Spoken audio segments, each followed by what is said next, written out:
Look here, I be on a paper chase. I'm all about my cheddar. I ain't touching the mic if it ain't 5G's or better. I plan to never fall short. Again, I won't gain. Boy, I'ma tell you, no pain, no gain. I hustle hard for what I want, that's how I get it. I struggle hard, and if it's out there, I'm gon' get it. If you see Ciamara, a $sign on the CD, somewhere on there you'll see featuring the BG. Me and my nigga B, like Suge and Pop, we getting our shine on all the way to the top. Look, ain't no stopping us, boy, don't try. When you hear once, it ain't no secret you going by. You could lie about this, stunt about that. You can't die these 50 shots, I'm about the red tat-tat. Ain't nothing changed, still a buster wig splitter. Straight hustle for my cheese, I'm a money go get about my paper, my cheese. So before my eyes close, I want my greens to add up to 6 zeros. Get your betty nigga, somebody clear hate split 'em. Get your betty nigga, somebody clear hate kill 'em. I'm about my paper, my cheese. So before my eyes close, I want my greens to add up to 6 zeros.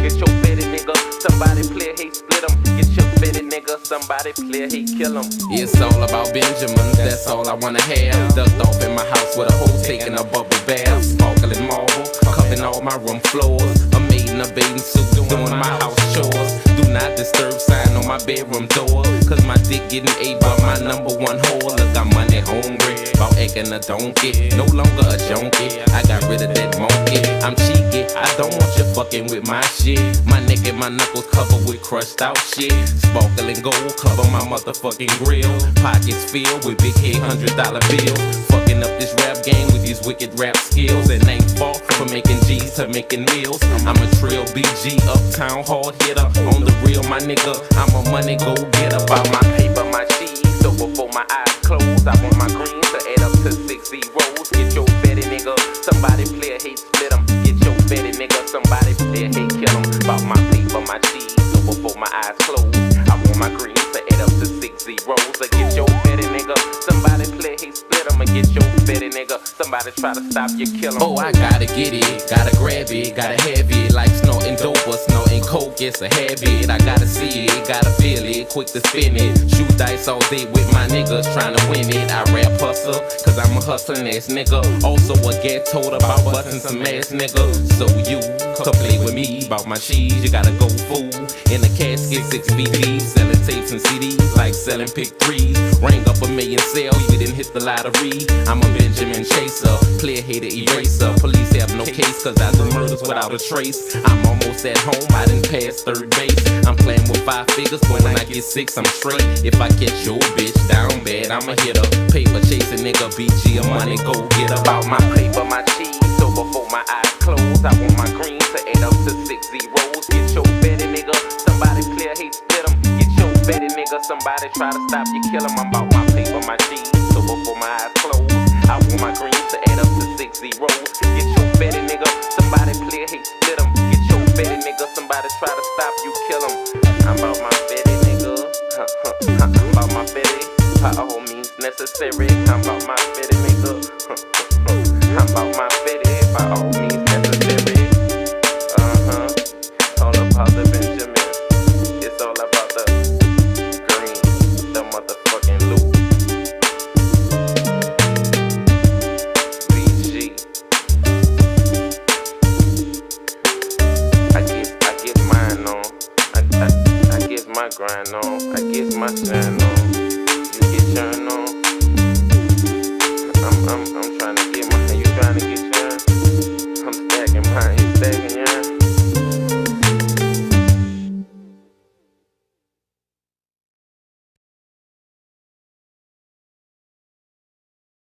Why can't I get any of you brothers points of conflict live, man? Why don't y'all allow y'all ideas to be tested live? Answer me that, brother. Well, you should. You already know. You already know. Tory Night, since anything goes. So, I ain't afraid of these dudes. Yeah, I know you, but I'm talking about the general public. Some of these dudes ain't warriors. Yeah, you got to mute the YouTube out. I got an echo. Hey, man, welcome everybody. Welcome. We are live on YouTube as well. So this episode will be recorded. We're here to discuss today white Jews and black Jews being related. We were going to have a debate tonight, but the brother I was supposed to debate claimed that he forgot we were going to debate tonight. So that's being pushed back a week. According to him, he needs a week. That topic is, are all African Americans Jews? I was arguing the negative. I don't believe all African Americans are Jews. And I have a methodology that can prove that. So me and that brother, the brother name is Ak Malak. He says he needs a week, so we're going to reschedule, and I will debate that brother when the time comes. I have my presentation ready. What's going on, Yeats? Yitzhak left. Anyway. Yeah, he may have dropped out, but everybody that's here, ping your friends, ping your followers, ping as many people as you can. We're trying to get this room pretty nice and big. I pinged everybody back. Hold up. YouTube, it's Ak Malak, bro. Ak Malak, yeah. He said when we was on live, he was like, "I'll beat your ass on this topic." Woo, I'm sorry. So yeah, we're gonna do it Tuesday. I said, what's a good time for you? He was like, what's a good time for you? So we met down the middle and said 6. You know, he on the West Coast, I'm in the South right now. So that's 6 o'clock for me and 4 o'clock for him. And we agreed to it and everything. You know what I'm saying? And then we finally got in touch with him today. He said, "Oh, I forgot. I need a week." I'm like, yeah, because they took a debate. They took a debate with us last night, Sister Naphtali's channel. And then, you know, they came over to Torah Nights, and I don't know how long they was up, but they was arguing about, did God... Did y'all lose him? Or? I think he cut out. Okay. Yeah. No, I said, yeah, you should, but he had jumped in our debate when we was debating on Naphtali's channel. And, yeah, I don't know how late they stayed up, because we was arguing about, did God make Adam animal skin clothes?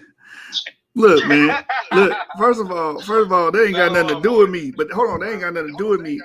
Like if I make obligations to do something, if I make plans, I'm gonna do what I gotta do to make sure that happens. So I don't know anything about that. I just know what the engagement that we had 2 days ago, and the rules that were set forth, and the date that we set, and it's the day of, and he says 2 hours before we get ready to rumble that he needs an extra week, and he forgot. So that's all I got to say on that.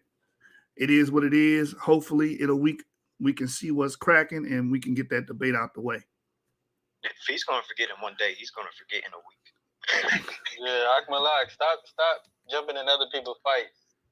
You feel me? Like, you be forgetting your obligations and stuff, man. You trying to take too much on your plate, bro. Yeah, man. So anyway, man, we're here to discuss white Jews, black Jews being related. It's a hot topic. It's something that needs to be touched upon because especially with the news that we just received recently about the Jews, the Sephardic courts actually accepting Igbos as official Jews. That's huge, because the reason why it is huge, because you know how you have DNA companies, DNA test companies, that when you take your DNA comes back and they'll say Ethiopian Jewish, right? Or some of them will say Mizrahi Jewish, Ashkenazi Jewish. This could maybe lead to a point where you take your DNA test and it'll say Igbo Jewish. You never know how far this could go. So I think it's a great achievement. And we're seeing Sephardic Jews opening up to the idea that Igbos are legitimate Jews. So I think it's a great achievement. And I think it needs to be glorified and honored and talked about. And it brings us to this topic here, black and white Jews being related. And I know a lot of people that have the color and racial ideology don't understand that and can't wrap their head around it. But we're here for y'all. We're here to teach. We're here to share information. And we're here to hear those that oppose as well. We want to hear the opposition. We want to hear what your arguments against it is as well. So, Avery, you want to add to that before we get started? Yeah, so just, ping everybody in that y'all know, your followers, your friends, whoever, so this room can grow. And again, the topic is white Jews and Black Hebrews are related. Prove me wrong. Prove us. I got a question. And we're going to just ping some of the people in the audience in. I see you down there, Abu. Come on up, bro. It's all good here. It's all good here. But yeah, so I think we're about to start soon. Have you has the music played and everything? And Yeah, we live. We're live. all right. So you can ping that article if you want. Like we can change the link and put that Ebo article if we're going to start with that. Or was that all you was going to say about the Ebo? Yeah, we're going to touch on the article, but I also want to touch on, so my brother Yisak is here, I want to touch on EM 123 and how EM 123 is a Jewish marker, a known Jewish marker. It's connected to the Natufians, and it's a part of the first free slave population in the Americas. I'm going to say that again. A known Jewish marker is a part of the first free slave population in America. That population is in Palenque in Central America, in the first recorded free slave population that we know to date. And within that date, they did the genetic matrix, they did the DNA of the individuals that were a part of that and the descendants that were part of that, and they did find EM 123 there. So I want to discuss that as well within that population. As far as pinging that article, give me a minute because I don't really know how to do that yet. Ivory. Just send me the link.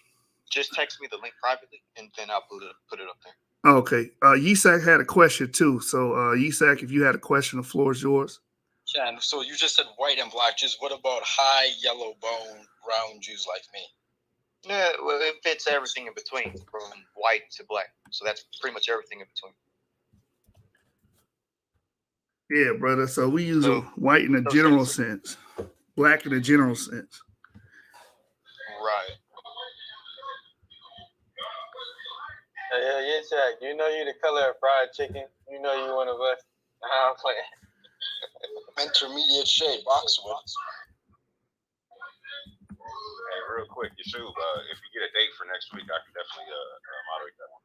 Yeah, I'm gonna correlate with him and see what day is good for. Hopefully, it's a weekend or something. You know what I'm saying? Maybe we can do it on the weekend and get that thing cracking, man, and get it back on the schedule. So I'll reach out to him again and see what he says. I think you need to get people's sample groups so we have this debate. You know what I'm saying? Make it like a mandatory, like, you know what I'm saying, like buy in right quick. Man, I can't be the man and stuff like that because it's so hard to get brothers in the ring. And then you start telling them, hey, man, you need to go get a DNA test first. I really won't get any debate. So it's like... Hey, Yeshub, I watched your video. You critiquing Ron Dalton's Negroes. His book. Oh, bro. That's something you talk about the aliens. Yeah. Hey, your commentary is flawless, bro. That was like the funniest video. That guy's a scammer. Hey, man, I just read the book, read the information, and share my thoughts and opinions, and I just disagree with his methodology. I disagree with his scholarship. Hopefully he comes to this room because we're going to be discussing that white Jews are actually legitimate Jews. And I know a lot of people, a lot of BHIs disagree with that, but it's the DNA evidence is there. The historiography is there. The anthropological evidence is there. Archaeology is there. We always mention these historians like Josephus. Does not Josephus say that there was a branch of Jews that migrated to Europe? Are we just going to forget about that? Did not Paul spend his time in Asia Minor? Was not Paul born in Tarsus? Come on, man. You got Jews in Europe. You're just going to have to deal with it. Authentic Jews. You understand? A lot of people think we have to play the black and white fallacy.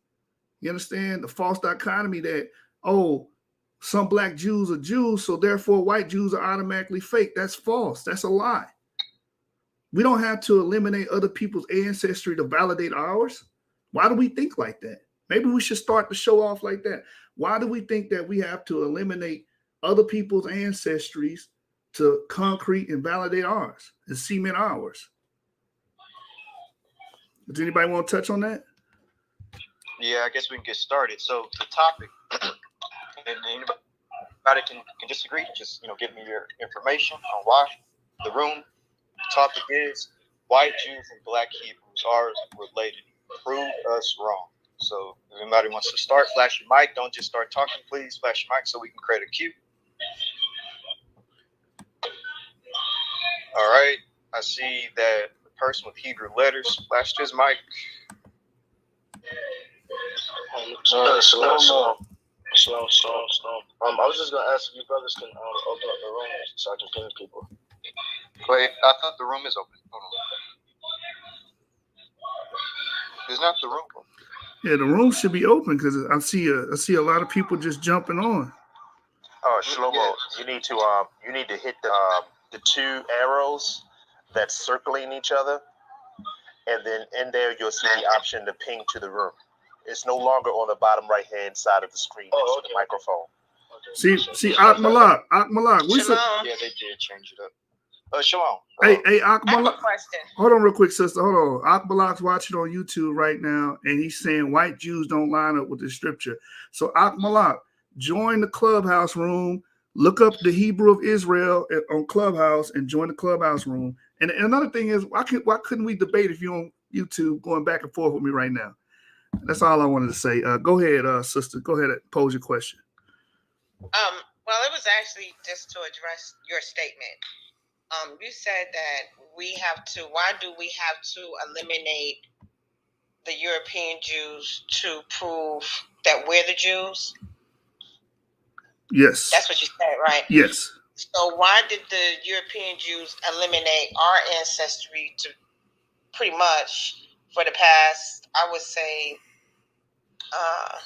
maybe 200 years, since they actually, people started recognizing them as Jewish. Why did they do that to us? You mean, why did they? You have to ask someone who has done that. But I mean, they have done it. No, but they're still doing it to this day. Got so you. I need to Got you. There are. Hold on, sister. statement. Let me respond, sister. Let me respond. I'm responding. I'm responding, But I sister. haven't finished. Sister, I'm trying to respond to you to what you just said. Can I respond? And then you can say what you got to say. So, yes, there are European Jews that neglect African Jews. No one's on here saying that that's not true. Mm-hmm. No one's saying it. Yes, they have done that. But the question to why, you will have to. And they're still doing it. Got you. The question would be to them, sister, why those individuals choose to do that. You have to ask those people that question. I can give you surmise. I can give you what my reasons why I think they do that. I think they do that because some of them are racist. They look at their skin color and judge you based off that and say there's no way Jews can be black. There's no way African Americans could be Jews because they're black. They're slaves. They're sons of Ham. They're pre-Adamites. They have no soul. A lot of racist and evil teaching has been permeated and diffused by these people. So I understand that, but the question would have to be towards some of those people to get a more direct answer to see what they're saying. But you posed the question as if I'm a Hebrew and you're a Hebrew. You posed the question as if we're out there pretty much propagating that there are no European Jews. That's the question that's the statement that he said. And I lived amongst Jewish people in Crown Heights for many, many, many years. And literally my next door neighbors. I believe they knew the whole time. And it's not just a Black American Hebrews who are coming into the knowledge of who they truly are. You also have Ethiopians who are in Israel being mistreated. So it's not, you can't just try to say, oh, it's just Black Americans or, people who are coming into their identity who are now trying to propagate. I never said that. Against Europeans who have been doing this since we didn't even know who we were for years. So yeah, you can't just try to put that on us. That's all I'm saying. Well, sister, I'm not making the claim that it's just black people. I never said that. You did make that No, claim. I did not make the claim that just black people do that. I never said that. My question was, why do we feel like we have to invalidate other people's ancestry? Europeans and stop. Sister, stop. We're not gonna get anywhere like that, because what you're doing is you're trying to say, okay, don't even talk about it. Don't even discuss it, because there's European. Yes, you are. The whole point of you doing that is trying to shift the narrative. Oh, don't even discuss that. Black people are teaching that all white people are Esau. Don't even discuss that. People are saying that, oh, these are the synagogue of Satan. Don't even discuss that. That's the topic. Didn't say that. So that's not what came out my mouth. Your point of bringing that question was for what? I've answered your question. Now we need to move on to the topic. Okay, if you feel you answered my question, then you told me the answer you gave me was to ask European Jews why they do that. Right, because I can only give you what I've observed. What I've observed, I've heard a lot of racism come out of some of the European Jews' mouth. That's all I've heard. It's all about skin color. It's all, oh, you guys were just stuck in sub-Saharan Africa. That's a racist ideology. And I recognize that. We have done shows about that. I've exposed that. But right now, I'm trying to figure out why do Black Americans feel like they have to invalidate them. Is it because you feel like you're getting revenge? Are you doing it because there's a knee-jerk reaction to them being racist? That's what I'm trying to figure out. No. Because it's the truth. Right. You said you studied the Bible, right? I've been in Hebrew for over 30 years. You said you studied, right? Hold on. Nobody speak out of turn. I'm talking to this sister. I do study. I study more than the Bible. Okay. I study anthropology, archaeology, and genetics. Okay. And how long you been in the truth? I've been not that it really matters, been in the truth. I've been waiting. I've been 10, 11 years, somewhere around there. I've been waiting for everybody else to wake up, and I'm so happy that at this point in time and in history that we are waking up, because most of us have been asleep. When I found out who I was years ago, and when I spoke about it, people thought I was crazy. So I'm so happy that when I see and hear our people waking up to the truth, you cannot all of a sudden now you want to say, well, why are we being this way? Let me see, what is, let me pull up. See, I'm going to pull up some, I don't even want to pull up scriptures, but only thing I have to say is this. You cannot come against people who have been sleeping, lost, don't know their identity since we've been here, and now all of a sudden we waking up, and a lot of people have anger and animosity, and you can't be upset at how people behave. But also, you said you study archaeology and facts, right? That's what you said you studied. I study archaeology, anthropology, and genetics. Okay, so we're not in the Bible. It said you can't determine a person by the skin color. It goes by the genealogy of the father. Agreed. So I don't know what Hebrews you do. Esau is the European. I mean, I've been watching movies. They tell on themselves. Literally, they will tell you who they are. But I'm just saying this. Don't come at our people, because now we find out who we are. And it's a lot of anger. It's a lot of hurt that's in our people. And I don't know why you don't know that. Well, you're assuming that. But anyway, the purpose of this group. I'm not assuming anything. Sister, the purpose of this group is to show that white Jews and black Hebrews are related. You see it in the title. That's the purpose. I just want to know, to open up the room and get the conversation started, why does some of us feel like we have to invalidate people that may not look like us, that may have a European background, may have a North African, East African, Yemenite background? To some of these people that's in this room that are Europeans, pose that question to them. No, you can't tell me who to pose to. You don't control anything over here, sister. We haven't practiced. No, sister, no. You're not going to tell me what I can and cannot do. Well, I said what I said. Yeah, you said what you said, and now you're gonna have to be now you're going to the audience. We're not doing that, man. We made this room. You don't like this room? The door's there. If you want to have a discussion, you can have a discussion. That's it. What's the question? Do not allow her back up here. What's the question? All right, so the room topic is, I guess I'll reset since we do have a lot of people. So the room topic is white Jews and black Hebrews Jews are related. Prove me wrong. Hey, shalom, azama, yasha Allah. Okay, in which sense are you saying that we are related? I am saying that we are related from a genetic perspective. From a genetic perspective, black Hebrews and white Jews are related genetically. Okay, How can you prove that? Hey, All right, one so- mic. Hey, hold on. We're not gonna tolerate more than one person speaking. The person that should be speaking is Jeffrey. No one else. Oh, it's Jeffrey speaking. Is it Jeffrey? Who? No. It was me, azama.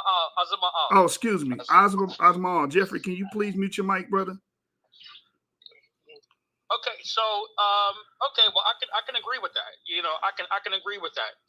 But just in terms of, you know, who is the chosen people, who are the true ethnic Israelites, you know, this is our class by ourselves. So, you know, but your topic is in terms of, you know, genetics, and I can respect that. You know, so I mean, I can fall back right here. Okay, nice, awesome. I guess maybe here in a few seconds we can start a queue, so people don't just Talk over each other. Yeah. Yeah. But yeah, I'm gonna mute myself as well, unless anybody else has something to say. Yes, I have a point. Genetic research, the Cohename gene, which is passed from father to son, has been detected from Ethiopia, hence Operation Moses, which brought the Jews out of Egypt to Israel. That gene has been detected in black Jewish people all the way down to Burundi in the southeast coast of Africa. And the only way you get it is by passing it from father to son. And it is pretty much a very strong, very valid marker, if you will, of the Cohename branch, the three branch, the Cohenemes, the Levites, and the Israelites of the Jewish people. Yeah, agreed. You do find basically that's a haplogroup. There's a J Coheneme and there's an E Coheneme. But either way, you can use haplogroups to show. That's just one bit of genetic evidence to show relations between different peoples who may, phenotypically look different, but have the same. Malak, if I let you on here, we're gonna debate what we were gonna debate. The Cohen model. That's actually a good example because, as you said, you can have white-looking Jews, Middle Eastern-looking Jews, and African-looking Jews sharing the same paternal father through a haplogroup. So yeah, that's a good example, Jeffrey. I mean, it works in Morocco too. My wife is Moroccan. Her father would pass for a light-skinned African person any day of the week, but he's Jewish. He is what he is. He's proud of who he is. He's been in Morocco for 1,500 years. And he has a Cohename gene, or had the Cohename gene before he died. I passed it along to my brother-in-law. So as the tribes got dispersed, all those genes got dispersed, and they all didn't go to Europe. Some went to Yemen, some went to the Arabian Peninsula. Mecca and Medina was filled with Jews by the time Muhammad came. Some went down to the east coast of Africa, so it's easy to trace. It's not it shouldn't be a knockdown, drawn out argument. And I think the best testament to it was the amount of effort that Israel put into Operation Moses. If anyone isn't familiar with that, I can give you the 30-second rundown of Operation Moses. Yeah, go ahead. Yeah. Operation Moses there was a large group, Same thing happened in India, but I'll talk about Operation Moses. Sorry, I'm losing my voice. Operation Moses was to remove the black Jews from Ethiopia. They had all of the same practices. They believed, they davened or they prayed the same way European Jews did. They were being oppressed by the government. One scholar believes that in a certain temple in Ethiopia, the Ark of the Covenant was held. Never quite found, but that was a nice little tidbit. But I can't remember when it was. It was like 1989 or 91.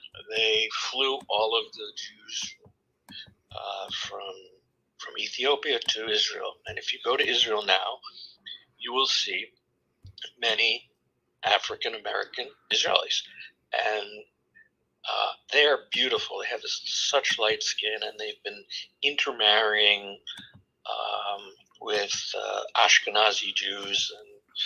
And I would want to believe that there's no racism in Israel. It's a lot better than it is here.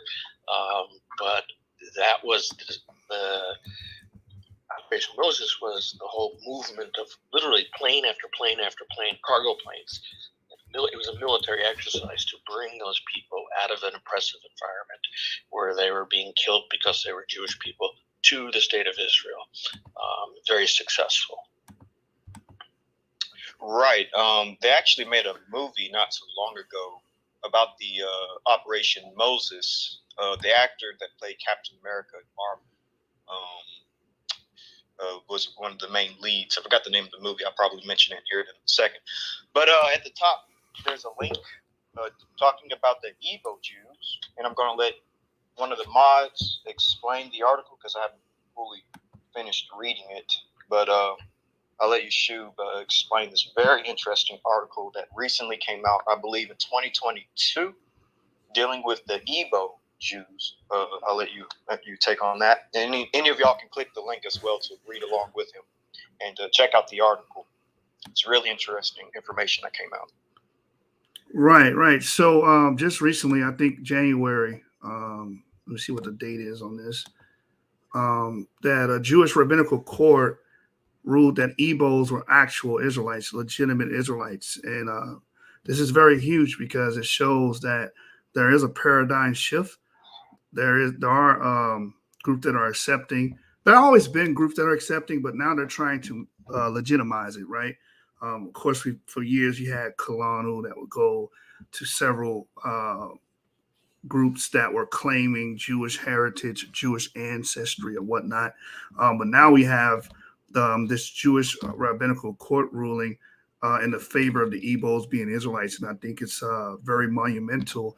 And I think everyone that is interested in this topic or claiming this ancestry should take a look into this court case and really to start to take the Igbo Israelites seriously.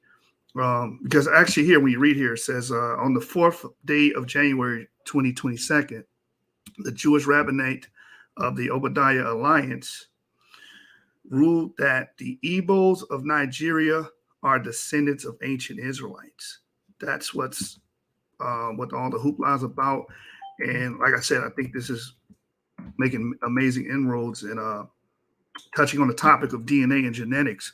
A lot of people will be misconstrued about EM2 or E1B1A or the DNA of Nigerians and of Yoruba.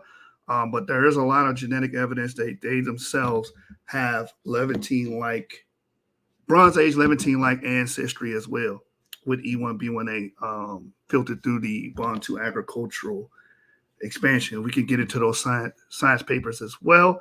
We can talk about the expansions and how all of this culminates together. Does anybody want to give any commentary towards that? Only to the extent that there's a third group called the B'nai Israel who live in India, made their way to India, have the same customs and practices, have the same chromosomes in their DNA for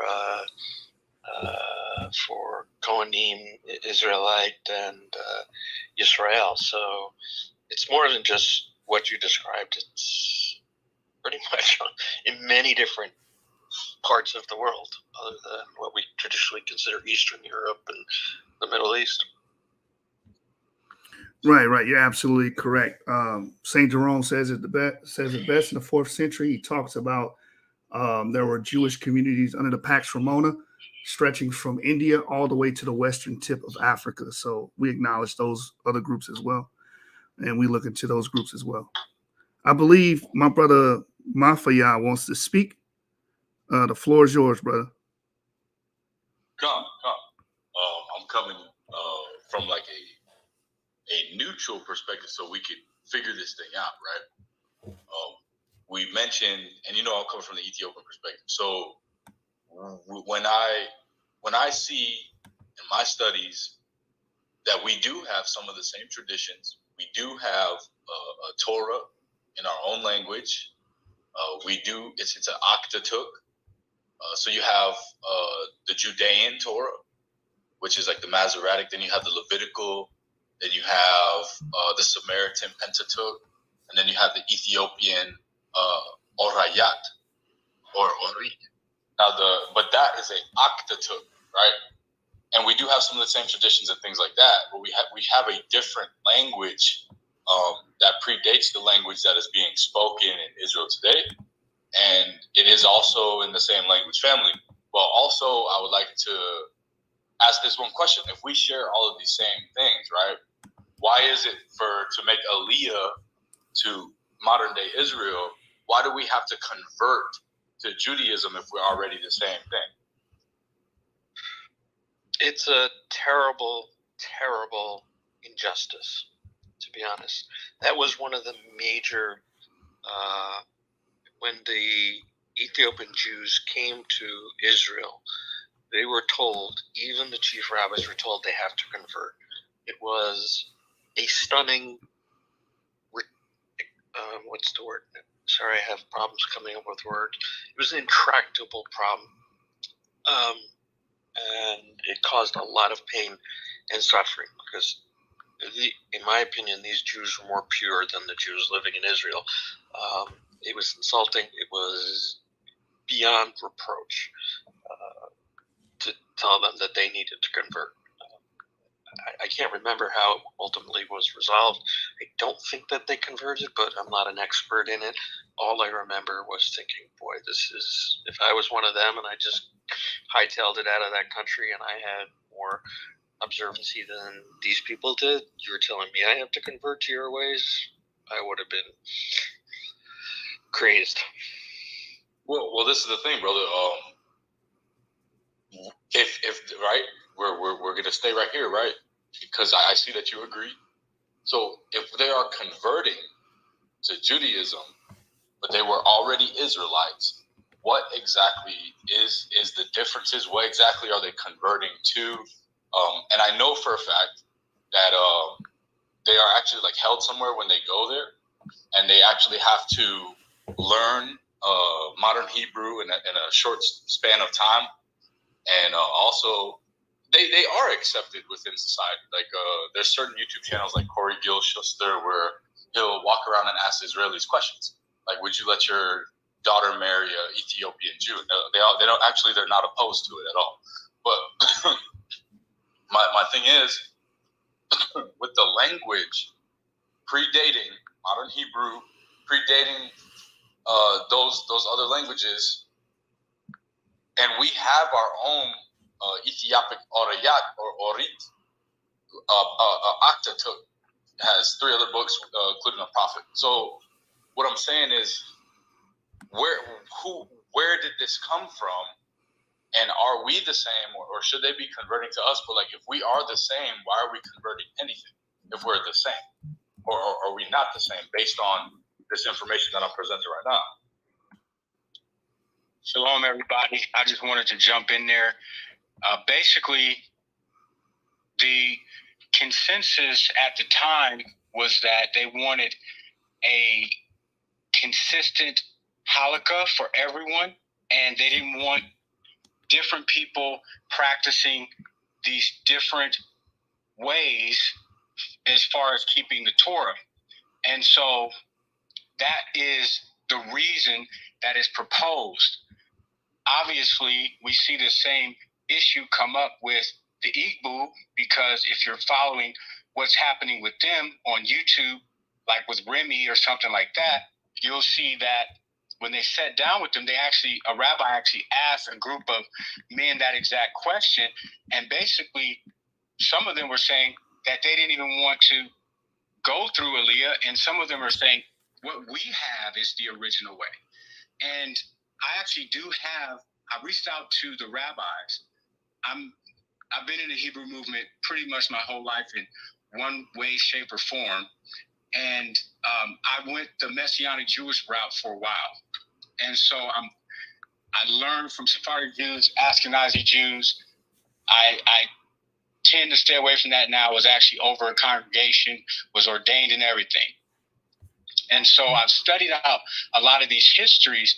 And part of it is really, once you, even in an ethnic group, right, you're still going to have the dominant culture.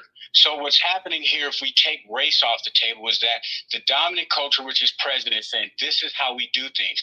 We accept you for who you are, but this is how we do things, and we need to know for sure that you're going to do these things like this. And that is the politically correct way of looking at it. And obviously, if we're being realistic, we have to also acknowledge the fact that some of that could be based on race.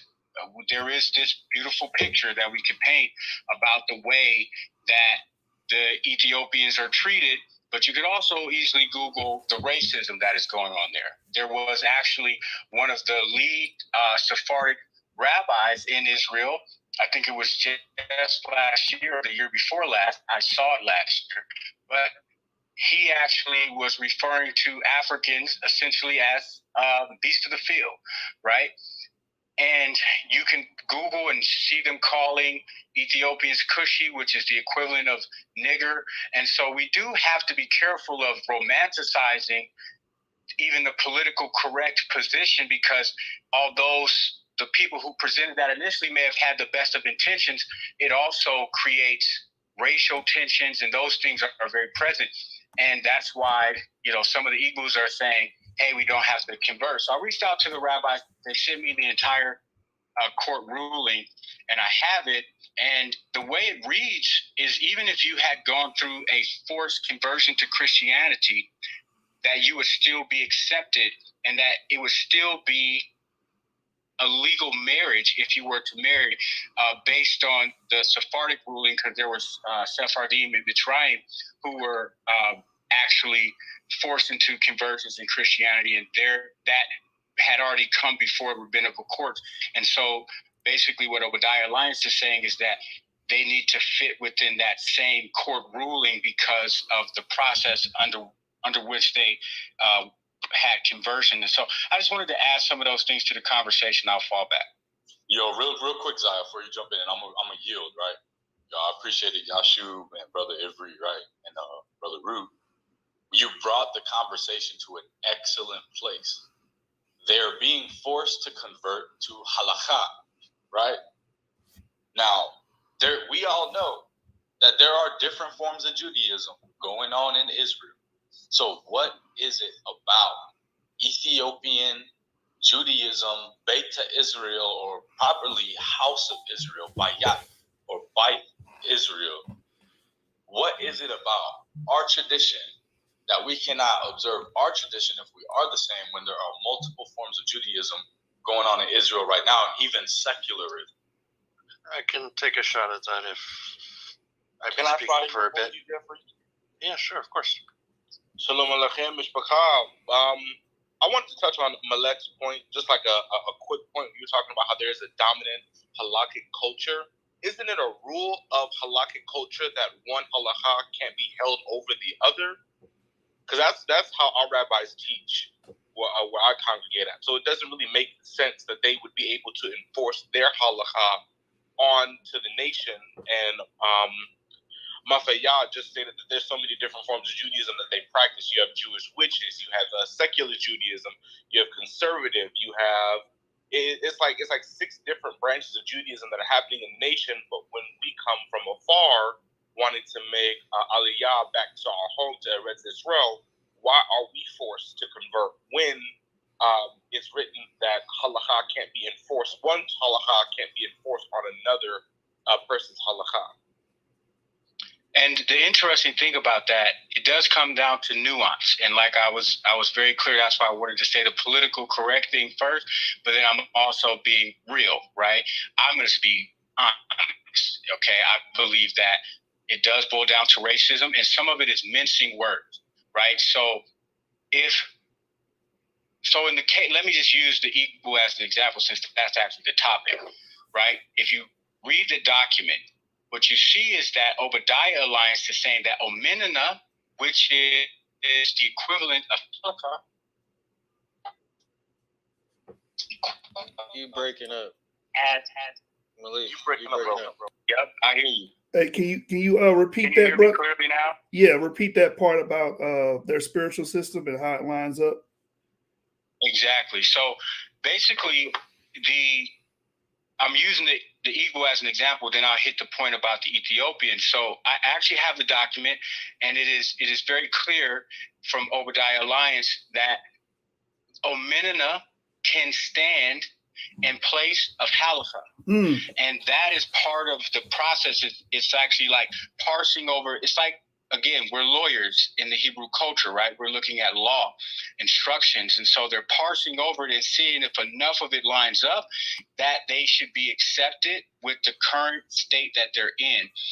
And the assertion of Obadiah Alliance is that they should be accepted even if they are Christians, which is different than the Ethiopian perspective, right? So with the Ethiopians, from their perspective, again, I'm not saying that it was right, because I actually would also agree that the Ethiopian culture would be closer, but that is my personal opinion on that. They ruled that they needed to, and it wasn't a full conversion. It's something called a mini conversion, which you could also Google. So it's not a full conversion that Ethiopian Jews have to go through. It's actually, if we think about anthropology, it's actually more like a acculturation process than it is a conversion, because they're not saying that they're not Jews. They're saying they are Jews, but we need you to be able to speak this language. We need you to understand that we don't eat these foods, and this is why. We need you to understand that this is how we tie tzitzit, and this is why. And so these types of things that are very much so rabbinical law, more than they are the Torah or the Tanakh. And so I definitely think that it's convoluted, just like in the United States. It's like, why do our boys get shot when they don't even have guns, right? There's going to be a lot of things that come into that. We know that skin color is one of them. We know that maybe his reaction is some of it. We know that the officer's racism is another part of it, and it just keeps layering. We know the city, all that. So it's very complex, but it's not universal, at least right now when we have the Limba, the Ethiopians, and the Igbo. They've all been treated differently in the process. Hold on real quick, Malik. Mr. Black Static, can you mute your mic so Malik can speak? Hey, yo, bro, you got like stuff in your background. Can you mute your mic? Hey, which brother is it? What's his name? So I can mute his mic. Mr. Black Static, he got it. Oh, okay. Okay. So basically what I was saying is that I personally believe that while in the case of the Ethiopians, race probably was an issue, just like why it took so long to even accept the Igbo. Like, we don't have all these historical records to prove that before we even got to DNA, there is enough anthropological record in all the other three fields before we even should be having this discussion. And so, of course, race is playing a part in it.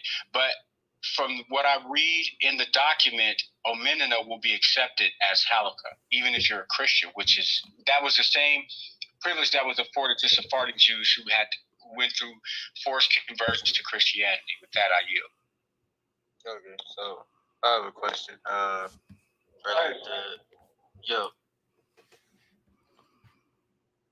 Okay, I have a question. I guess for the people who have converted or any Jewish people in the room, I have a question for y'all. So my question would be: say I do convert, am I considered an Israelite, or am I considered the seed of Abraham and I am practicing through the faith of Abraham, and I am not considered a bloodline Israelite. I can answer real quick. Now, I through my studies, I've noticed and I've observed. Have you converted? I asked the question. I can answer that question. But have you converted? I don't need to convert to anything. I'm Ethiopian. Well, he asked someone who has converted. That's why I was going to give a clear picture. I want to bring out that when you do convert, number one, if you haven't, how can you speak on it? They change your name to Ben. One mic. Hey, hold on real quick. They don't change your name to Ben Abraham. They change your name to Ben Avram. Now, is that an Israelite surname? Answer that. Can I answer your question, Zaya? All right. Yo, in the community that I converted to, they don't look at color. That bloodline thing does not come into play. Do you know where that bloodline thing came into reality, and who propagated a bloodline Jew? Explain, please. Hitler brought up that bloodline Jew thing, that you was a Jew by blood. But in the community that I'm in, the soul is what's important. If you have a Jewish soul, it don't matter what color you are or how you look, but if you have a Jewish soul, then you are Jew. Yep. I mean, I know not all, but this is the reason why I'm saying I know not all of the synagogues and things do that. But what I'm saying is that in some synagogues or some practicing Jews, I would not be considered a bloodline Israelite. I would be considered. I'm telling you about that bloodline where it came from. Yeah, I mean, it's not Jewish. It's not Judaism. Okay, let me rephrase it then, Joachim. So, would I be considered an Israelite or the seed of Abraham? Zai, do you keep Torah? There is no separation when you convert.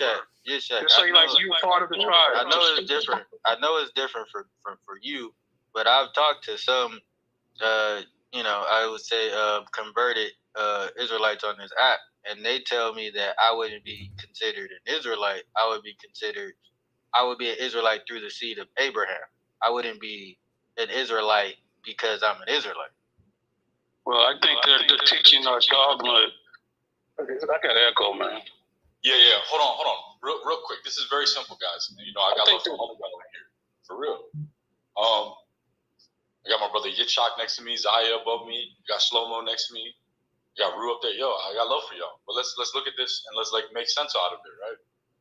If I, as an Ethiopian Jew, wanted to make Aliyah to Israel, I would have to convert to Judaism. That's the fact number one.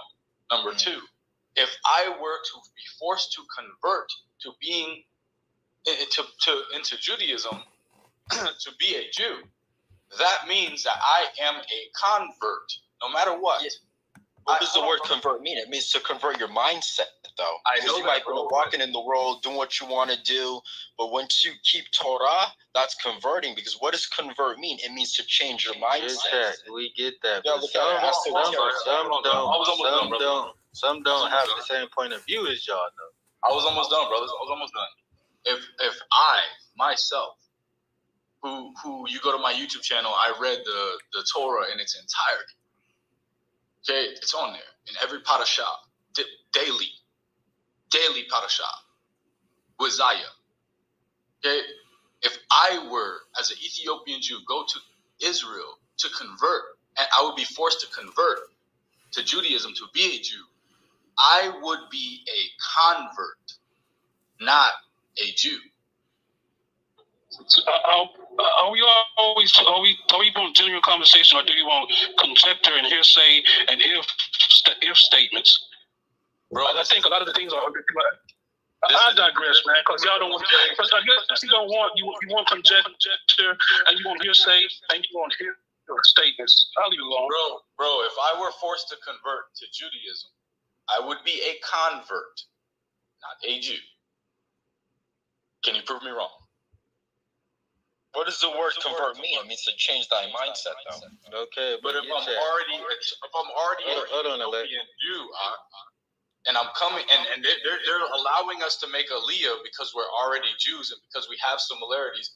If I'm being forced to convert to Judaism, and y'all brothers, I know y'all are intelligent, but I spent several hours studying with all of y'all.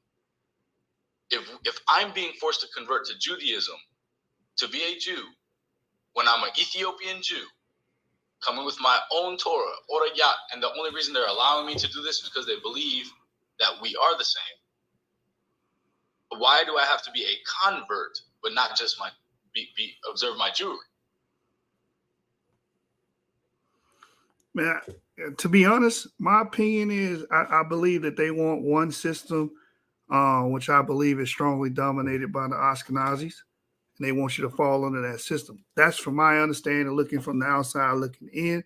They're the dominant culture over there. So they lay the law down. They make the laws over there. They determine what and who and what. So that's it on that. That's why they operate in that manner. We can say it's racism. I think there is a racist element in it. I think it is. I think they look at, for instance, the whole Ethiopian thing. Like you said, some of them still have to convert if they want to make Aliyah. But then again, I'm of the mindset of why do we even have to make Aliyah? Maybe we can talk about that. Why isn't finding out the history behind it and your ancestry good enough for you? Why do you have to make Aliyah? That's the next talking point. Does anybody want to talk on that? Why does anybody feel like they have to make Aliyah and then submit themselves under someone else's standards that they don't agree with? Does anybody in the room want to talk about that? I would love to. Give me 1 second, brother. Okay. Anybody else? I think for me personally, it's because I do believe in the land of Israel, and I do believe in the prophecies, and that we are supposed to return home. That land was given to our ancestors. One of the ways that I look at the text in general is it's a real estate contract, and it was given to my father, and it belongs to me. And I want to go there and rebuild, and I believe that in that rebuilding, it will usher in the return of Mashiach. And I think there are other prophecies that ultimately are going to force us to begin to make Aliyah, because if we believe the prophecies, we know that the entire world will come against Israel. I don't believe everybody will hold that position. Even the Igbo, some of them, Limba, they were pretty adamant that they were not interested because they've been saying forever that they were Jews. And once they confirmed it, many of the elders said they didn't want to return. And so my slogan is, be Israel where you are. I'm in the United States. I'm Israel wherever I am. But I do believe the day comes that to be Israel will be just like it was for Ashkenazi Jews during the Holocaust and for our ancestors during slavery. And in those days, when that battle begins, we are going to have to fortify as one people and letting go of many of these pseudo concepts like race and come together and defend our land for the sake of our very existence. Okay, I agree. Hold on, I'm going to pass it to you real quick. Just let me respond real quick, brother. I just want to say this. I'm going to pass it right to you, brother. I agree with you with the homeland concept because I believe that our ancestors did live in the Levantine region at one point in time in times past. I agree. But my thing is there are people there now with a governing power now that are saying, hey, if you want to make this trek, then you must convert. I don't agree with conversion. There are other brothers that are questioning they have concerns about conversion. So my thing is just like the Igbos and the Limba, like they said, hey, we've been practicing, we've been keeping our culture fine. We're here. We're in Sub-Saharan Africa. We're in Nigeria. We're fine where we are. Just send some support of funds to help build our synagogues and schools and stuff of that nature. But we cool on going back to Israel because of that. They don't want to deal with those pressures. You understand? So I think it's humane I don't want to go through something that may be too strenuous on me and my people as far as moving to an area that you might have to deal with racism. You might have to deal with converting and you already have your set of practices and rules, as you mentioned earlier, why divert from that just because you want to say you're living in a land? I think you're just putting yourself through unnecessary constraints. You got it, brother. I just wanted to say that. I agree wholeheartedly, because from my perspective, there are two versions of Aliyah. You have the Beta Israel that were forced.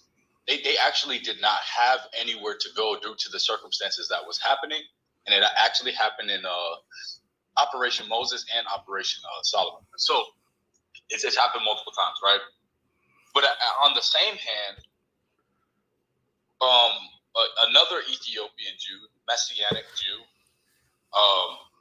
who was the emperor of Ethiopia, he moved his cousin, his emissary, Dr. and for those who are in the language, Dr. Malach Emmanuel Bayen, to Harlem, New York, 1937, and created something called Ethiopian World Federation for the so-called Negroes in America who were practicing Torah to move to Ethiopia. He gave us a perpetual land grant, which means forever. And he also gave us a reparations package for the things that we've been through. So there are two versions of Aliyah. There is one that was like forced on the Ethiopian Beta Israel, where they had nowhere else to go. They literally had nowhere else to go. And no one reached out their hand but Israel. So that is a positive thing. But at the same time, a Messianic Jew, which was the emperor of Ethiopia, came straight to our people. And this thing here, he created an opportunity to create branches of the Ethiopian World Federation, which Rabbi Josiah Ford was one of the spearheads to inspire this movement. He became known as the Ethiopian mystic Abdullah, and then Rabbi Wentworth Arthur Matthew. His branch of it was the Commandment Keepers, and then you have other people like Leonard Howell. Then you have Marcus Garvey, who gathered 1 million men based on this movement, and they were making Aliyah to Ethiopia, which is my perspective. That's like my movement. So that's like my main concern, and it solidifies me in that, because I don't have to be anything other than myself and observe Torah to do that. But in the other hand, if I didn't have that opportunity, I would want to go to Israel, and I would be forced to convert, even though I already observed Torah. And you will have to serve in the military, or your sons, or whatever. I know the Mona was going through that politically, so there's a lot of things to put on. It's like your brother said, if I'm going to move to a group, I'm going to move to a group where I'm comfortable. It doesn't seem like I'm being forced to do anything because I make the claim that I'm an Israelite or a Jew. Right, and we have to be honest when we have this conversation, right? We have different viewpoints. Like, we have to understand that when we look at prophecy, the Israelites returning back to Israel, there are so many Israelites around the world. Can we all fit in Israel? You know what I'm saying? So it makes sense that prophecy may not necessarily translate into what we think it's saying. So we have to have we can't be dogmatic. We have to have an open mind.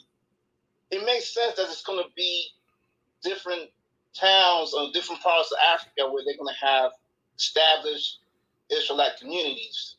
But what I have a problem with is when one sect of Hebrew Israelites, in this case the Ashkenazi, that have the large, the power, the military force, whatever, to force other Hebrews to say, hey, this is what you must do to be considered a Jew. This is the same issue that Jesus was having with the Pharisees and the Sadducees. All these sects pulling people different directions. And he's like, listen, not about your belief, my belief, it's about Torah. And it's about the Most High. So even as you have people that want to convert natural Gentiles that want to become part of Torah, it's like, why are you putting these heavy burdens? Because he understood that even back then there were groups that had an ideology as to this is how you properly follow Torah. But now we know in our current times that everybody has their own understanding how to follow Torah. So it's not even about the Most High anymore for a lot of people. It's about, well, you got to do it my way. You got to do it this way. And to me, it's like we are so advanced. I still don't understand why they can't let that go. If you choose to go to Israel, you don't have to convert. You can still do what you want to do within yourself. If it means not becoming a citizen, that's not making an Israelite. And you can still do what you want to do, because there's no way that the Spirit's going to allow you to convert to a system that you don't believe in, that you don't agree on when it comes to what you read in the Bible. Con, another interesting point, real quick, right? Real quick. Hit something real quick after it's just like half a sentence.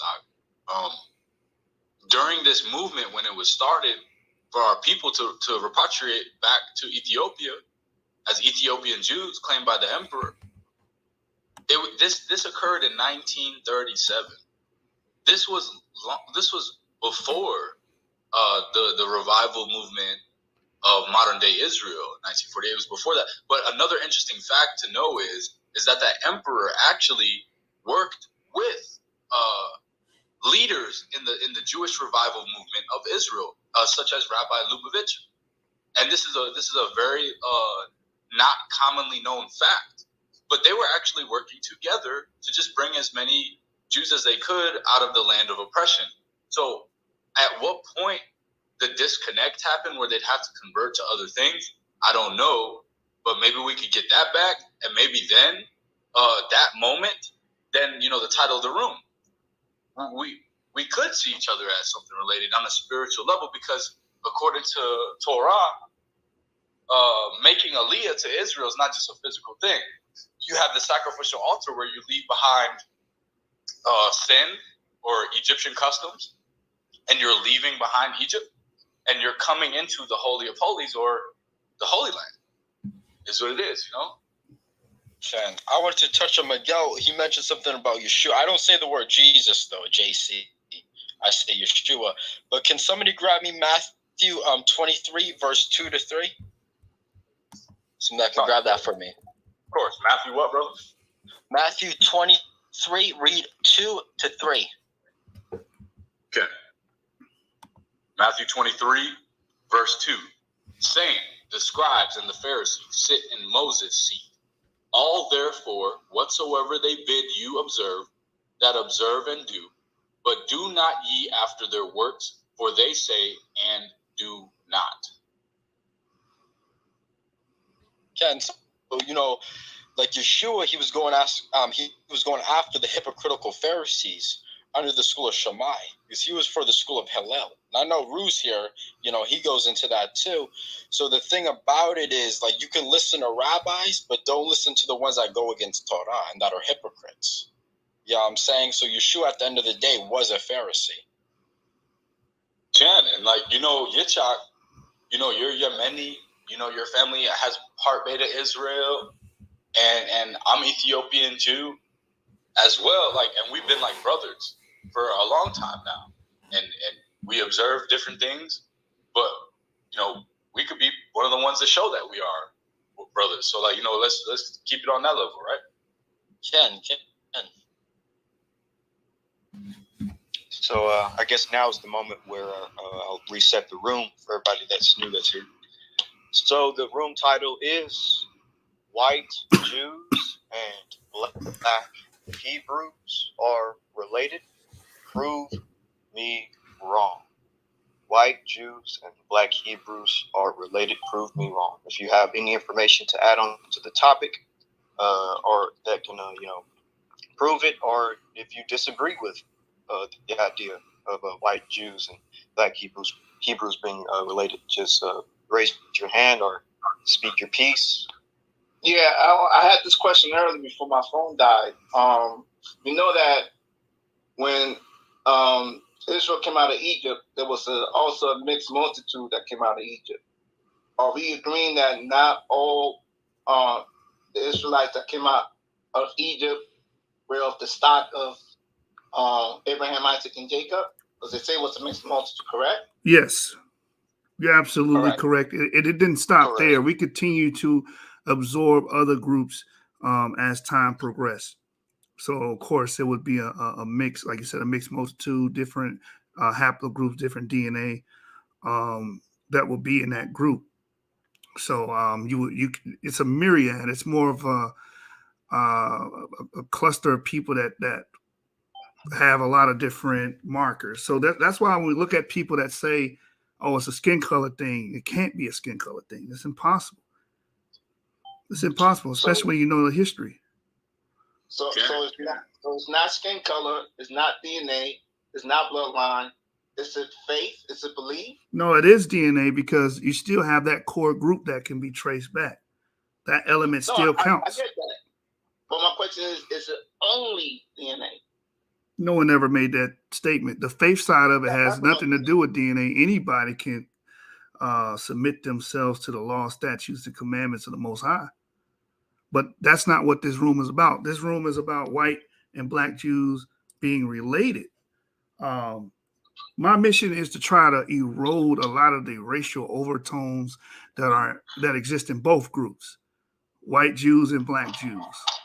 You got some black Jews that have an issue with all European Jews, calling them the synagogue of Satan, saying they're not real Jews, saying that no Jews can be white. And then the opposite is true for the other side. The European Jews will say, you're Cushi, your sons of Ham, your pre-Adamites, your flood survivors. I've heard all these different arguments. And when we look at DNA, while we should look at DNA, it erodes that. Right. So, and that's why I like this room, because this is really going after those that have those hardcore views that you either have to convert, or you have to have DNA, or you have to be bloodline. Like someone said earlier, we all are smart, intelligent. You know what I'm saying? To defeat that argument, that you have to have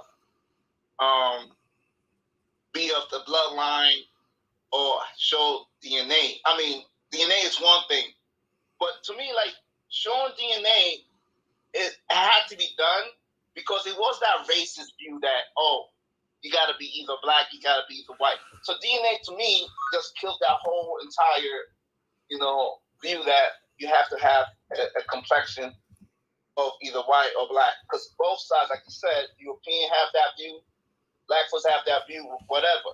So now, if they still have an issue with that, my thing is this: why don't you go then to the point that you could literally be a Jew by converting, if you have an issue with that? Well, what you have to not do is force them to convert to your form of Judaism. That's my issue with it. Con, let me bring this up, Miguel. So you mentioned that when we left out of Egypt, when we went into Egypt, it was 70-something people. And when we left out of Egypt, we were more numerous than the stars can count. And there was a mixed multitude. And I'll go to Shema 11:7. But to the children of Israel, not one dog will wet its tongue against either man or beast, in order that you shall know that Yahweh will separate between the Egyptians and between Israel, right? So at that point, he made a difference between the Egyptian and the Israelite. So the original group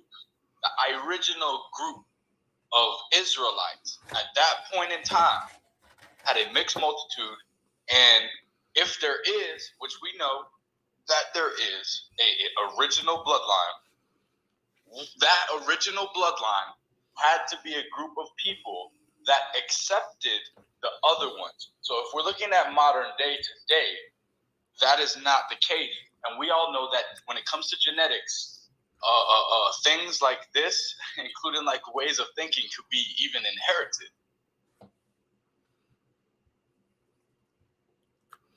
Yeah, so somebody else had a question. I guess they didn't bring it to the panel, but they put it in the group. I'm new to this, y'all. I didn't even know that we had a group chat in here. But the brother said, how can, let me see if I can pull it up. I believe he said, how can they be related if they don't have the same DNA or something to that effect? I can pull up that question. Yeah, I'm looking for it right now. We asked him to come on the stage and pose this question. You got it? All the way at the beginning. Yeah, so I think the question is, let me go all the way to the top. So the question this person posed is, how can they be related but have different DNA? How can they be related but have different DNA? That's the question. Right. So my question would be to that brother, has he even studied the Jewish DNA? You can go to jewishdna.net right now and look up DNA. African Americans, a lot of you guys that are claiming to be Jews, a lot of you guys are probably E1B1A, or you have an E marker. On the jewishdna.net, they have E1B1A listed there as Jewish DNA. That's registered there.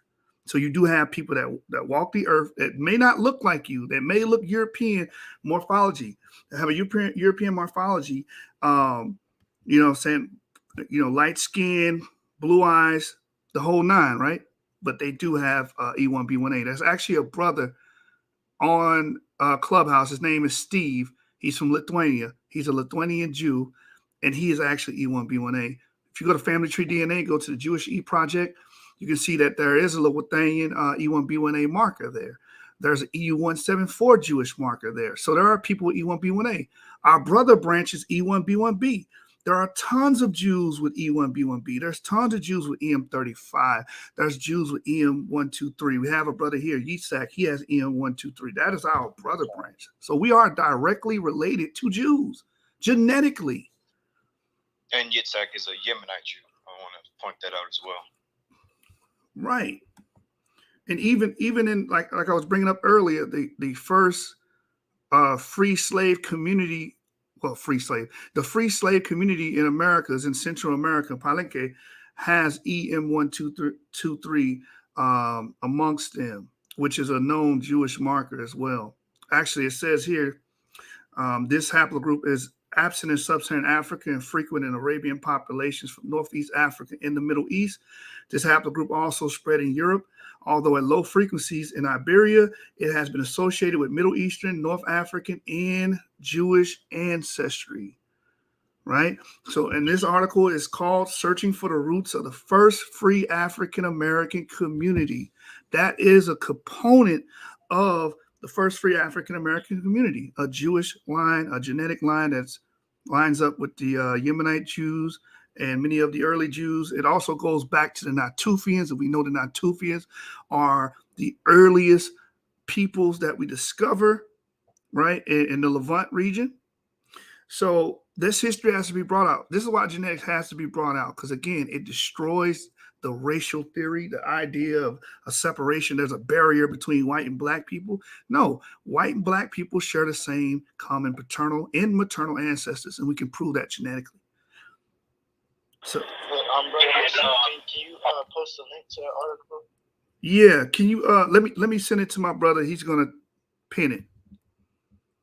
Yeah, I'll pin it up there. And I also see another interesting comment in the comment section. I guess I'll agree. Before you move on, let me just say something to that point. Yeah.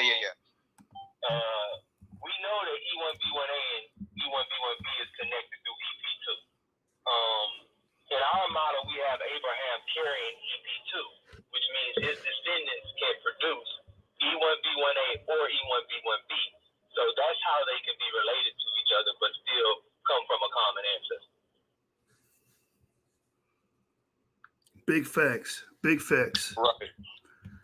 And I'm going to change the link at the top so y'all can click the article that Yeshub just read, the scientific paper, should I say, that Yeshub just quoted. And so I'm going to read another comment that I noticed in the comment section. And if y'all want to, if some of y'all are, afraid to speak or whatever, you can post your comments, I suppose, in the chat, and we'll address them. I'm about to address one right now. This comment says, let me scroll up.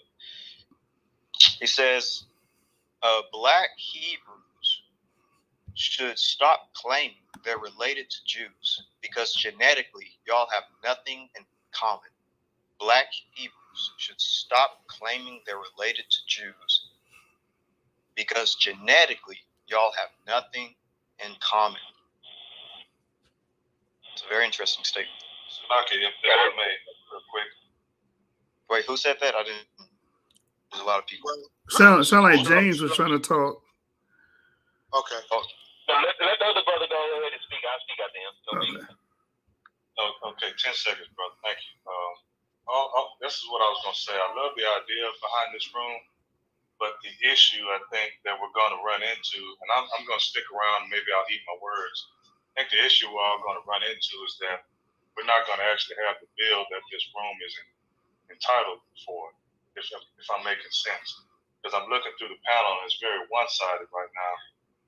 So it would behoove us if we could maybe ping some European brothers and sisters in here and we could actually have a discussion. Because I noticed we seem to want to talk about this, and for the most part, I'm not gonna paint it with a broad brush, but for the most part, our other brothers don't seem to want to do it. Well, we actually just had a brother in here. I think he left. Jeffrey, yeah, I heard him. I did hear him. Yeah, and we got another brother that I see in the audience. I've had a full-fledged conversation with him about this. But hey, it is what it is. Whoever wants to come, you know what I'm saying? We're not fascists. We're not trying to force people, but if you're willing to come and have the conversation, we're here. Yeah, actually, y'all should ping people. Ping your followers, ping your friends so that this room can grow and maybe a few other, ethnicities, ethnic groups can, join in. But yeah, start pinging people that's in your friends list. But did you want to address that comment or let somebody speak? What'd you say, Sean? Can you hear me? Oh yeah, I can hear you. Shalom, everybody. This is Sean Sayah Harris. So look, we need to really appeal to our own people at first concerning this topic, because we still have, as a community, we still have a problem accepting that there are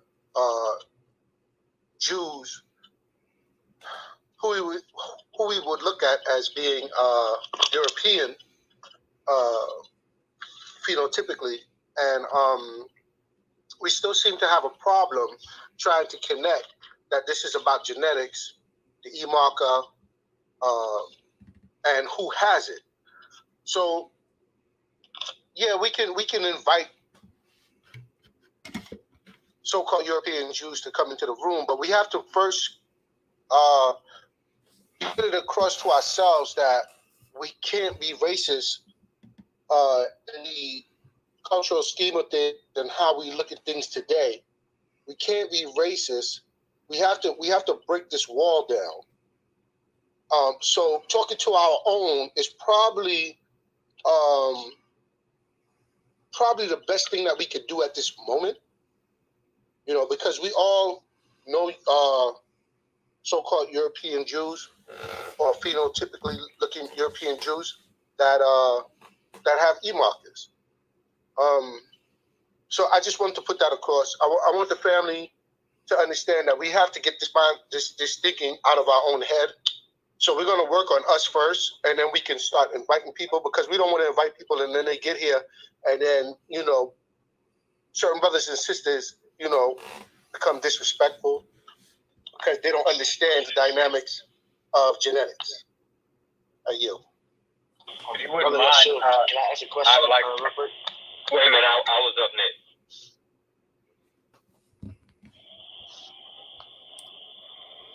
Okay, well, I guess everybody's quiet. Yeah, I'm glad for you, Slow-Mo. I just kind of want to back up what the brother was saying. You got to deal with things in your house before you worry about somebody else's house. That's just the way it is. And we do have to help our people to stop seeing through the American lens that we went through with the white and black dynamic and actually see it through the lens of our ancestors, which deals with descent from father to son. On the other point, to the actual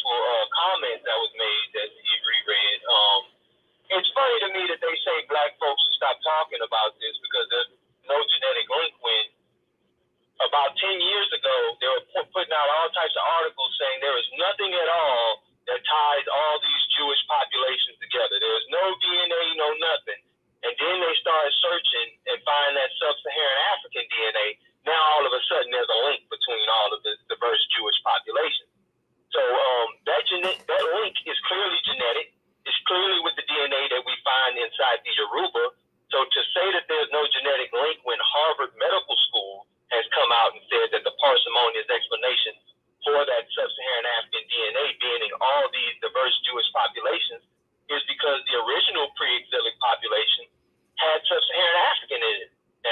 And that's just common sense. If you look at the article, look at all the studies, look at the analysis of the DNA, the graphs they put out, it's very, very clear that the sub-Saharan African ancestry is the link that connects all these Jewish populations when, again, 10 years ago, they were saying there was nothing that connected them, and it was just fabrication. And just to add on what you said, James, I'm going to actually change the link again to that paper that you're talking about.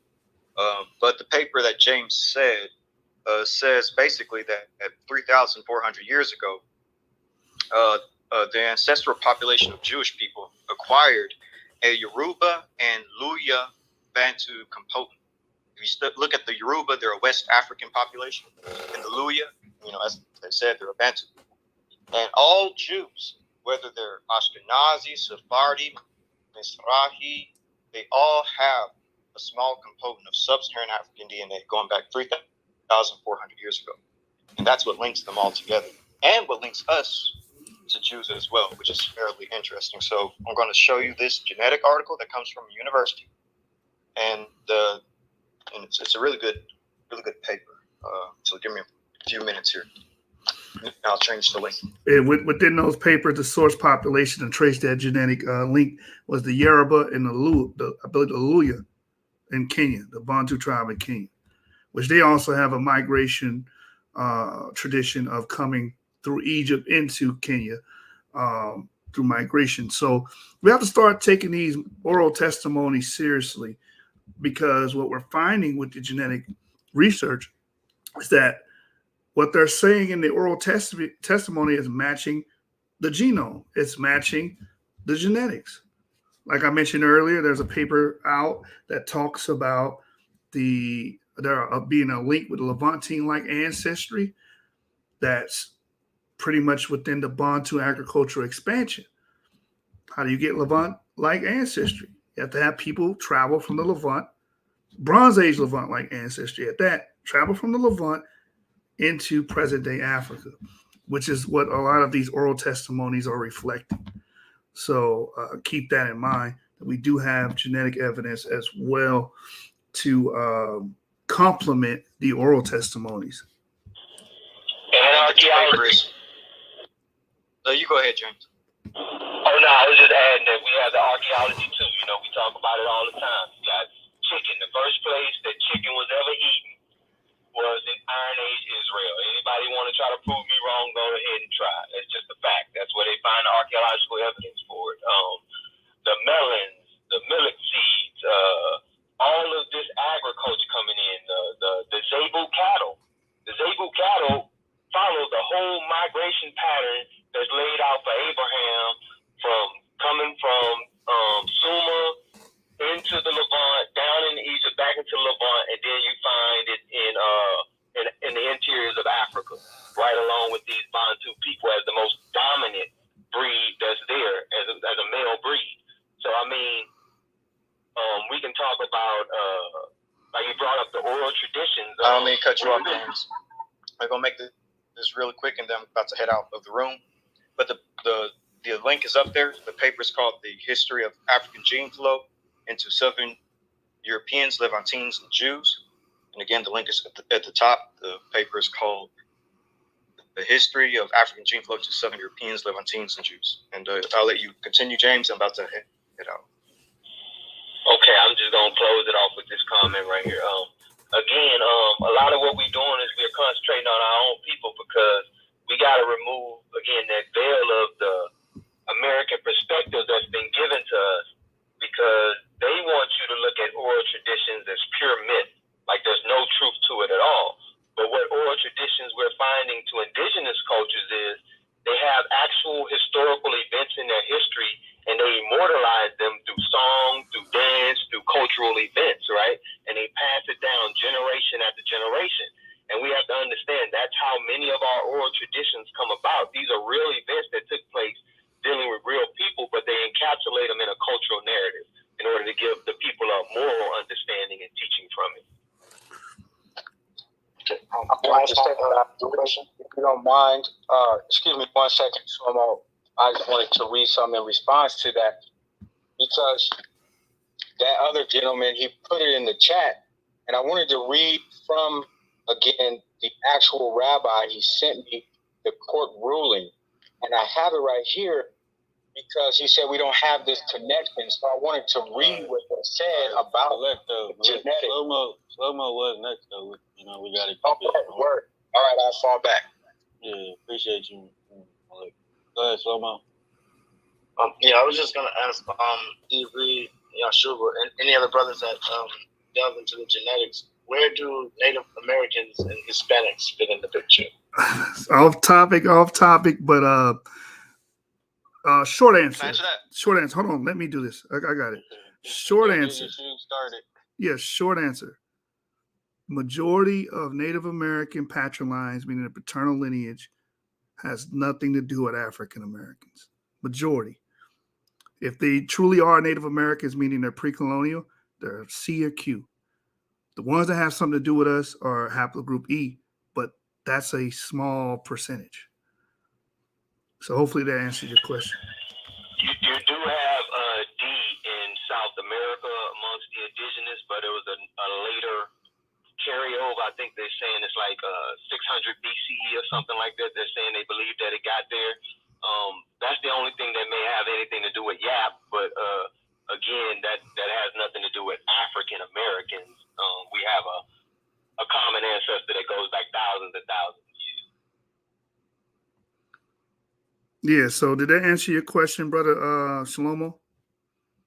Yeah, that did. All right, so brother Malek? Appreciate it. So I wanted to bring it from here because I feel like a lot of those people come with that perspective that we're not connected because they're looking for the validation from the Ashkenazi Sephardim. And so I wanted to read directly from this and kind of qualify that with the importance of what this means. This is a Beit Din, which is the religious court. And the brother brought out earlier that when one religious court makes a ruling, no other religious court, it has the same credibility as if the chief rabbi in Israel made a declaration. And I wanted to read, because he said we were not connected, so I want to read what they said about genetics. He says, due to the transgression of our ancestors, our nation was divided into two kingdoms before the destruction of the first temple in Jerusalem. During the time of the prophet Jeremiah, while the vast majority of Israelites went to Babylon, some Israelites relocated to Egypt and founded the Elephantine Jewish community. Genetic studies of the Y chromosome of Igbo men demonstrate that they originated in the Levant Basin, sharing genetic links with Sephardic and Ashkenazi Jews alike. While there is yet an exhaustive academic genetic study on the Igbos, the data of the majority of those who have reported their autosomal and Y chromosome DNA supports that their ancestor migrated from the Levant Basin into East Africa and then settled in West Africa. This is really important because this is a Jewish court ruling.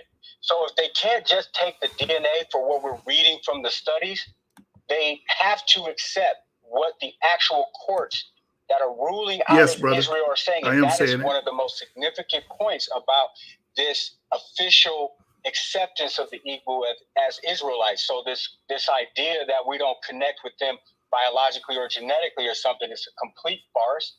And I was in correspondence with the rabbis, and he has a video where he's literally talking about the fact that they have anthropologists, scientists, and lawyers, and they have a team of individuals who compiled this information. So these are not idiots, is the point. So the fact that some people think that they can just come in with these little sly comments, not even be willing to come up and address it, when we have so much data and so many sources, I think it's absurd. But we can definitely deal with it academically and in a formal debate type of process. But I wanted to bring that out because they are pointing to the genetics. And that's like on the first page, 4-page court ruling.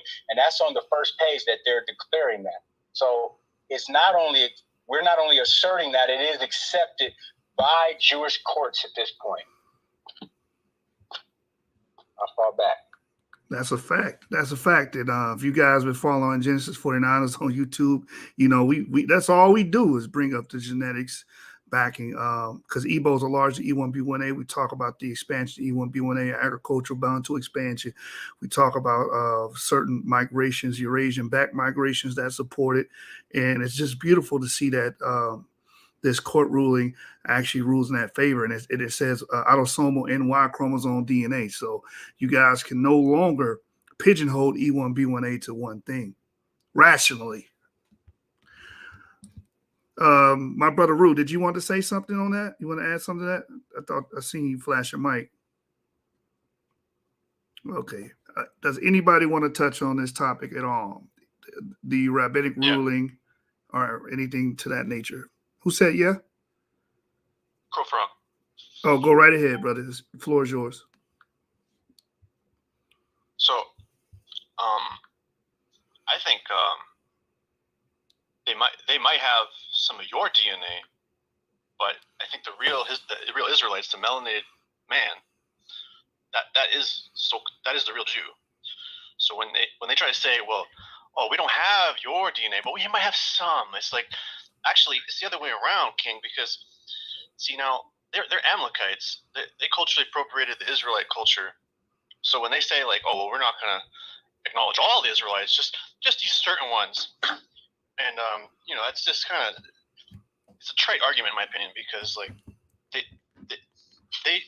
how do I say this? Like, with Scripture, basically, like, they weren't one of the original Table of Nations in Genesis 10 because it was they're from the line of Esau that splits from the first two wives of Esau from the Canaanites.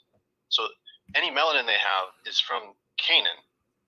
And, you know, so anyway, I can expand on that. I hear everyone going off on science and stuff, but I just, from scripturally speaking, like, they are the Amalekites, because the Amalekites are the ones that tried to wipe out the Israelites under Herod and wipe out the Israelites in the entirety.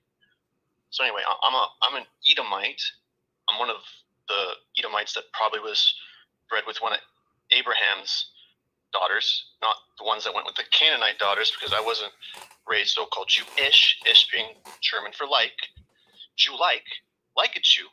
And they probably did stay in the tents of Israelites.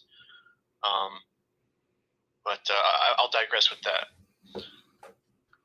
All right, so how are you determining that they are Amalekites or Edomites, or how are you determining that? Because think about what you just said. They do have our DNA.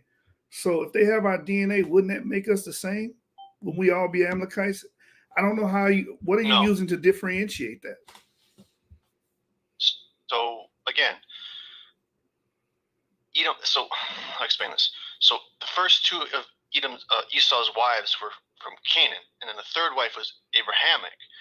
So that means only 1/3 of Esau, or like Edomites around the world, are what we'd call like European Gentiles. Now, the Amalekites, and that's one line, but they do make up a proportion of so-called white people. And you know, there's a difference between Hasidic Jews and Jews that we see like that just put on a suit and tie and kind of just fit in, so to speak. Like, you know, you wouldn't be, like, if you're Israelite, you wouldn't be an Amalekite, because an Amalekite is literally the son of Teman or Temanite. So, you know, it's like the grandson of Esau. Like, it's, so, you know, you can tell from the description of Table of Nations that Esau was red and rubby, hairy, and didn't have melanin. And he, you know, when he walked into the sun, he went red. So, you know, that's where I get that from. So, that makes any that clear as anything. So all white people are Edomites? Is that what you're telling me? Because I'm trying to walk through this logic with you and try to figure out, how are you saying that they are Edomites, and just, you know, giving them that lineage. What's the thought process behind that? Like Revelations 3 and 9. You know, they have a certain, like, so-called, like, you know, I guess the Hindus would call it karma, but, like, you know, the thought process is that, like, under Babylon, they also, like, repossessed the language because they put the dots on it, and they couldn't even pronounce the words. And you'll notice if you have a son or daughter who is an Israelite, they instantly speak the Paleo Hebrew, like ha, ba, ta, za. So it's like that language wasn't able to be spoken by Amalekites because they weren't the chosen people. So, technically Amalekites are Edomites, but not all Edomites are Amalekites, and definitely not all Israelites are Amalekites. The distinction is that they only tried to, because if you read the story of Herod and the Amalekites, they tried to wipe out Israel. And so we know that we're still dealing with that today. I know and your question is very broad, and it's like, I hear what you're saying. You're speaking to someone who hasn't heard of this before, and so I thank you for your question. All right. So what if Ashkenazi Jew got on here and said the same thing about you? Well, you guys are the Edomites. That's why we share DNA. Yeah, we share common ancestry and whatnot, but you're an Edomite. But he's also Edomite, so I would agree with him that we're both Edomites. It was him talking to me. What if he says African Americans are Edomites? He'd be nonsense. This doesn't make any sense. How? Listen, brother. He can use the same parameters you use. Oh, well, the scripture says here they mix with Canaanites, and we know Canaanites are black. Hold on.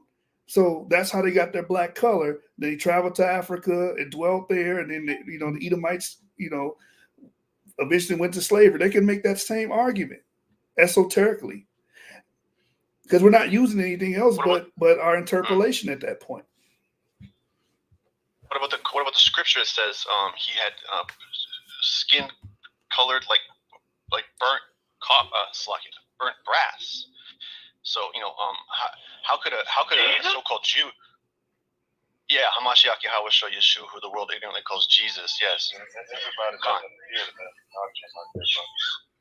I couldn't hear that. One West. I'm saying everybody. I'm not from One West. That's what I was saying. I live in Canada. I'm not from One West. But what you're saying is something that's very well known in the One West circles. That's like verbatim. What you're saying is like verbatim what they typically say in the One West sector. I mean, you might not be affiliated with any particular organization in One West, but you definitely have their talking points. He definitely is a student of their school of thought because like you said, his talking points are literally one and the same as theirs. Like word for word too. So all he has to say at this point is he believes Black, Hispanics, and Native Americans are Israelites, and then we got him to a charge. No. So I'll answer that. So Native Americans are Russian and Chinese Manchurians. They cross around the Bering Strait. As far as Hispanics, they are Edomites generally, except for some that are Israelites that are, you can see by their copper-colored skin. There are some still in Mexico to this day, melanated man that is still there, just not completely wiped out. So are you qualifying by your European-ness? Is that what you're qualifying like Edom as? Because you keep mentioning melanated, so I'm assuming you're making a phenotypical somewhere in there. I'm not making an argument because that's to enter in polemics. I'm not a debtor. So, I'll listen to anything that's credible, just as long as it's not just to argue. Let me ask you a question, brother. Have you done a DNA test yourself? No, I don't trust those companies at all, man. No, King. No. All right. So when we look at the white population, white European population, they're not all the same, right? Paternally. There's correct. No. There's Aeropid. There's a bunch of them. I've actually seen it the other day. I looked at all the list of them. There's many kinds. Right. Not just Khazarians and. So they all can't be. Can I take this one, you shoot? Hold on. I'm gonna give it to you here in a minute. You can't classify all white people as Esau, Edom, if they have different paternal lineages. Some of them are R1b. Some of them have haplogroup I. Some of them are haplogroup G. Some of them are E, like us. So they're not all the same. So you can't categorize them all as, descending from a man named Esau. They got different Y chromosomes. That's why it's important that everyone starts studying genetics and getting a basic rudimentary understanding of it. Because I'm telling you, it's going to cut and destroy a lot of these racist notions that we have about each other. Go ahead, Zaya. All right, Crow. So can I ask you a question? Do you think that all Israel was homogenous in the time of Joshua? I don't know. I wasn't there. I couldn't tell you. I also bit my lip right now. I just bit my lip. Ow. So I thought that was like a sign from the Most High to just shut up and listen. However, before I shut up, I just wanted to say, as long as everything is scripturally backed up, I'm willing to listen to it. As far as DNA tests are concerned. You go ahead. Yeah, go ahead. Go ahead. All right, can we go to Joshua 22 and 27? So this is when Gad and Reuben and all of them was in a fight. But that it may be a witness between us and you and our generations after us, that we might do service to Yahweh before him with our burnt offerings and with our sacrifices and with our peace offering, that your children may not say to our children in the time to come, ye have no part in Yahweh. Why would they say this if they were all homogeneous? Okay, well, didn't the tribe of Slovakia? I know that there's a split between the 10 tribes and the 2. I do know that. Well, yeah, this is Reuben, Gad, Manasseh.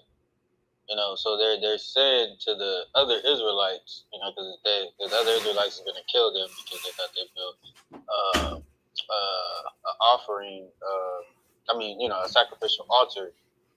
I want to say what on the Jordan. I think it was the Jordan, if I'm not mistaken. And why would they have to say this to the other Israelites, saying that your children may not say into the generations to come that our children have no place in Yahweh? If they all were homogeneous and they looked the same. Well, doesn't the scripture also say, brother, that it was written that 2/3 of the tribes aren't going to make it into Shemayim? It just says 2/3 of Israel. Meaning all of us. In my opinion, that also applies. That script about 2/3 also applies to Esau, because here we see the first 2 wives were Canaanites, and then the 3rd wife was Abrahamic. Oh. So I think that's the whole world. Well, our four mothers, they were mixed, Judah mixed. We had a lot of people have that Ezra argument where they say they put away the strange wives, but the Most High never said to do that. So my question to you would be is, huh? Oh yeah, just I want you to interject with your statement. I just want to reset the room real quick and just answer the title of the room real quick by saying that I do believe that Adon or Adam, like all man cometh from the original man, the melanated man. So if that answers the question, yes, just not Israelites and Amalekites. Hold on, brother. Go ahead, King. Go ahead. Yes, sir. Go ahead. I didn't mean to call you sir, by the way. Forgive me. It's all right. So, yeah, hold on, Sean. Let me make my point real quick, Sean. Because he wanted to deal in the scriptures. So I'm gonna deal with him in the scriptures. Well, I'm Yo, Zai, you there? I want to make a quick statement about the scriptures. I wanted to tell Zai, go to Deuteronomy 23 and 7. Okay. Go ahead, Sean. I'm gonna pull Deuteronomy 23 and 7. Yeah. The point I want to make was he said, wouldn't Esau be a part of the 2/3? Well, if he's talking about Israel, Esau is not Israel. Esau is Hebrew, he's not Israel. Jacob is Israel. So we're talking about a specific line of people. I yield there if you have any questions about that. Yo, Sean, can you do me a favor, Sean? Yeah. Do you have the Septuagint? The LXX. Okay. Can you go to Job 42 and 17 for me? Yeah, I got that when you're ready. Yeah, I'm ready. And I want Sean to go to the LXX, the Septuagint. Job 42 and 17. Hold up. I got to grab my Septuagint. Because I'm not going to prepare them on my phone. So I got to grab Yeah, while he's grabbing that, Crow, my statement to you is that even though that they did put away those strange wives, were they still not Israelites? Because the Most High never said to do that in Him. What nation were those wives, by the way? I'm pretty sure that they were the the nations that he told us not to. So. Which were those? I think they were hold on. Philistines. They were Philistine. Okay, I don't know, because I know that, like, for example, I know that Lot was Asiatic, for example, but I don't know about Philistines. I have to look into that. I have to do some more research. Go ahead, King. Please read the scripture. I'm trying to find it. You said Job? Yeah, Job 17. I mean, Job 42 and 17. Okay, hold on. I'm just trying to get you there. 42 and 17. And you got that scripture, right, Zaya? Yeah, I got it. All right, read that one real quick, and then I want Sean to read his. All right, this is Deuteronomy 23 and 7. Thou shalt not abhor Edomite, for he is thy brother. Thou shalt not abhor an Egyptian, because thou was a stranger in the Egyptian. You actually want me to keep going? Yeah, I should. The children that are begotten of them shall enter into the congregation of Yahweh in the third generation. God, but that still doesn't make them Israel. He's just adding them. Go ahead. Sean, you got that precept, though, that I told you to get, right? Yeah, Job. I'm in Job. You said Job what? 42 and 17. It's going to show his genealogy. Because Job was an Edomite. Wow, I'm anonymous.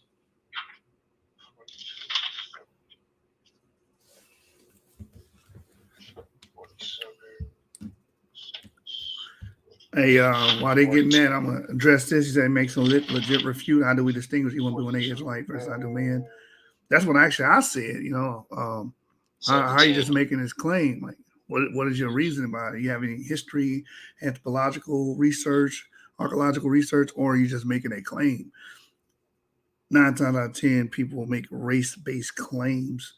All right. So if someone's white or black, they'll say stuff like that. Because as far as 12. I got Job 42. It goes as far as 12. I agree with you, brother. I appreciate the ruling, but in my opinion, it was a fact without I have 17 You're absolutely right.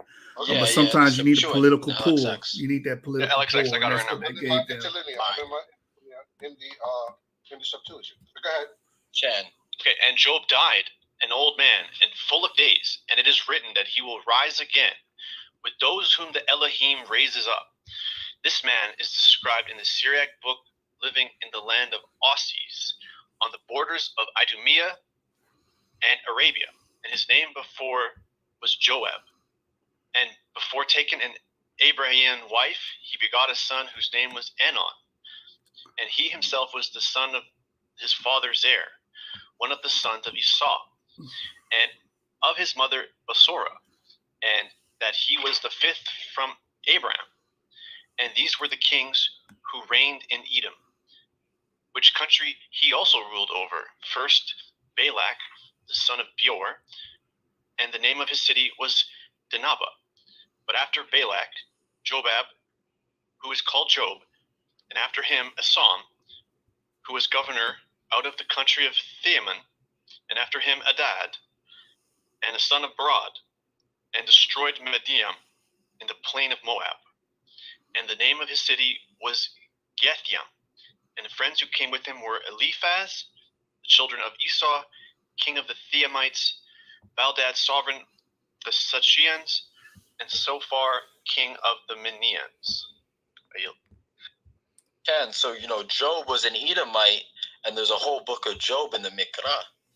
Even in the oral tradition, Obadiah was an Edomite, and he had prophecies against Edom. So at the same time, that's why brothers got to stop banging on Edom. There's righteous Edomites. I agree. But my point is that the brother said that 2/3 of Israel. So 2/3 of Israel is 2/3 of Israel. All right. Esau was named Israel. His brother was named Israel. But that doesn't mean the Most High doesn't have an elect from Esau, just like we just read from the scriptures.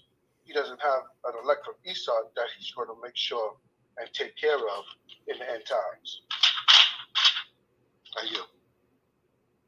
I agree. No, I accept what you said, absolutely. What I meant is that Rebecca and Isaac did not approve of the first two wives. That's how I mean that in a sense does in a sense, refer to. I mean that in a, what's the word for that? It's like in a poetic sense, I guess. Yeah, I mean, I get what you're saying, but Yahweh's will is Yahweh's will. Whether we agree with it, disagree with it, man devises his own thoughts, but Yahweh is the one who guides his ways. Whether it be,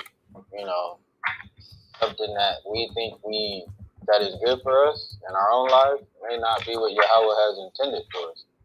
So, like I said, the point of what we were bringing out to you, brother, is that, regardless of how we feel about it, Israel was not homogenous. And we can't make it that way because it's just not that way. So I guess we're back to the question of. So I guess we're back to the question of Israel and Edom both being haplogroup E. So we can't start picking people out because of the shade of their skin and saying that they're Edom, they're this, they're that, because like you said, we don't know the will of the Most High is the will of the Most High. Who he decides to save, or who he decides to deal with from different nations is who he decides to deal with. So it's not up to us to start poking fingers or pointing and saying, well, he's an Amalekite, he's European looking, he's this, he's that, because we don't know who he's going to deal with. You don't know who's an Amalekite today. You don't. You can't point them out to me. By that logic, Moab and Ammon would have haplogroup E as well, because that was Abraham's nephew. Exactly. That's why I was asking him, how does he differentiate that? Like, what is his? It seems like you're just using skin color. Right. And then on top of that, don't forget all the sons of Keturah and all the sons of Ishmael. Mm-hmm. All of them would have had haplogroup E as well. Mm-hmm. Right. And I was about to say, they're haplogroup E as well. So we could be. They're Hebrews. They're not Israel. Right. They're Hebrews. Unless you go by Rondon, because haplogroup J is actually Ishmael. Oh my God. Yeah, Rondon something else, ain't he? Don't forget, aliens also came down, and that's why those people in China had that Somebody's story that been paying became serious. They became the Ching Chong Wan. You mean the Ching Chong Wan? Hey, somebody's been paying attention to us because somebody says what we always say. To go with what Zaya said about Israel not being homogenous, Hosea 5:7 says they have dealt treacherously against the Lord, for they have begotten strange children. So, and if you read verse 5, you know who this is talking about. It says, therefore shall Israel and Ephraim fall in their iniquity. Judah also shall fall with them. So, Hosea prophet to Ephraim or the northern kingdom, right? And verse 7 says, again, they have dealt treacherously against the Lord, for they have begotten strange children. So these children would have not been homogenous with the rest of the population, because why? A lot of these brothers were taking strange or foreign wives, meaning they would not all look the same because they're sharing autosomes, they're sharing different phenotypes. So your children are not going to look like that. So if any of you brothers go to Japan and marry an East Asian woman, your children are not going to look like your ancestors. And if your children marry East Asian women, your grandchildren are not going to look like your ancestors, they'll look like you. That's what happens when you intermix and admix. That's why it's another reason you just can't judge people off how they look. Absolutely.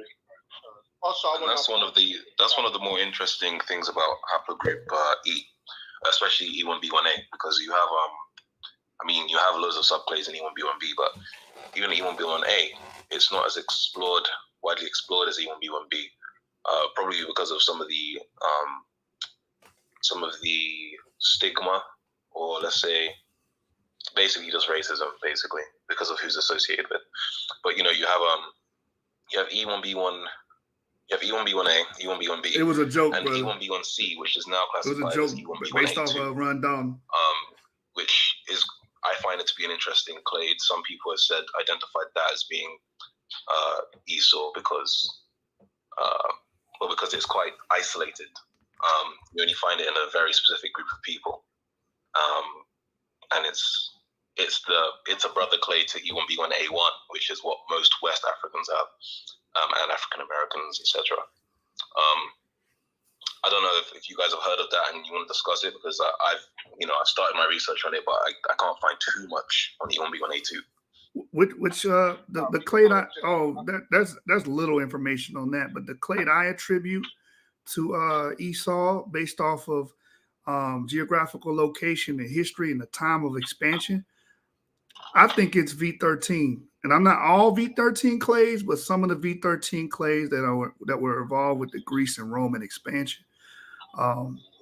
Nothing's definitive, but my research has pointed me towards maybe though that clade has something to do with Esau. Dano, you gotta tell Dano he's the Asaph.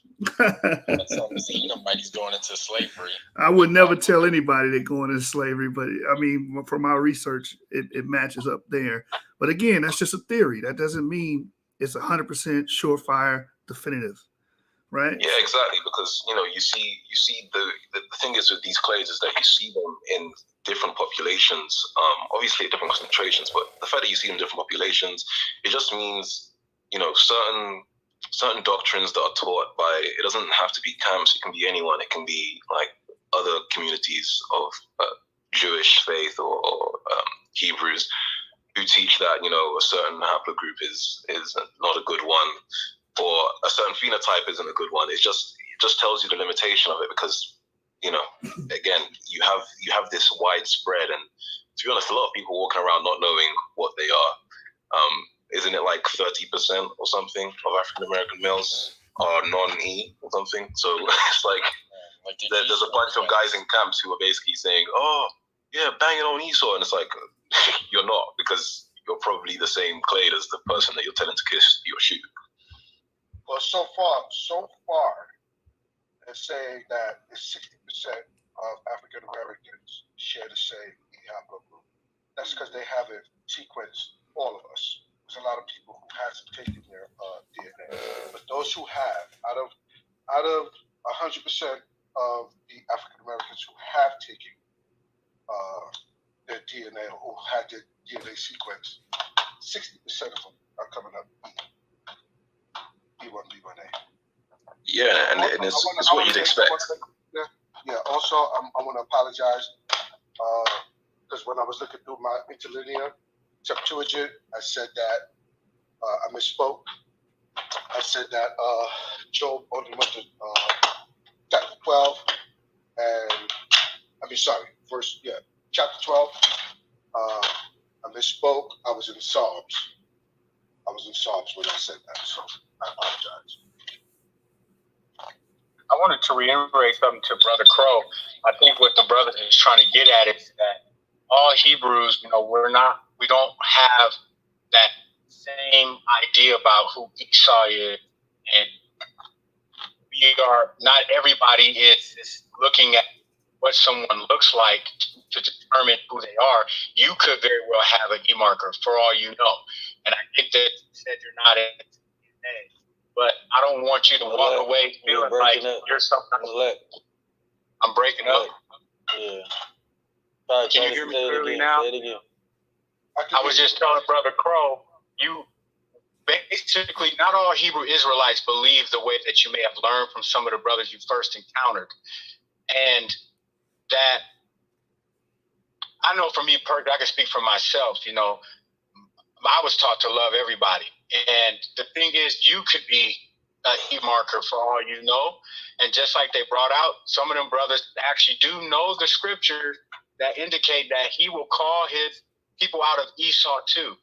And there are so many points that the brothers brought out, and I could give you 4 or 5 more that are very important about why you can't just determine like that. You yourself could very well be an E marker. But I am messianic, so I wanted to say what Yeshua said about this in Matthew 13 and 30. He said, "Let both grow together until the harvest. At the time of the harvest, I say to the reapers, first gather together the tares and bind them in bundles to burn them, but gather the wheat into the barn." And with everything you said, this is not saying, oh, he's Esau, he's going to go get burned. There are people whose hearts are right. If you look at Exodus 12, literally, those sojourners were allowed to be circumcised and participate in Passover, and the text is very clear. says they're to be treated as native born. That's very, very important, to be treated as native born. And show you how convoluted this gets, if you read the book of Maccabees, you'll actually see that there was a time that the Israelites and the Edomites came together to try to fight against Rome, and it says that they became as one people. By the time you get to King Herod, you have an Edomite ruling over the Israelites. See, so they have been intermarrying for generations. And so to try to separate this, even with genetics, it cleared up a lot of things. But I don't think it's as simple as separating Esau out, because there was so much inbreeding for so long. And ultimately, go in love, man. You're not condemned because of what you were born into, just like I'm not blessed because I was born into. And so we all have to keep the commandments and do right by the Most High. And with that, shalom. Hallelujah. Yeah, and I'll just add this real quick. Us black folk, Crow, if you don't know, we have a saying, all skin folk ain't kinfolk. You got black Edomites, just like how you have white Israelites. It's the only way we're gonna know is by the Spirit. I'm not a JC follower at all, but that ain't the topic right now. But I'm a Torah, so what the Torah says, I'm a follow. And at the end of the day, bro, you being here amongst us kind of tells us that you might be our people. We never know. Zaya, that was you just speaking? That was you, right? Because I'm not looking at my phone. Okay. Sean. Because, just to the point what you were saying, all skin folk are not kinfolk. Does anybody else besides the people on the panel know Marcus Garvey's You breaking up, Sean. Say it again. Does anybody in the room know what Marcus Garvey's haplogroup is? Nah, go ahead. Tell us. Is he G? It's according to what you just... No, it's R, right? Yeah, it's R, yeah. It's R, yeah. Right. So all skin folk isn't kinfolk is a real attribute. It's a real saying.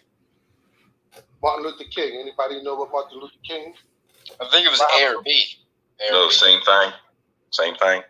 Yeah, Martin Luther King was, I think, the same thing. And that's an excellent point you brought out, because look at Marcus Garvey's skin tone, right? And then look at someone like Malcolm X's skin tone. Malcolm X was actually haplogroup E. Marcus Garvey was haplogroup R. So, all this stuff. Was it E1B1B or E1B1A? As far as I can't discern that much, but I know he was haplogroup E. Yeah. E1B1B. E. Yeah, my research, E1B1B. Ah, okay. Which one, Marcus Garvey or Malcolm X? Interesting point on all of that, right? So Marcus Garvey was R, right? And he was also a major part of gathering our people to bring them back to Ethiopia, right?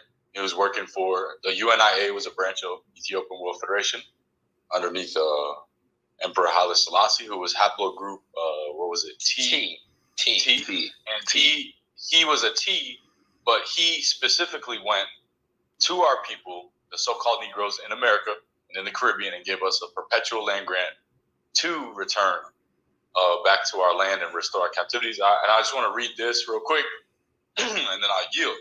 This is Zechariah 12, starting at 7. Yahweh also shall save the tents of Judah first. Okay, so Yahweh's going to save the tents of Judah first, that the glory of the house of David and the glory of the inhabitants of Jerusalem do not magnify themselves against Judah. In that day shall Yahweh defend the inhabitants of Jerusalem, and he that is feeble among them at that day shall be as David, and the house of David shall be as God, as the angel of Yahweh before them. And so there's like a oneness, there's like a unity thing going on right here, right?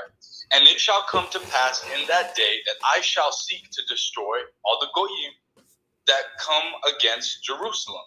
And I will pour upon the house of David and upon the inhabitants of Jerusalem the spirit of grace and supplications.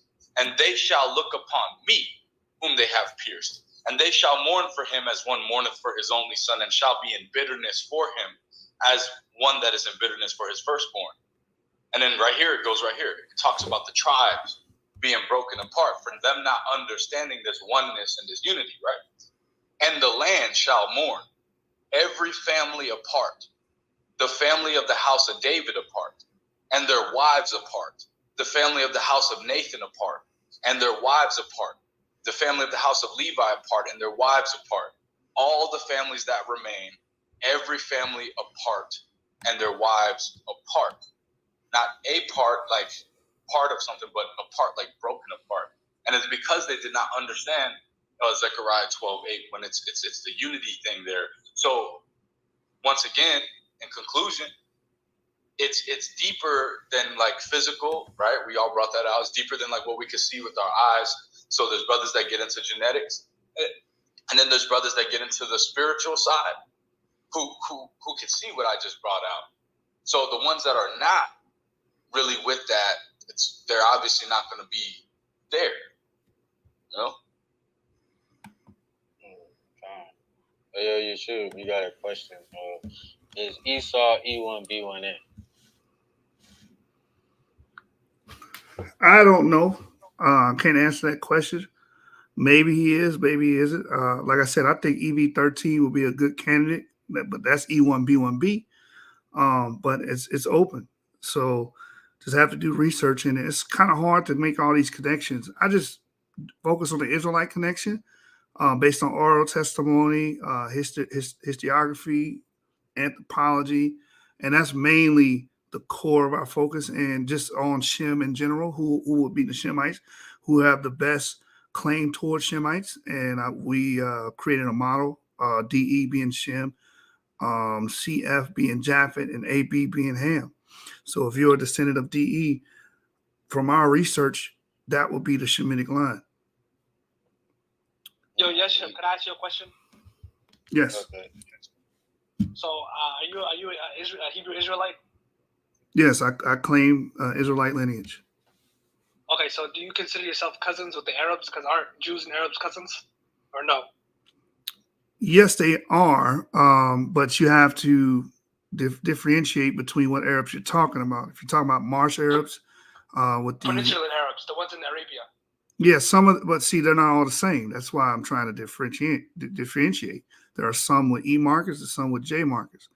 The ones with J markers come from the Zagros and Caucasus Mountain. They have their genetic origin in Genesis there. The ones with the E markers can be said to have a Middle Eastern origin or African origin. I am related to those that have the Middle Eastern origin and African origin paternally. Are you E1B1B or E1B1A? I'm E1B1A, U290.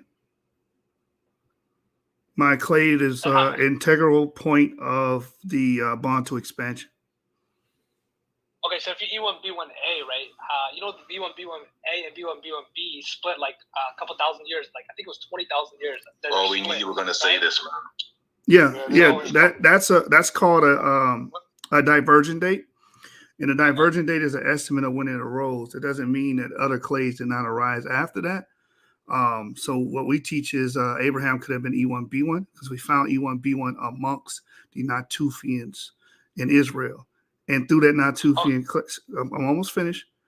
Through that Natufian population, because they represent a population, Abraham would have had E1B1 according to our theory and our model. And his I have another question too. Okay, go right ahead. Once you're finished. I was just going to say his children would have later divulged into E1B1A and E1B1B. So is anybody who has E1B1B, are they an Israelite or no? I wouldn't say anybody because it's not that simple. EM123, EM35, I lean heavily on that because of their history, their expansion, them being tied with the Sephardic Jews and Portuguese Jews, North African Jews. We see a lot of EM35 and also being the core population with the Jews initially. What we see as far as the burial sites and stuff that we have been able to collect in Israel, around Israel actually, and surrounding areas. So can I add to that? Can I add to that? Because I'm actually E1B1B. I'm EM123, right? And we also see my haplogroup within the Samaritan Kohanim. So it's a Kohanim haplogroup. Yeah, I'm saying EM123. Hold on, Yashak. So the brother that just posed that question, what's your name? Oh, me or the other guy? The brother who posed the question to Yeshua, because I'm not next to my phone, so I don't know who posed the question. I don't know. I think it was the guy. It was the other guy. I don't know. It wasn't you? No, it wasn't me. Who was the brother having a dialogue with me? No. It was him. He's talking. It was you. Okay. There was another guy. It was him. I'm gonna ask you a question. I'm gonna ask you a question. Go ahead. What is your model? What is your model for? Because we have to, you're asking questions, but you're not putting forth. What is your model, or who do you feel is paternally Israel? Who's paternally Israel? Yeah. What clay? What clay do you? Do you know yours? Because you asked my brother what was his. I'm E1B1B. Y marker. What is yours? E1B1B. And my subclass. Oh, he wanted them Somalian. Who said that? Okay. Oh, hold on, bro. Please, nobody get me. So I'm EV32. After that. You're EV13, you said? I'm sorry. EV32, 32. I'm sorry, can you hear me? Hello? Yeah, I heard you. So you said you're EM2323? Nice. EV. No, EV32. Oh, EV 3232. Yo, I'd like to ask Yeshua a question. Can I get to the queue? Yeah, I got you, Orly. Okay, Yeshua. So, yeah, we can hear you, bro. Go ahead. Go ahead, Orly. I'm sorry, I was in the matrix for a second. So he said he's EV what? EV32. V32. That's what he said. V32. EV32, 32. Right. So you're E1B1B. So do you believe that E1B1A is separate from you? You have nothing to do with you? I mean, they came from the same source, right? But it diverged like thousands of years ago, right? Because they all come from, I think it's EP2, and then they diverged like 20,000 years ago. Yes, again, that's the divergent date. That's an estimate. That's not. You don't have a time machine to verify that everybody at E1B1A and E1B1B expanded or arose 20 or 30,000 years ago. If someone's carrying EP2 today, they can still produce E1B1B or E1B1A even today. Right. Let me get into that. It's something called it's something called rapid radiation. Hold on. Let me say this. Something called rapid radiation. When you're growing and you're expanding and you're taking over a large expanse, your children, you have a lot of what you call population boom, especially with agriculture. This helps with it because you're able to sustain large populations and population growth. You start to spit out a lot of haplogroups. This is what happened with the Yamnaya in Europe, and this is what happened with E1B1A in the Bantu expansion. This is why we have a lot of downstream clades from V38. And this happened within the last 3,000 years. So time is not a thing. It's not an error or a problem, or it doesn't cause an issue. So what we say is EP2 is Abraham, and through the expansion, because according to the narrative, there was an expansion in population growth of the Israelites. When they went into Egypt, they came in 70 souls, they came out like 1 million, according to the narrative. So we're saying that that initial group of Israelites would have divulged and turned into different E1B1A and E1B1B markers. The evidence to that is the paper that's pinned to the group, that you have Yoruba elements and Luya elements mixing with the original Israelite cluster. So you would have had E1B1B there and E1B1A amongst the original Israelite cluster, dating 3,400 years ago.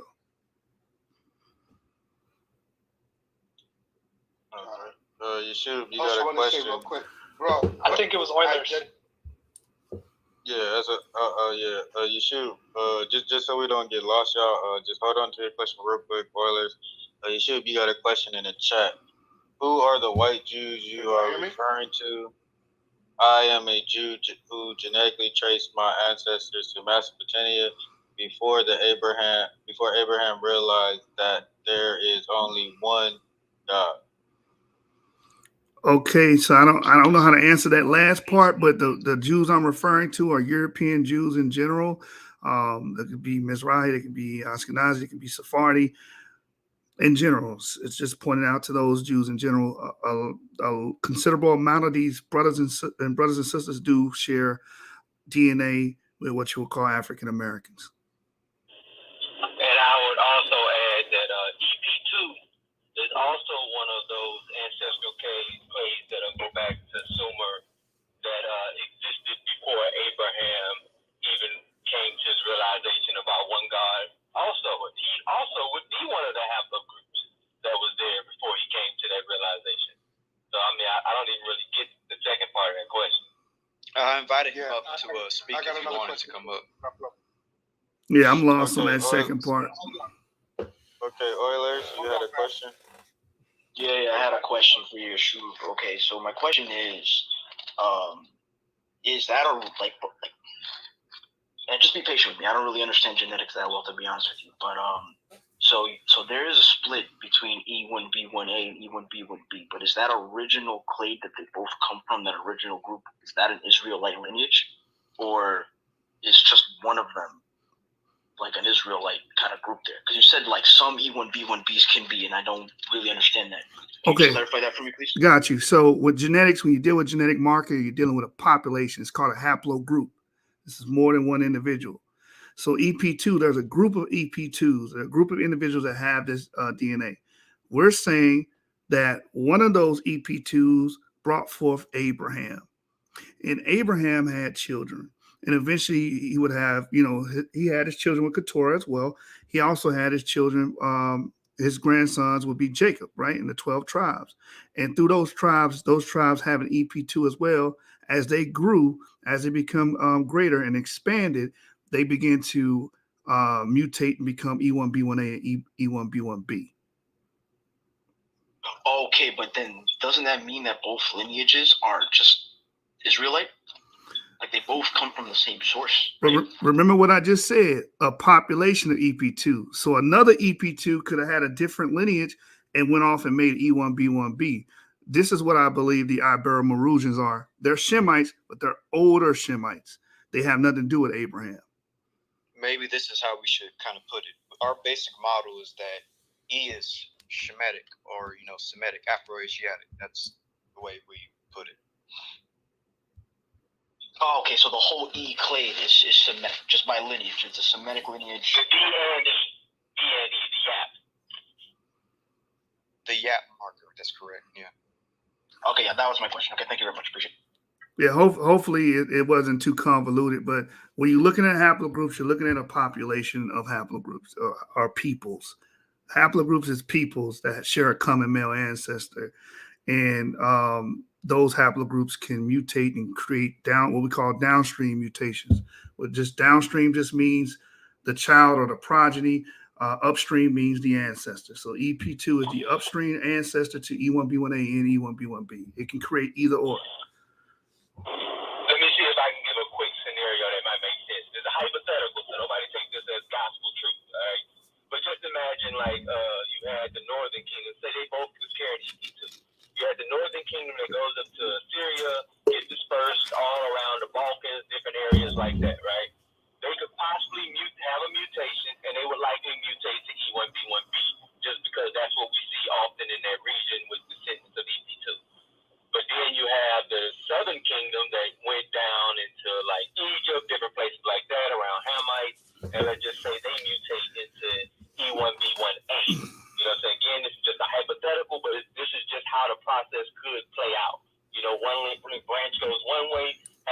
information that mutates one direction, one goes another way, mutates a different direction. Right. So that's how DNA works. So you have older E1B1Bs that have nothing to do with Abraham, and you have older E1B1A that have nothing to do with Abraham. Like the oldest E1B1A we found is in Iran, and it's 12 to 8,000 years ago. So that has nothing to do with Abraham. We're not saying that that's a descendant of Abraham. We know it's a Shemite, but that is from an older group of EP2 that diverged into E1B1A somewhere in the Middle East or somewhere in Iran. Hopefully you guys are getting that. But just okay. So I just have one other question then. Okay, but when Carl was speaking to you, I think you said that there are some E1B1Bs that can't claim that lineage, correct? no, I said I lean towards EM35 and EM123 because I can give examples of that, of them being Jews, them practicing Jews, their oral testimony, history, stuff of that nature.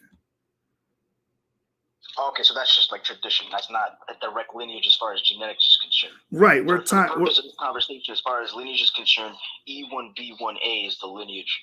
That's some within E1B1A. We're saying the lineage that's from Abraham, right? We're saying both. I'm saying both. E1B1A and E1B1B both can have that claim of going back to Abraham. Okay, I appreciate that. Thank you very much. No problem.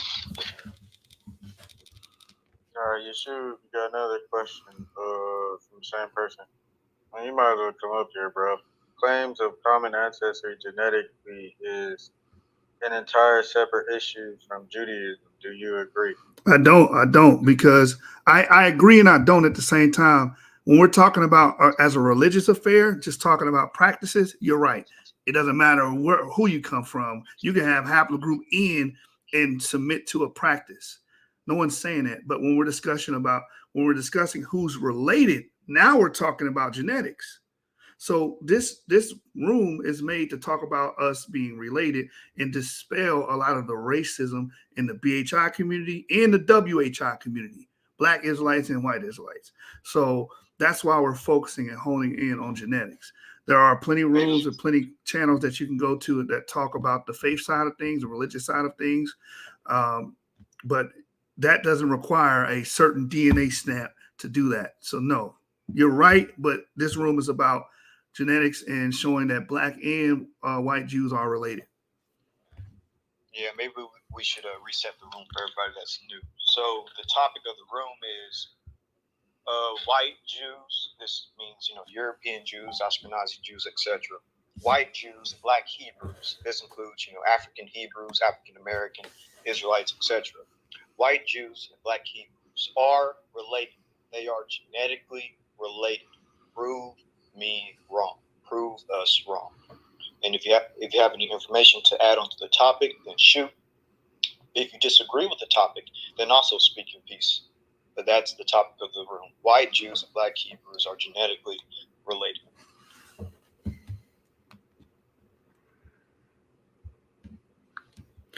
Yeah, so don't rush yourself. Not all at the same time, right? Yeah. But just to, I can monologue here.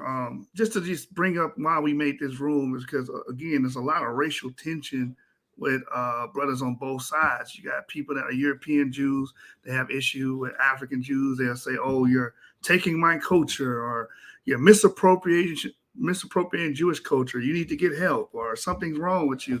And we see why you're doing that. The reason why you're doing that is because you see people with hue in their skin. You see people that have an African morphology or maybe African-like morphology. And in your mind, all of the negative stigma that comes with that comes in your mind saying, "No, they can never be Jews. And I was taught that they're Hamites." And that's the beauty of DNA, because DNA is eroding those stereotypes. It's eroding the racist overtones. It's eroding these things. And this is why we brought up the ruling of the court. And I'm going to read from this ruling right now as we got to pause from the action. Again, you can change the link if you like. I can go back to the Ebo. Yeah, from Silver News. Silver News. All right. Change the implication of the Jewish rabbinical court ruling, like Malek read earlier, says, according to the rabbinate, while there's yet an exhaustive academic genetic study, exhaustive academic genetic study of the Igbos, the data of the majority of those who have reported their autosomal Y chromosome DNA, they use the autosomal Y DNA, that's E1B1A, we're talking about Igbos, they have a large prevalence of E1B1A, supports that their ancestors migrated from the Levant Basin, sharing genetic links with Sephardic and Ashkenazi Jews alike, which matches the title. Black and white Jews are related. Because again, the Sephardis have E1B1A at 10% around their in their populations, right? You have EU174 registered on JewishDNA.net. That's E1B1A. So you're seeing E1B1A, E1B1B Jews coming together, right? It says the rabbinate noted that the fact that the rabbinic authorities during the Songhai empires were aware of Israelites in Igbo lands, which lead to the logical conclusion that they treated Igbos as Israelites. And we have the historical documentation on this. So now we have historicity, we have genetics, and we have culture.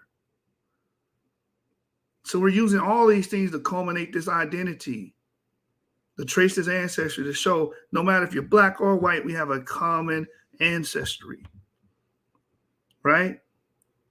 It says the final conclusion of the Obadiah Alliance Rabbinate was that Igbos are to be treated as Israelites in every sense of the word, and also their priestly and Levite lineages should be upheld as valid. This is huge.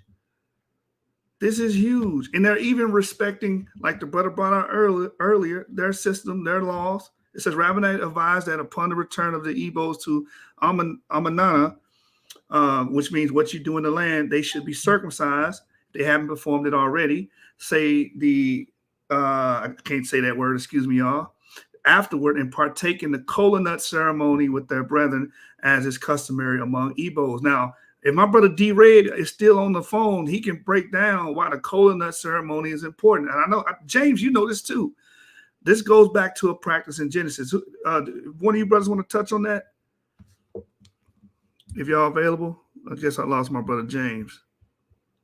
Does Rue know it? He might know about it. Yeah, James is missing. I think he fell out. Well, in the book of Genesis, it talks about greeting your brother or a visitor with I think it's almonds. I have to look it up, but it's very similar to the kola nut tradition, right? So again, like this article is a very powerful article, and when we're finished with this clubhouse, I'm actually going to read it in its entirety to my audience on YouTube. So does anybody want to touch on this topic?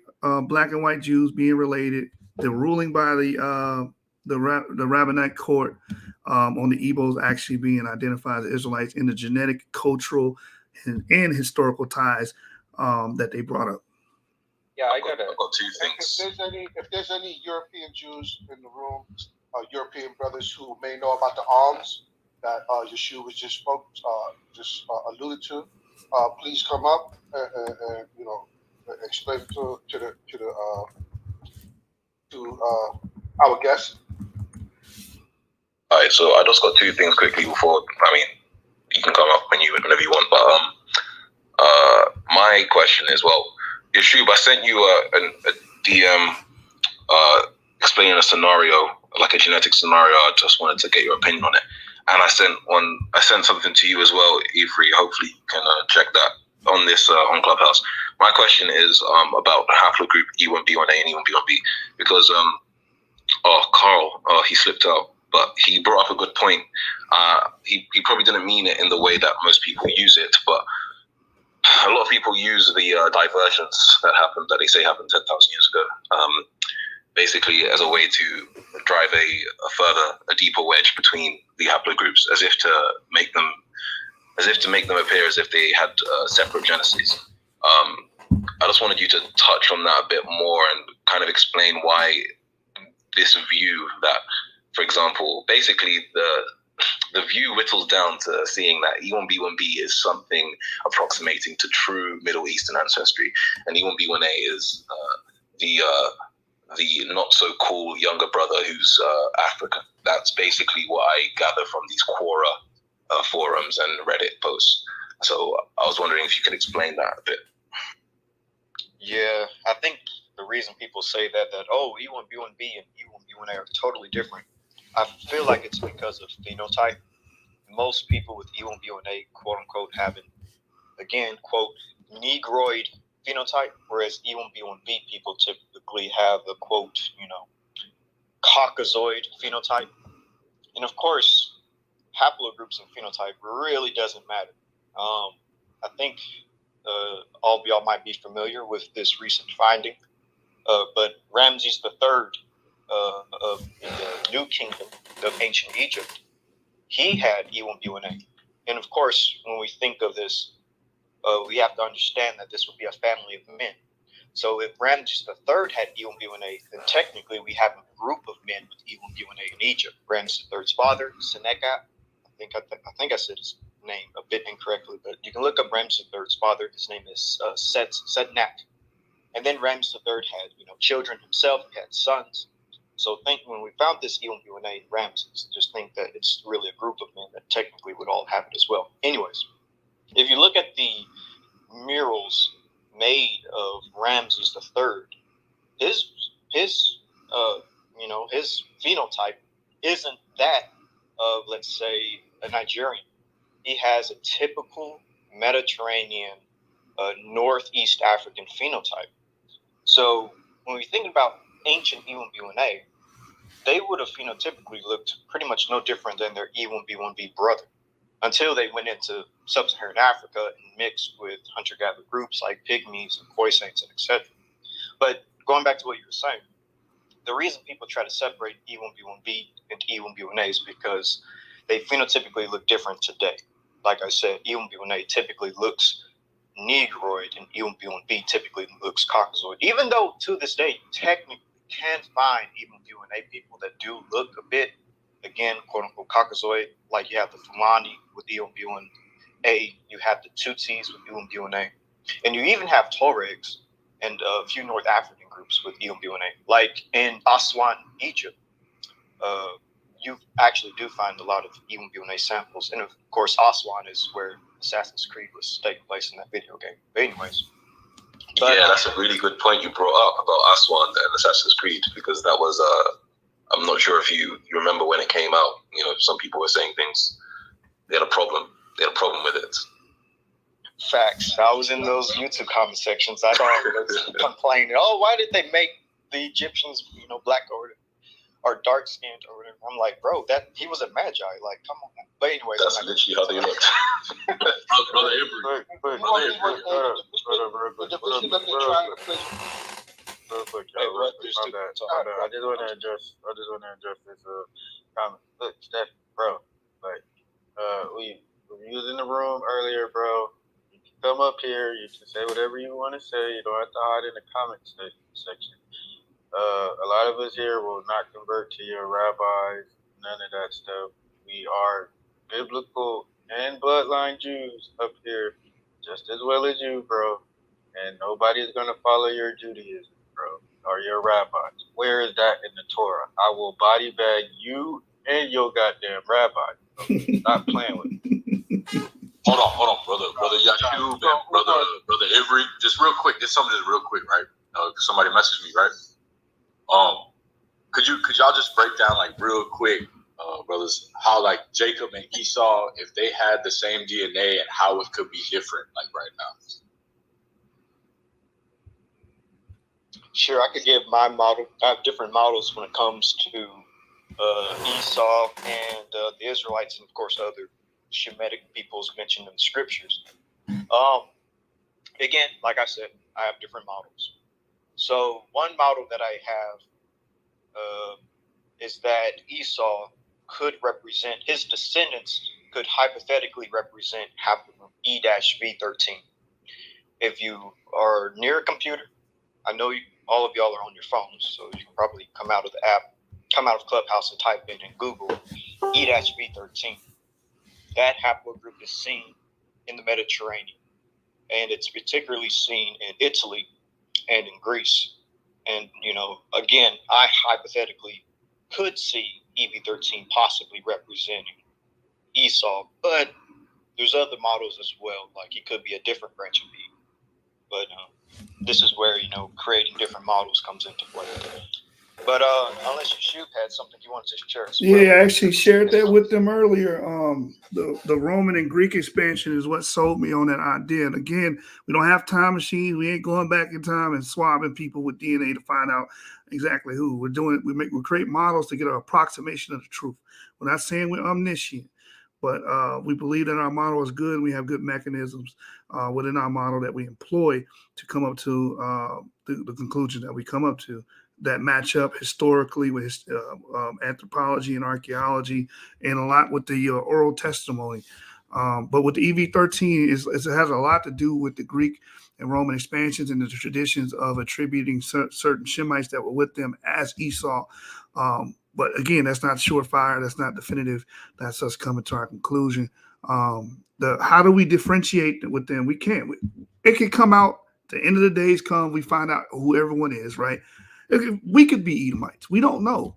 We're trying to do our best with the knowledge that we have. And again, historicity comes together, archaeology comes together, and genetics, and put it all together to come to the best conclusion that we can. So hopefully that answers that question. Con, I want to connect that to, I believe like the first time they like collected like genetic samples to like map out other people's was like something in like the 1950s or something like that. And to my knowledge, the way that they like did that was they would like go to different nations, and based upon like what the people were telling them they would like that. I'm talking about the first genetic samples that they took to map out like everyone else, right? They would just like go to like a place, right? And they would ask them like, okay, what are you? Okay, and they would write it down, and they would use it to find the other ones. So in 1937, a little bit of time before that, Haile Selassie from Ethiopia, he not only tried to gather our people to bring them to Ethiopia, but he also united around 30-something nations in Africa under something that predates like Pan-Africanism called like Ethiopianism. And he like reinstilled that. So you have like brothers in South Africa, you have brothers like in Uganda, West Africa, all over Africa that were claiming the Ethiopian identity, which we know is not even like a real thing, bro. It's like a higher consciousness, if anything. There actually is no such thing as a Ethiopian. If you know what I'm saying, they never called themselves that. Even in the Bible, it's not that. So when they came to take those samples, they had brothers all over Africa. When they took those samples, they called themselves Ethiopians. So now we have like a migration pattern that would go back to Ethiopia, if that makes sense, from all these other African countries. So like I just wonder if you could like touch on that, because I'm coming from the Ethiopian perspective. So if you could touch on that, that'd be great. So we saw a room the other day that said Ethiopian Jews are older than Ashkenazis. In a way, that's true, because Ashkenazis, they don't really formulate into that Ashkenazi rite and clans or whatever until 8th, 9th century. I'm actually covering that on my channel right now, where we're going over the history of Ashkenazis. And Ethiopian Jews, you can at least trace them back 3rd century. And I know you got oral testimony before, but I'm talking like hard written evidence that we knew there were like Jews in Yemen and Ethiopia during that time because of Himyar and Ivri. What's the name of that queen during that time? Or I can't think of the name of the ruler of the Horn of Ethiopia at that time. But there was an exchange. We're talking about Hamir, the kingdom of Hamir. Yeah, but Ethiopia was the Samana king or something like that, or I can't remember the name. Someone that's listening, you probably know better than me. So yeah, the Ethiopians were there, and we know that they shared a genetic profile that we would expect to see in Jews, and that signals ancient. So I'm glad you brought up migratory routes as well, because we studied demography and we studied migratory routes as well. And it lines up with genetics showing that there were Israelites coming in to Africa, into the interior Africa, even Ethiopia, like you brought up. Most of the most of the admixture dates are less than 3,000 years. And we say, less than 3,000 years? Okay, so we can see that people penetrated the Sudan less than 3,000 years ago. Could these be the Israelites? I think so. I think they went to Ethiopia. I think they went to Chad. I think they went even farther west. And it matches up with the oral testimonies and migratory routes that you brought out. Con, I wanted to bring out another point on that, the building, right? So we know that they were never actually called Ethiopians. So who are these people, right? So if you go to hey Zaya, could you help me out with that? You here? Yeah, I'm here. Could you grab 2 Chronicles 33:14 real quick? I'm gonna bring out Genesis 2:13, just off the top, right? He's grabbing that. And the name of the second river shall be called the Gihon. 2 Chronicles. Yeah, 2 Chronicles 33:14. So I'm gonna bring this out. Genesis 2:13, off the top, right? So, and the name of the second river shall be called the Gihon, which shall encompass or surround the entire land of Ethiopia, right? So we know that there's rivers surrounding Ethiopia. There's the Nile, White Nile, Blue Nile, West Nile, all these things, right? So it's called the Gihon. Now, whenever you're ready, Now after this, he built the wall without the city of David on the west side of the Gihon, and the valley even to the entering in the gate. Salaki, entering at the gate of the fish gate, Salaki, and compassed about Ophel, and raised it up very high, great heights, and put captains of war in all the 5 cities of Judah. Now, in certain versions, right, of the Bible, right, and I'm not going to be too long-winded. So, certain versions of the Bible, you have something called Gihon Spring or Gihon Brook, right? Even in my Stone Tanakh, I love it to say Gihon Brook, right? But a version is a particular form of something differing in certain respects from an earlier form or other forms of the same type of thing, right? Or an account from a particular person's point of view. So in the KJV, it'll say Gihon surrounds Ethiopia. Then you go to 2 Chronicles 33:14, and it say now they built a wall around or without the city of David, which in that context it's around, on the west side of the Gihon, right? And then you go to 1 Kings, and King Solomon was anointed at the same time that one of his brothers was anointing himself as king, and Bathsheba and Zadok. Zadok was called to bring Solomon down on his mule at the same time this feast was going on, right? And he told him to bring him down to the Gihon and anoint him king over Israel right there. And when they were coming up, the people that were having the feast heard these things. So once again, you go to 1 Kings 10, you have the Queen of Sheba coming to hear after she heard the wisdom of Solomon. She came to test him, depending on the version, came to question him with hard questioning, or she came to question him with riddles, according to Chabad, right? Concerning the name of Yahweh, right? So we know that these people are Hebrews. We know these things. So it's why did they use these certain words and terminologies? We don't know. Because when you pull up a map of the Gihon Spring or Gihon Brook, it is not surrounding the city. It's actually cutting through the city of David. And you go to Hezekiah, how he drew up from the upper waters down to the east waters, to the east Gihon, upper Gihon to east Gihon. But you have to ask them, where is upper Gihon before any of this? It actually makes 0 sense.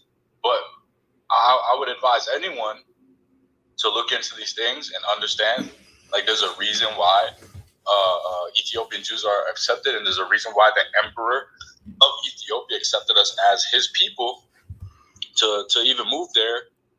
What is it, Zaya? $1 is how much money in Ethiopian money, and the cost of living is cheap? 46 or 47 birr. So it's $1 is 46. I think it went up to actually 50, but it's 50 birr, and the cost of living is cheaper. We have a perpetual land grant for us to make Aliyah there, and we're actually sovereign. The other ethnicities in Ethiopia, which is how you beat the camps on this, right? You have Oromos, Eritreans, Tigrayans, Somalians. They're also called Ethiopians. 70% of the population of Ethiopia are those ethnicities. But then you have us, who the emperor said, we are his people. We are of the tribe of Judah. We are his people to return back home. And we're the only people there that are allowed to own businesses, own homes. So like if you see the conflict going on in Ethiopia, there's a lot of movie stars and actors and ball players that left their homes. But who is the home market geared to? We're the only ones allowed to own these things. It would happen to be us. So if $1 is 50 birr in Ethiopia, but the cost of living is cheaper, I mean, you know, you go over there with your brethren and them, you put together like 200,000, you're living in like a, you know, multi-million-dollar house. And you have job placement, healthcare. Like I said, you get a perpetual land grant, which gives you 2 hectares of land, which honestly, 2 hectares of land is bigger than an acre of land. Research it, and it's honestly it's a better deal than what the Jewish brothers got. So that's where I find my position in being content with these people, and that's how I could see how Haile Selassie could work with someone like Rabbi Lubavitcher, who is one of the main people bringing those people home to their land after what happened to them in the Holocaust. They were working together. You see what I'm saying? And the DNA, all these things. If y'all think Rabbi Lubavitcher and His Imperial Majesty Haile Selassie that put them things together, and the leaders that were part of the United Nations that sanctioned both of these movements don't know these things, and the topic of the discussion of some of these people actually are related to us, then we got to reassess ourselves. You know what I mean? Well, Menelik, you got a quick question. Did the Ethiopians go through slavery? This is knowledge for me. You want to get into of course. The city? Of course. Actually, there's a lot of slander that goes around His Imperial Majesty, who came to give us reparations for slavery and land. That he was a slave driver and all that. But he's actually the one that abolished slavery in Ethiopia. He actually was the one that pushed in the European League of Nations, and he exposed them in certain ways on a global scale, and said, until the philosophy that holds one race superior and another inferior is finally dismantled, discredited, and abandoned, the goal of world citizenship and peace is like something to be like dreamed about but like never attained. You see what I'm saying? We have greater brothers and sisters than the ones that they're teaching us about in school, like such as like Yashu, Zaya, Ru, Sean, Miguel, Slomo, Hakun, Yahanan, and all the brothers up here. Like, look at how we're building. Look at how we're doing it like right now. You know what I'm saying? That's all I got to say. Yeah, I agree with you. Like we said earlier, if we're going to go anywhere, go where you're welcome. So I agree with you on that, man. If you're welcome in Ethiopia, I would go there rather than having those burdens or those problems with what we were talking about earlier with the state of Israel. Was no problem with them, but it's like that is an issue that needs to be addressed. Like, do we force ourselves into conversion just to say that we're in the land, or do we go where we're comfortable at? And I advise people to go where you're comfortable at. So, but yeah, on the on the Ethiopian migratory routes, we can prove that genetically as well too. Does anybody want to add anything to the topic? White Jews and Black Hebrews are related. Prove me wrong. Do you agree, disagree, and why? Does anyone want to come to the stage and speak on the topic? Don't see anybody. Not all at once, guys. All right. Sorry. Adam, yes, I was waiting to hear from you. Go ahead, brother. Thank you. I appreciate these rooms and learn a lot. The E1B1A analysis. Has there been a lot of testing of ancient samples in the Levant?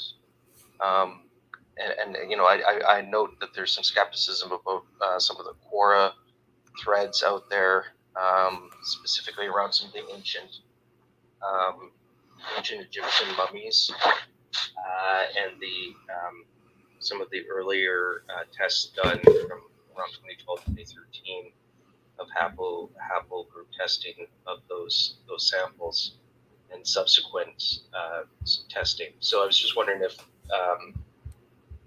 there's been extensive work done on testing ancient Levant samples for this haplotype.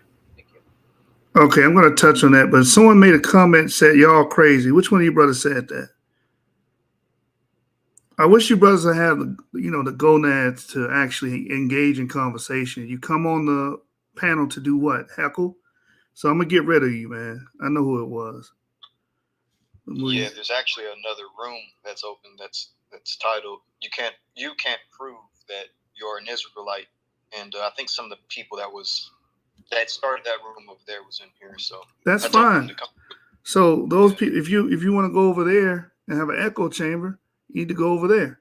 Or if you want to engage in a conversation, then you can disagree, but engage in the conversation. You know, you're a bunch of crybabies, man. I said what I said.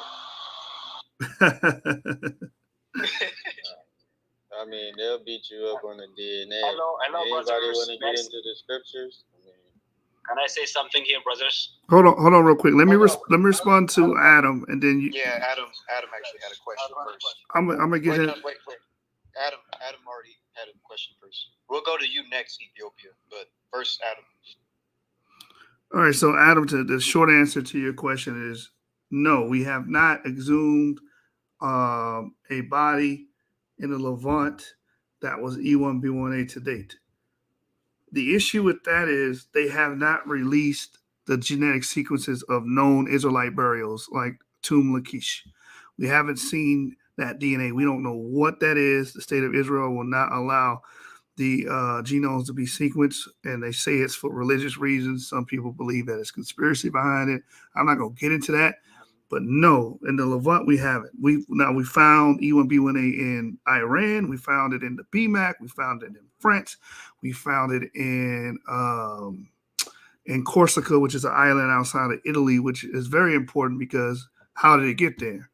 One of the ways that they propose it got there is through a pan-Mediterranean expansion, which would have started from the Levant into the Balkans, then going into Italy to the land route. So there's other ways, but no, we don't have an actual corpse that we dug up out the ground that's been officially put on the internet with E1B1A. Thanks, and that's unfortunate and frustrating that the state of Israel won't do that, because I think this is important information, and science should speak for itself regardless of its findings.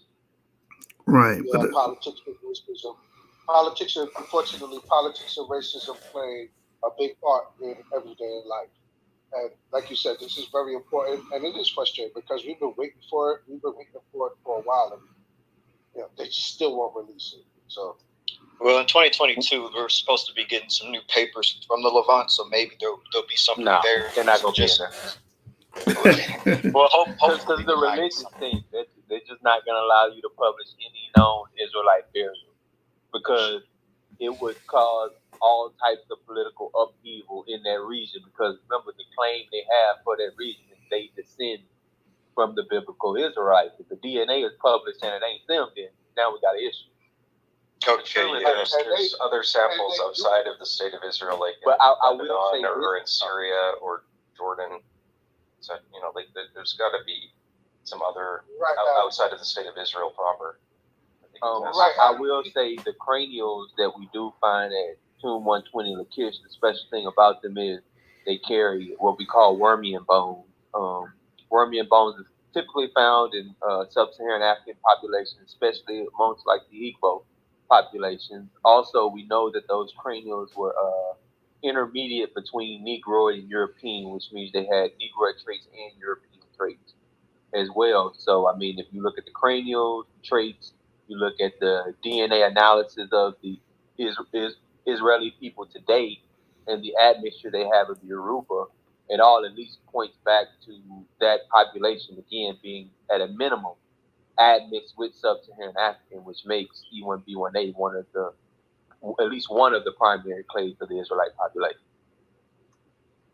And also, just like we said earlier, just a few seconds ago, prior to James speaking, that it's crazy because they're telling us that they have it. At the same time, they're telling us we're not releasing it. Well, what are you scared of releasing? Like, why? Oh, it's been some time now. It's been some years. They're not denying that they have it. They just said we're not releasing it. So, that should speak for itself.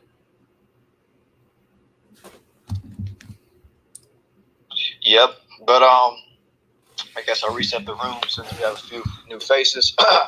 So, the room title is White Jews. Basically, Jews that are light-skinned, Ashkenazi Jews, European Jews, etc. White Jews and Black Hebrews, African Hebrews, dark-skinned Hebrews, African-American Hebrews. White Jews and Black Hebrews are genetically related. Prove us wrong. Black Jews and white Jews are genetically related. Prove us wrong. If you have any information that can add to the topic, then speak your piece. If you disagree with this statement, then speak your piece. Can I just say to that question though, it doesn't necessarily prove the statement wrong, but it sure, like, could we not say that it's inconclusive because we don't actually have the ability to do the genetic analysis of ancient samples from the Levant in the time question? Well, that would great question. That would require you to not take into account the DNA found in the people who are considered Israelis today, and I think that DNA speaks for itself, especially because it directly links them. Now, if you're trying to take that away, I would have to ask you, why would you want to take that away? Well, I wouldn't, and as was noted, I think it's even like among Sephardic Jews that you see 10% are E1, B1A, and there's I think 30+% of Ashkenazi Sephardic and other Jews who are 1B1B. So I wouldn't be claiming that's not the case, but as and so there is that demonstration in the modern Jewish genetic population samples, but because the question is more regarding archaic samples, that it seems to be inconclusive, not one way or the other. Yeah, and just to add on to that, what you said, your question, what we also can't forget is this. The recent paper that came out, I guess I'll post the link. I'll post the link when I'm done explaining it. But a paper came out showing that all Jews, whether they're Ashkenazi, Sephardi, Mizrahi, Yemeni, etc., they all have a sub-Saharan African component in them, specifically a Yoruba, which is a West African group, and a Luya, which is a Bantu group, genetic component within them. And this admixture between the two groups happened 3,400 years ago. And the paper even illustrates that this admixture between Jews and sub-Saharan African group. Yep. Real quick, the chat would like for you to say Shemitic and not black or white, so we do not offend anybody. Interesting. Okay. I'll make note of that. But so what we see is that there was an admixture between Jewish groups and sub-Saharan African groups 3,400 years ago, the paper literally says, prior to the Babylonian exile. And that's fascinating. So before any Jewish diaspora, they had a specific Yoruba and West African and Luya Bantu component, which in a sense would prove that our ancestors had to have been in the Levant, because how else did they get this genetic component in them? Genes don't just pop up in ethnic groups randomly. Like, I'm not going to randomly have Eskimo DNA. That the fact that these Jews, these ancient, the ancestors of the Jews, have this component in them proves that we were in the land. We just have to find the remains. But the current Jewish population, by testing their DNA, that was a very big discovery. And I will put the paper in the link so people don't think that I'm lying. The paper is called Give me a quick second here. I'm sorry. Let me pull up this paper. And I'll put the link in. Going to Google. So the paper is called The History of African Gene Flow into Southern Europeans, Levantines, and Jews. I'm going to put this link in so y'all can read the paper. This is an academic source from a university. Various scientists were a part of it. Geneticists. So, and the point of this room and the beauty of this paper is that sorry for y'all that don't like the term black and white. I'm just going to use it quick right now. The reason for this room is to point out that it's ridiculous for black Jews and white Jews to be fighting each other. Y'all have a common ancestor. Genetically, y'all are related. So instead of beefing, let's try to find a way to have shalom, to have peace. What I kind of see between the fighting between all the Jewish groups, specifically lighter-skinned Jews versus darker-skinned Jews, to me, I know everyone here might not be religious, but personally for me, I see the two sticks fighting. I see Ephraim vexing Judah and Judah vexing Ephraim.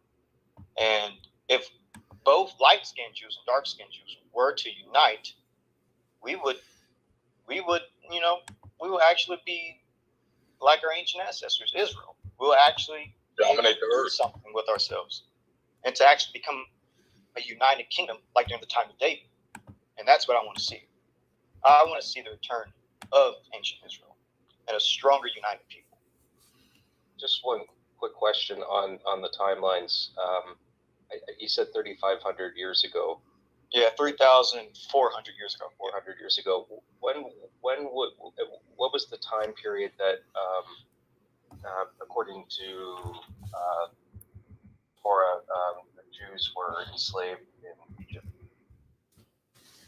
The Exodus probably took place so depending on your timeline, of course, Joseph probably was Abraham, Isaac, and Joseph, probably in Egypt in the Middle Kingdom, which would be the Middle Bronze Age period. And then the Exodus, personally, I believe the Exodus took place in 1446 BC.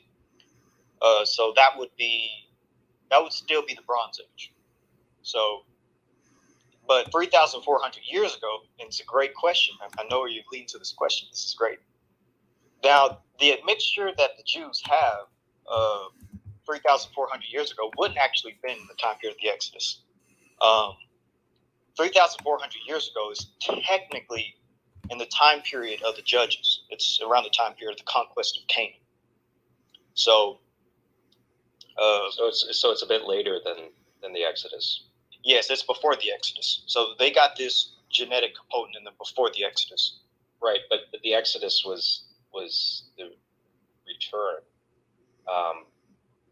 So if like say the 2050 BC, Joseph was sold into slavery and brought to Egypt. Is that in line with 3,400 years? My math is way off. Yeah, your math is a little bit off. 3,400 years would be like 8th, 6th century BCE. Yeah, and Joseph is way back in the 12th dynasty of Egypt. So yes, that's like Joseph would basically be probably 4,000 years ago, because it's believed that Abraham was born in the Bronze Age. Abraham, of course, is in the Iron Age. Yeah, and he was likely in the Bronze Age. Joseph would have been Middle Bronze, 1700, 1800 BCE, somewhere around there maybe. But to add to that study also talks about the Iraqi Jews and them being expelled from Babylon. That same admixture would be in that mixture and during that historical event as well, the expulsion of Babylon. So you still see the same genetic continuity with the Yoruba component and the Luya component then. Oh, I'm glad you said that, actually. Specifically, they break down the dates of the Jewish populations that have this sub-Saharan African component in them. And what's fascinating about the paper, if you read it, I posted the link, and it's called The History of African Gene Flow into Southern Europeans, Levantines, and Jews. The oldest Jewish populations that actually have this African admixture is the Iraqi and the Iranian Jews. And that's amazing because most people consider the Iraqi and the Iranian Jews to be perhaps one of the most purest Israelite or Hebrew types. But they have the oldest admixture of this Yoruba and Louis Bantu compote. That's very interesting. But then again, that's not shocking because the paper does say that this admixture happened before the Babylonian exile, which would, place us in Israel. So it's a good paper. And there's others that actually follow along with this paper as well. Just to clarify, okay, so my understanding is the Exodus is 1300 BCE. I think that's the Exodus with Ramses II. Is that correct? The one with Charleston Heston? Yeah. Yeah, I don't think that's the correct Exodus date. There's a couple of historical That's the Britannica. The Britannica says 1300 to 1201 BCE. Yeah, I'm in that range personally. And if 3,400 years ago, isn't that about 1300 BCE? No, that is 600 BCE. I don't know how many times I got to take that. No. He's right. 34, 3,000 years from now will be 1,000. Yeah. 3,400. Yeah, that's right. So essentially, the Exodus was 3,400 years ago as well. Well, there's different dates. Some people say that, but there's different dates proposed. I go with the more earlier rate. I used to go 15th century. Now I go 16th, 17th century for different historical reasons. I'm trying to think of the archaeologist's name right now. I can't think of his name. You're thinking of David Rowe. David Rowe, yeah, David Rowe. Yeah, David Rowe. And for how long were the Jews in Egypt before the Exodus? That's another point of contention. That's another one. Some considerable amount of time, though. Some people say 400 years. There's different dates. Yeah. So is it plausible that some of this admixture occurred in the time of Jewish slavery in Egypt? That is plausible. Now, it actually, for me, with my date, 1446 BC, it wouldn't be plausible because my date is further back in time. But if you go with the 13th century, then it's plausible. But at the same time, we also know that with the Israelites being in Egypt, the admixture should be further back than just 3,400 years if you go with the 13th century date, because we know that Joseph got with Asenath, and Asenath was an Egyptian, and that union birthed Ephraim and Manasseh, who are technically half Egyptian, half Hebrew.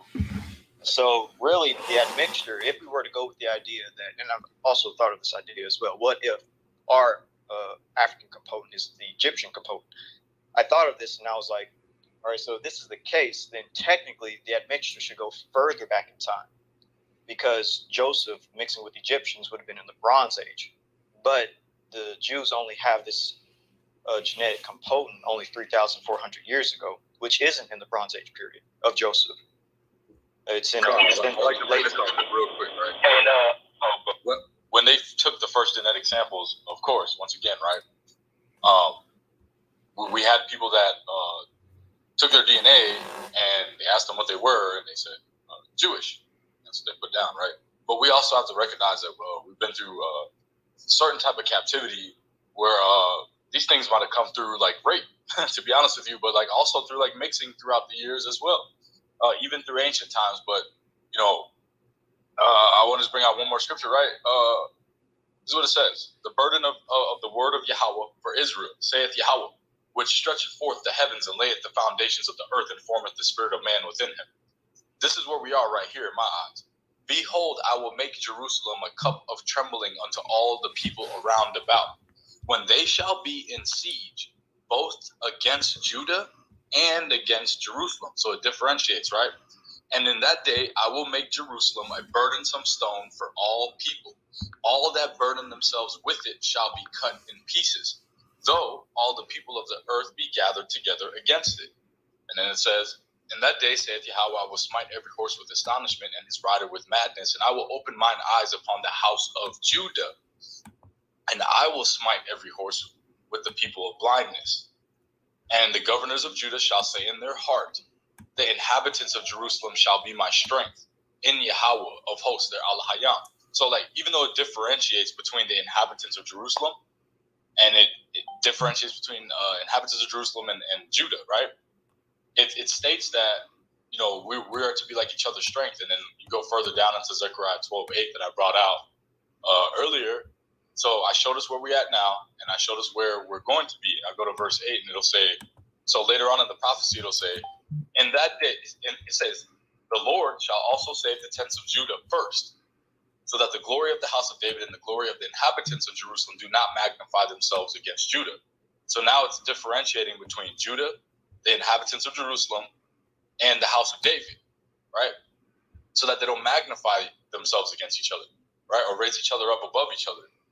And it also says, in that day, this is where we're going to end up, right? The ones who have it in their heart in the correct place. And once again, like I said, in the Tanakh, in the Torah, there was a time when there clearly was a bloodline of Israelites that is here today. And this bloodline of Israelites were the ones that accepted the sojourners, the ones that had it in their heart to accept them and give them correction to serve Yahweh, right? But this is where we're going to end up if we follow those correct people, right? In that day shall Yahweh defend the inhabitants of Jerusalem, and he that is feeble among them at that day shall be as David, and the house of David shall be as God, as the angel of Yahweh before them. And this is what's going to happen to our enemies that can't understand it. And it shall come to pass in that day that I will seek to destroy all the Goyim, or the nations, or the Gentiles, that come against Jerusalem. But he will pour a spirit upon the house of David and upon the inhabitants of Jerusalem, a spirit of grace and supplications. See what I'm saying? So, like, even though it differentiates, it puts us all back at a unified spot. So, genetically, whoever it may be, easy way to prove who it may be is who really has it in their heart to accept those sojourners. Who? And this is a genetic. This is something that could be inherited through genetics, like behaviors and things like that as well. Like, who has it in their heart to serve Yahweh, to accept the sojourners and give them the reproof and correction for us to be in a particular spot? And who has the ability to sojourn and to submit to Yahweh for the sake of these things?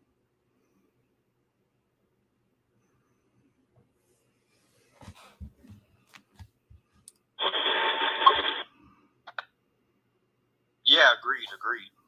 Good to bring out scriptures and verses. Yeah, everybody is accepting that's true. Sojourner and Israelite alike. James, did you have something? But I mean, then when you look at the Hyksos coming into the, we were talking about the Exodus and the whole Egypt connection. I would say that a later date, because we got the actual date when the Semitic tribes are actually coming into Egypt. When you look at the Ben Hassan mural, and then when you look at the expulsion of the Hyksos by Hatshepsut in 1440s, 1450s, the final expulsion of the Hyksos, that would put you about 400 years later. So that would be, to me, a more plausible narrative that you can actually verify historically, as opposed to trying to superimpose other narratives. You got Hatshepsut telling you this, she basically kicked the rest of the Asiatics out of Tel Adar or Mars. So I would go more with that narrative. And the Israelites in Egypt are called the Shasil. You know, that's what we call the 12th dynasty. Yeah, but the Shashu, they wouldn't really call the Shashu. There's a bunch of different groups of Shashu. You had the Shashu of Yahweh, you had the Shashu of, like 7 different groups of Shashu. You know what I'm saying? But you had, but as far as the Hyksos period, or when the Asiatics first come in, you can look at the Ben Hassan mural. Ben Hassan mural is about 1800 BC. You know what I'm saying? And then when you get Hatshepsut's expulsion, final expulsion of the rest of the Asiatics, because you had Amos and Kamos pursue some of the rulership and kick some of the rulership out a couple hundred years later, like something like that, like 1600 BC. But then Hatshepsut comes in and kicks the rest of them out in like 1460. So. And so you agree that the Shasu and the Beni Hassan reliefs are the Israelites? But they weren't called Shashu, so that's what I'm trying to explain to you. They never called them Shashu. They just called them. They called them pretty much when you read the text. They actually called them Hyksos. You know what I'm saying? Because they were foreigners. Hyksos, that was from Josephus. And where did you get that from? What did Josephus? What Manethos? That's from actually Manethos. And that was propaganda. The whole Hyksos stuff they ruled. That's propaganda because those were we were called the Shasu, and we were slaves in Egypt. That's all propaganda by Mathesos. But you do actually have slave records when you read the Brooklyn Papyrus. So you have records of Asiatic servants in Egyptian, prominent Egyptian houses. So you do have that on record. And then we have the record of them because they weren't building pyramids, but they were building mud brick houses. You find it in Luxor as well. So you got the Asiatics building mud brick storehouses, and you got the Brooklyn Papyrus with Asiatic servants. So you can't really get around it. Yeah, and I'd also say to the point where it's pushing towards Egypt being where we mix that. The issue I have with that is we don't really see E1B1A in Egypt until the Ramesside dynasty, which is I want to say 12th century, 13th century. Yeah, that's right. It's the 13th century. And the Ramesside dynasty origin is in Egypt. They were actually mercenaries from Libya that ended up taking control of Egypt during the time when I guess they lost power or whatever. So I mean, I don't even think it'd be fair to point to that being got during that time period because they weren't there during that time. We don't have any evidence of them being there during that time period.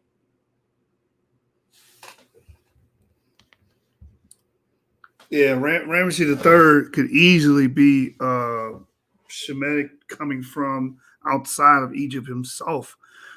This is why if you on 23andMe, this is why they say if you share a comment, if you E1B1A, you take your DNA test through 23andMe, it says you share a common paternal ancestor, Ramesses III, who may have originated in North Africa or Western Eurasia. That's what it says. Why are they saying this? Why is a lot of scholarship leaning that way? Is because we're finding more evidence of E1B1A moving anciently in the Levantine corridor. We're finding more and more evidence. In the Near East period, because the oldest we got on record is Iran. Yeah, and the fact that he was in Aswan or Sonin, that's what the Soninke people claim they get their name from. Soninke, right? The people of Sonin. That place was a repository for Asiatics. And then you're in which one is it? Lower Egypt? I forget how they say it. Upper Egypt, Lower Egypt. It's Lower Egypt. Lower Egypt. Lower Egypt was known for having what? Asiatic introgression. So Yeah, all the way to they did the farming and the cattle herd and all that type of stuff. Asiatic. Yeah, I mean, if you can look. Sorry about that, James. Go ahead. My bad. Oh, no, you good. I said what I want to say. No, I was gonna say you even got that going all the way back pre-dynastic. When you look at the pottery shards, you know what I'm saying. So you can see that. And then the reason why I said the date of the Exodus, because that's when you find the palace at Tel Adaba that is famous for the 12 pillars with the 12 graves and all of that. And then you see the Semitic style daggers in those graves, and they actually buried some of the livestock with them and all that. So you see that during that particular time period. You don't find that before out. You got Bureau of Maroons, like the Shoop said earlier. They were all doing that. yeah, they was going up North Africa. You're right. All that, man. It was going back and forth. Facts. But hopefully that answers your question, Adam. Yeah, thanks, guys. Appreciate that. And I think that there seems to be attempts, at least like on some of the, and this was noted before, some of the online, like Quora and Reddit about the findings of, was it the ancient Egyptian king there being E1B1A? there's contention about that finding on some of these threads. That the testing that is referenced was older and had flawed analysis. But I'm not a geneticist, and I don't know if that has a weight of truth, or if that's some sort of guise of trying to dismiss the fact that he was.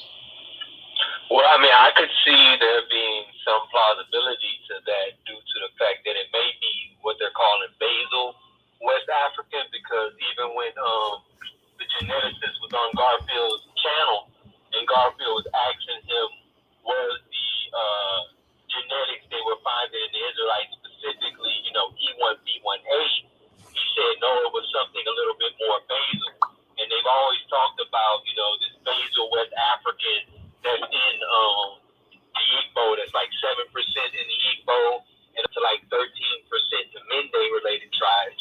So it could be that basal element and not directly be Sub-Saharan African or E1B1A. I also want to make note the reason why you're reading those core comments, not reason why you're reading them, the reason why they're making these comments is because in their mind, E1B1A should be trapped in Sub-Saharan Africa. So that's why they have issue. They take issue with that one. They take issue with the one found in BMAC, which is in Turkmenistan, which is above Afghanistan. They take the issue with the one in Iran is because in their mind, again, their ideology that there's no way that E1B1A could have left their prison cell, aka Sub-Saharan Africa, and made it to Egypt and made it to the Levantine corridor, Syro-African Rift, make it to the BMAC, make it to Iran, make it to all these areas like France. That's why they challenge it. 2020, Yahya Gad republished and reaffirmed that Ramses III and Pentawar, his son, were both E1B1A. 2020, the initial discovery was 2012. 2020, Yahya Gad and other geneticists published that E1B1A was definitely his marker, and his son had that marker. Academia hasn't wavered on that. It's just people in the comments don't want E1B1A to migrate. They want E1B1A to stay in one area, and they want to keep them debased historically. But when we look at the genetic profile of these ancestors, we can clearly see that they move anciently through the Levant. We have E1B1A signals that move through Arabia. We see E1B1A in Bahrain, which is an island on the other side of Saudi Arabia. That's ancient. We see it in Iran. We see it there. So there's no way around that. And even in Lithuania, as I brought earlier, we have a sample that's in Wirral, England. So people question these things because, again, their ideology and their worldview is being challenged when these genetic findings are being published. Right, and just to add on to that, you can actually test Ramses III's STR markers, and without a shadow of a doubt, it's most definitely E-M2 or E1B1A1. So you can actually put in the numbers, and it will come up as that. But yeah, Reddit posts and core posts on the threads like that, the people can be a bit they can be a bit racist. It's flat out racism. Okay, can I ask a question about Ramses III? Yes, go right ahead. Yeah, go ahead. Okay, so y'all saying Ramses III blood would have been basically Israelite blood, right? It's very possible. Okay. Can anyone tell me the time of the Exodus? I'm gonna be simple. Can anyone tell me the time of the Exodus? We just went through that. Everybody got different dates. We just went through. Okay. I subscribe to David Rowe's model, which will put it around 1600, 1700. And it makes sense because what's that city? Jericho was destroyed, I think, in the 16th century BCE or something like that. And he lines it up with the conquest of Canaan. There's other evidence to it as well. Okay, the conquest. Okay. Okay, let me hear the next person then. Yeah. So my date is a bit different. Like I said, I think the next person, James want to mention his date. But my date personally is 1446 BC, and the reason I say that is because in the scriptures it talks about how King Solomon dates the Exodus 480 years prior to his time, and King Solomon would have lived in the early Iron Age. And so if you go back 408 years, it would put the Exodus date 1446 BC. So that's why personally I do. There's other stuff too, but that's my reason. And then James might want to mention his reason as well. Okay. He has a different date from mine. Okay. If James is there, he may not be there. No, I say mine is pretty much about when the time of Hatshepsut, when Hatshepsut kicked the remainder of the Asiatics out that was left over from Amos and Kamos. So, because like I said, the beginning of Sarma tells you when the Asiatics actually came into Egypt. So that's not even really a guess. That's just about 1890 to 1850. And then Amos and Kamos, I think that's like 16 something. And then Queen Hatshepsut is like 1490 to like 1440. Okay. So everybody say 14. So both of y'all, two people say 14, and the other person says about 1700. Okay, BCE. All right. Well, if this is the thing, if we're gonna do that, we're gonna listen to what the scriptures say. Okay, Abram at the time was Genesis chapter 12. When we look at Genesis chapter 12, it tells when he had got the promise, and it told him it was coming from the words of the Creator himself, and he told him they would come again in the third generation because the time of the Amorites' sin had been fulfilled. So we know if you look at Deuteronomy chapter 8, it gives you what a generation is. A generation is 40 years. So if it gives you 40 years of a generation, that will give you 120 years. Now, to give you that 120 years, once you look at the time of when it says that the next Ramses came or the next Pharaoh came that did not know Joseph, it would give you about 1200 AD. It would give you about 1200 BCE. Sorry about that. And once it gives you 1200 BCE, because Ramses III couldn't have been born or couldn't have been an Israelite at all or had any Israelite blood, because first of all, if anybody knows Egyptian history or Mizrahi history, they never mixed with anyone that were not their own people. They only married brothers and sisters and brothers. They only married their own people, their own family. They always married in their own family. They never married anyone outside their family. That's how they kept their bloodline strong as they felt. And that's how they kept it on their throne. So if we saying 1400, because at the time of David and Solomon's kingdom, we're going to give it 1000 BCE at the time that the Psalms and Psalms and Proverbs was wrote. So if we're going to say that, you're giving it 400 years before that, because you're going on 430 years, what it says. But we're also not speaking of the 200, because it's speaking of those times wrote down. But it says 400 years in the time in the land of Egypt and Canaan together. Because remember, it speaks of the time of our fathers in Canaan theirself. So it speaks of the time of Egypt and Canaan.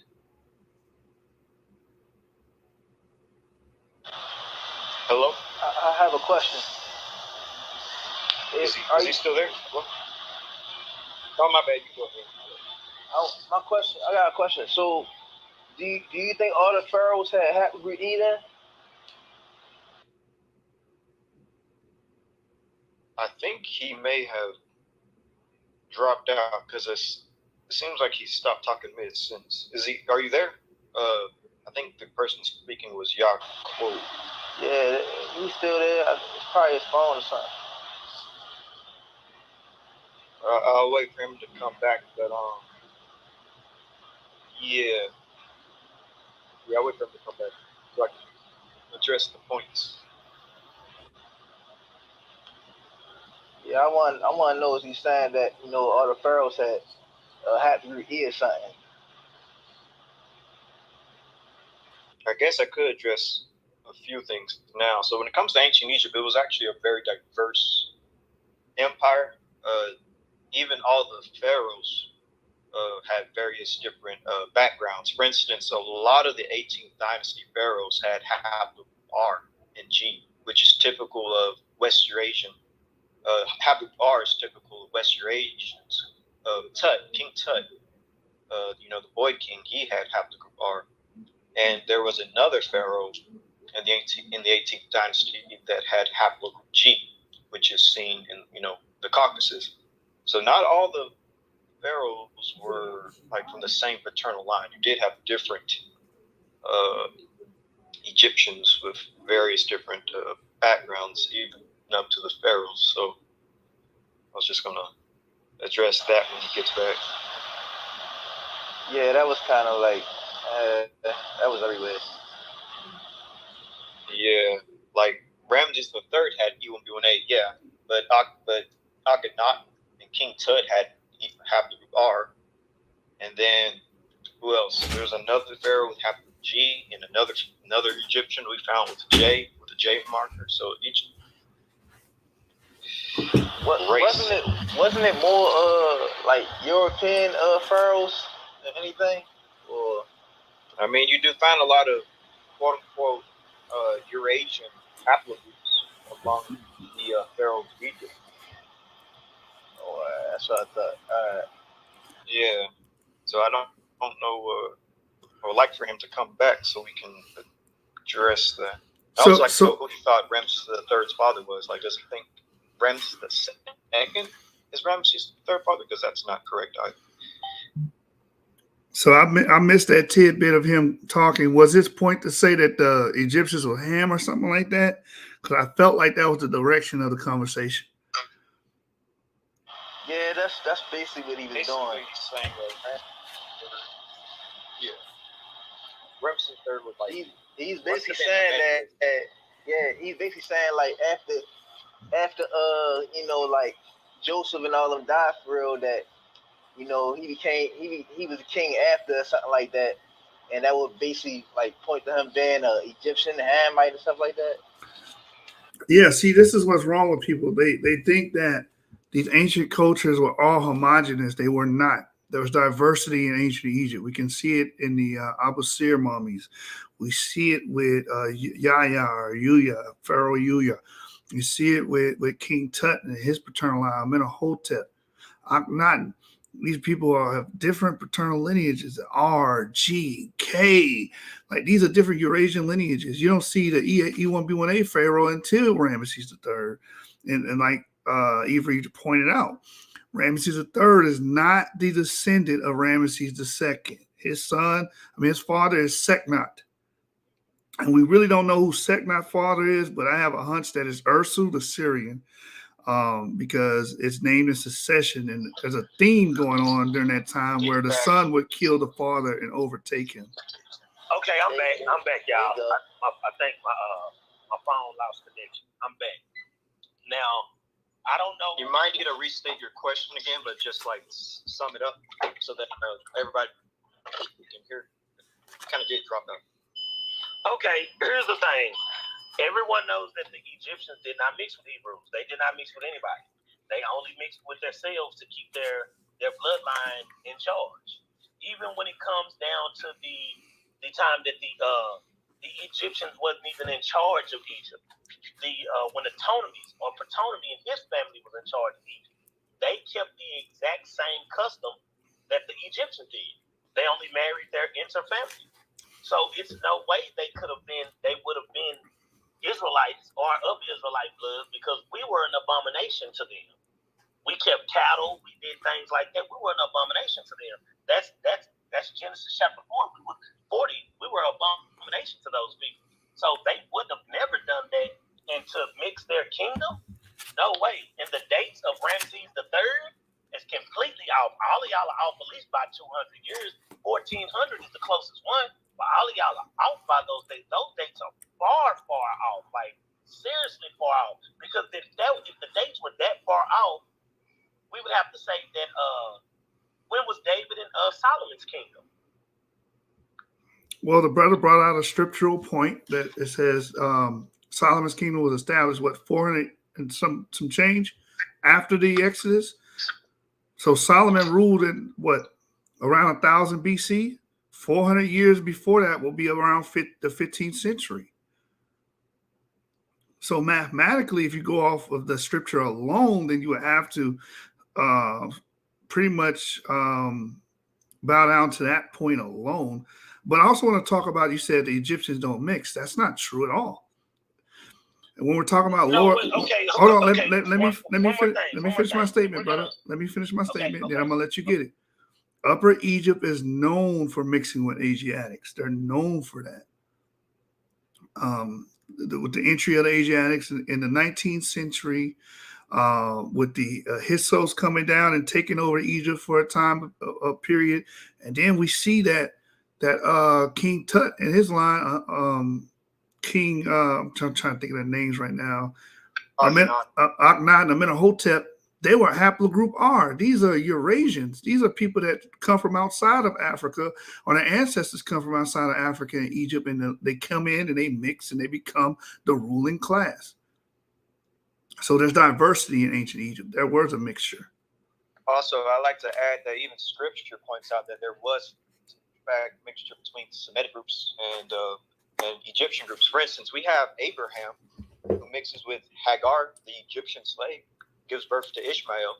Then Hagar takes Ishmael to Egypt, and even Ishmael gets Egyptian women. Also, we have Joseph getting with Asenath, the Egyptian priestess daughter.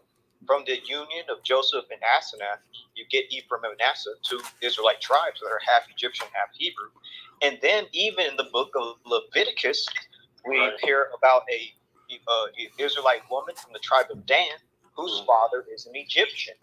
And of course, we have famously the mixed multitude, which would have made up of Israelites and Egyptians from the Exodus. So there was mixing between Semitic groups and Egyptians. I'm not debating the lower classes. I'm not debating the lower class. I'm not saying remember, Joseph got with Asenath, the Egyptian priestess daughter. That's a higher class. That's Joseph. Why did that happen? That's because the Pharaoh gave Joseph that wife. But you said they never mixed. So. No. Let me make sure I say the statement right. The Egyptian upper class kings and queens never mixed with no one but each other. That's Egyptian history. They only married brothers and sisters. So, can I ask a question, Ibra? Go ahead. Can I respond to that one? Hold on, let me finish saying what I'm saying. Because if we're gonna go on scripture, only, before we get to any of the scriptures, we need to address Genesis chapter 12, where when he told Abraham in the third generation about his children. Let's address that first before we go to another scripture that's further back. Let's address that scripture first. If we're going to address it strictly by scripture, let's address that first, because that was the prophecy about his children being strangers in a land that they did not know. That was the prophecy of his children being strangers or slaves in a land in Genesis chapter 12 in that third generation. So let's read generation. That. Okay, four. Sorry about that. Hold on. Let me pull over because I'm driving. Let me pull over. Let me pull over. But even if it's the third or the fourth generation, we know by Deuteronomy chapter 8 that a generation is only 40 years. Only 40 years is a generation. So why would the Most High lie, or why would God, however you say it, why would he lie to him in chapter 12 when he's giving him the prophecy of his children? So we're just going to completely skip that and just go to Exodus, right? I don't understand what the question is. Okay, this is what I'm saying. Okay, now I'm going to go to, and I'm just going to scan it real fast. This is Genesis chapter 12.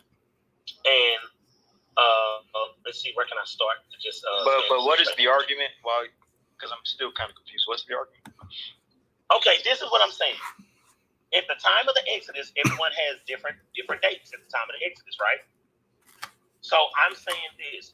at the time of the Exodus, y'all are saying Ramses the second and maybe Ramses the third had Israelite blood in them. But no, not Ramses the second. Ramses the third. Okay, so Ramses the third was born in the 1200 BCE era. Ramses the third would have never, ever mixed with Israelites because if we know, that's why I was trying to add up the times of the Exodus. If you add up the times of the Exodus from the time that the Most High or God gave Abraham the prophecy, that would have been 180 years. That would have been 180 years, right? That would have been 180 years.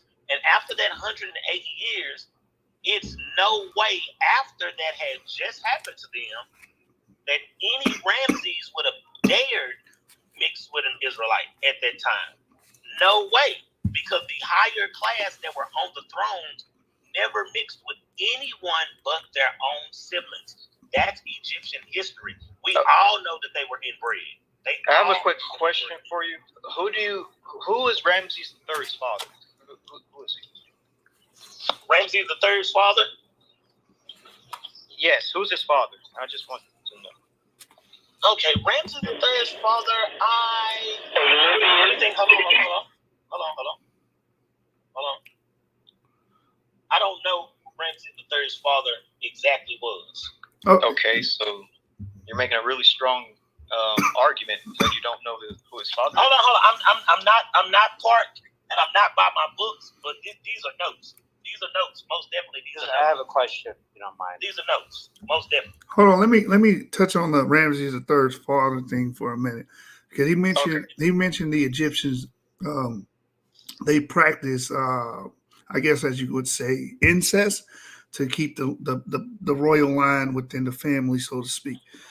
That is true, but that is not true for Ramses III. He did not ascend to the throne by blood.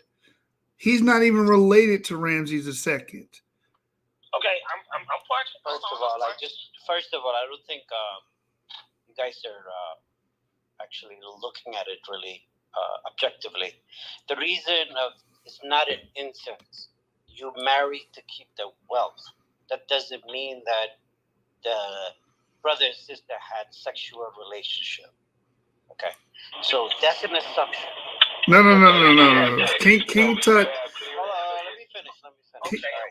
So the second part is what you were saying earlier about this mixing of not blood. Abraham had to hide his wife from the Pharaoh, right?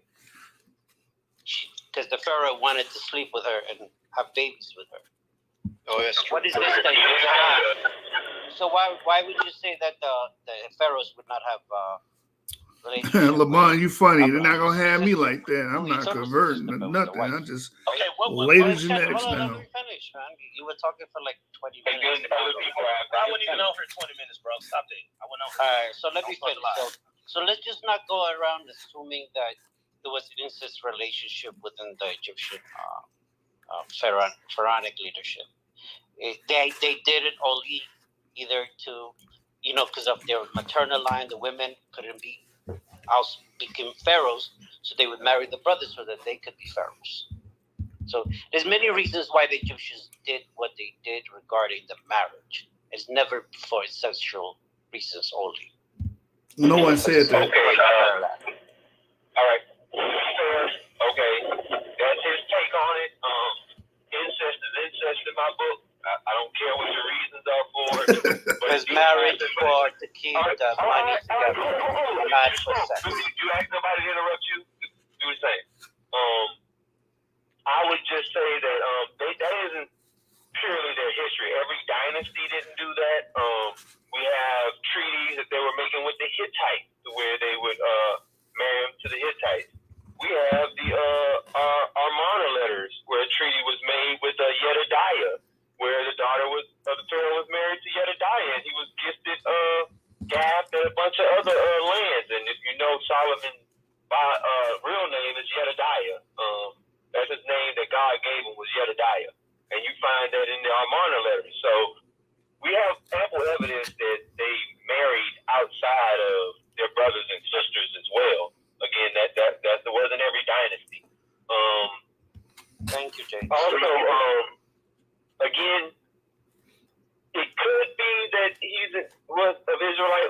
It could be he's just of Shemitic lineage. We don't know, but we do know that the Asnet, who Joseph married, who was the high priestess of On, which is Heliopolis, was a very high priesthood position, and those high priesthood positions would always be put in a position to become pharaoh, depending on what may have happened. So if one of his children stayed behind and got into a high position due to being connected to that priesthood and became a king, that's plausible as well.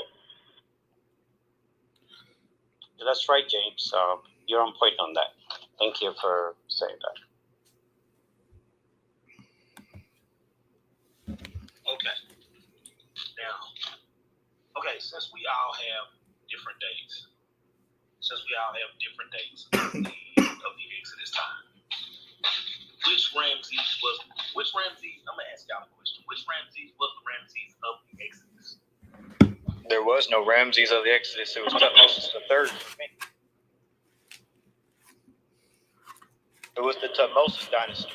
I knew he was gonna try to make it about Ham and Pharaoh. It's either Ramesses II or Seti II for me. It's either Ramesses II or Seti for me. It's one of those because I have Amenmeses as Moses in my model. Okay, if you're saying Ramses II or Seti II, if you're speaking of that, then we're speaking of how long did that Ramses live and what dynasty was that? What dynasty was that? Because that's what I need to get to so we can get to the right date. By the way, before you answer that, James, I don't mean to cut you off, but can you get back to me on the question of who is Ramses III's father? You never answered that question. Yeah. Hold on. I told you I didn't know, but I had to look at my notes. Oh, I thought you hold on. Let me. No. I haven't pulled over yet. I'm in the convenience store. I haven't pulled up on my phone yet, but I've listened a few times. So just give me about 3 minutes. I'll be at the convenience store. Okay. Well, I guess I'll leave you to speak to Coach. Well, was it Hebrew? Was it James or somebody else was saying that? No, it was James, because James has the Ramsey side family as the Exodus pharaoh. So I'm saying who's the person who said that they don't mix, that the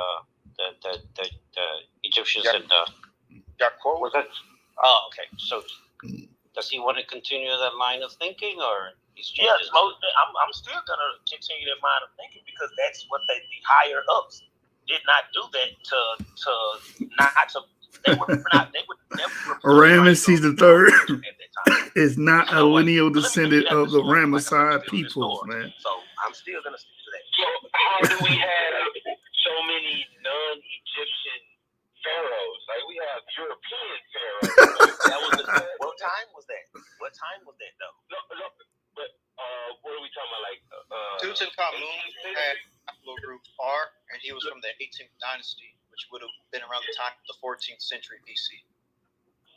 Yeah, and I want to say something about the different dates. The reason the dates shift like that is because the Egyptian chronology is just so inconclusive that so many people have different chronologies that it just kind of depends on which pharaoh I guess you kind of lean towards. Like me, I just have when you deal with Amenmeses, he has so many parallels to Moses that it's hard for me to avoid that. Like he was connected with a murder where he was caught up with covering up a murder scheme, which according to Hebrews, if you cover up a murder, you're guilty of murder. He also you have Josephus, who talks about Moses going down into Ethiopia for a while, because that's where he got his Ethiopian wife, which actually was a princess down in Ethiopia, and he had a kid that he left behind in Ethiopia. And when you deal with Amenmeses, he also went down to Ethiopia and was a vizier down in Ethiopia, which is pretty much the ruler down in Ethiopia for a long period of time. He disappeared for a while. He was having beef with his adoptive brother because he was adopted by an adoptive mother, and her title literally was daughter of the queen. Daughter of the king. queen, just like the Bible calls her. So I mean, it's just the parallels are just so much. I couldn't avoid that, and that's kind of what brought me there. But you know, someone else may just be looking at the timeline and where the timeline lines up for whatever chronology they're dealing with.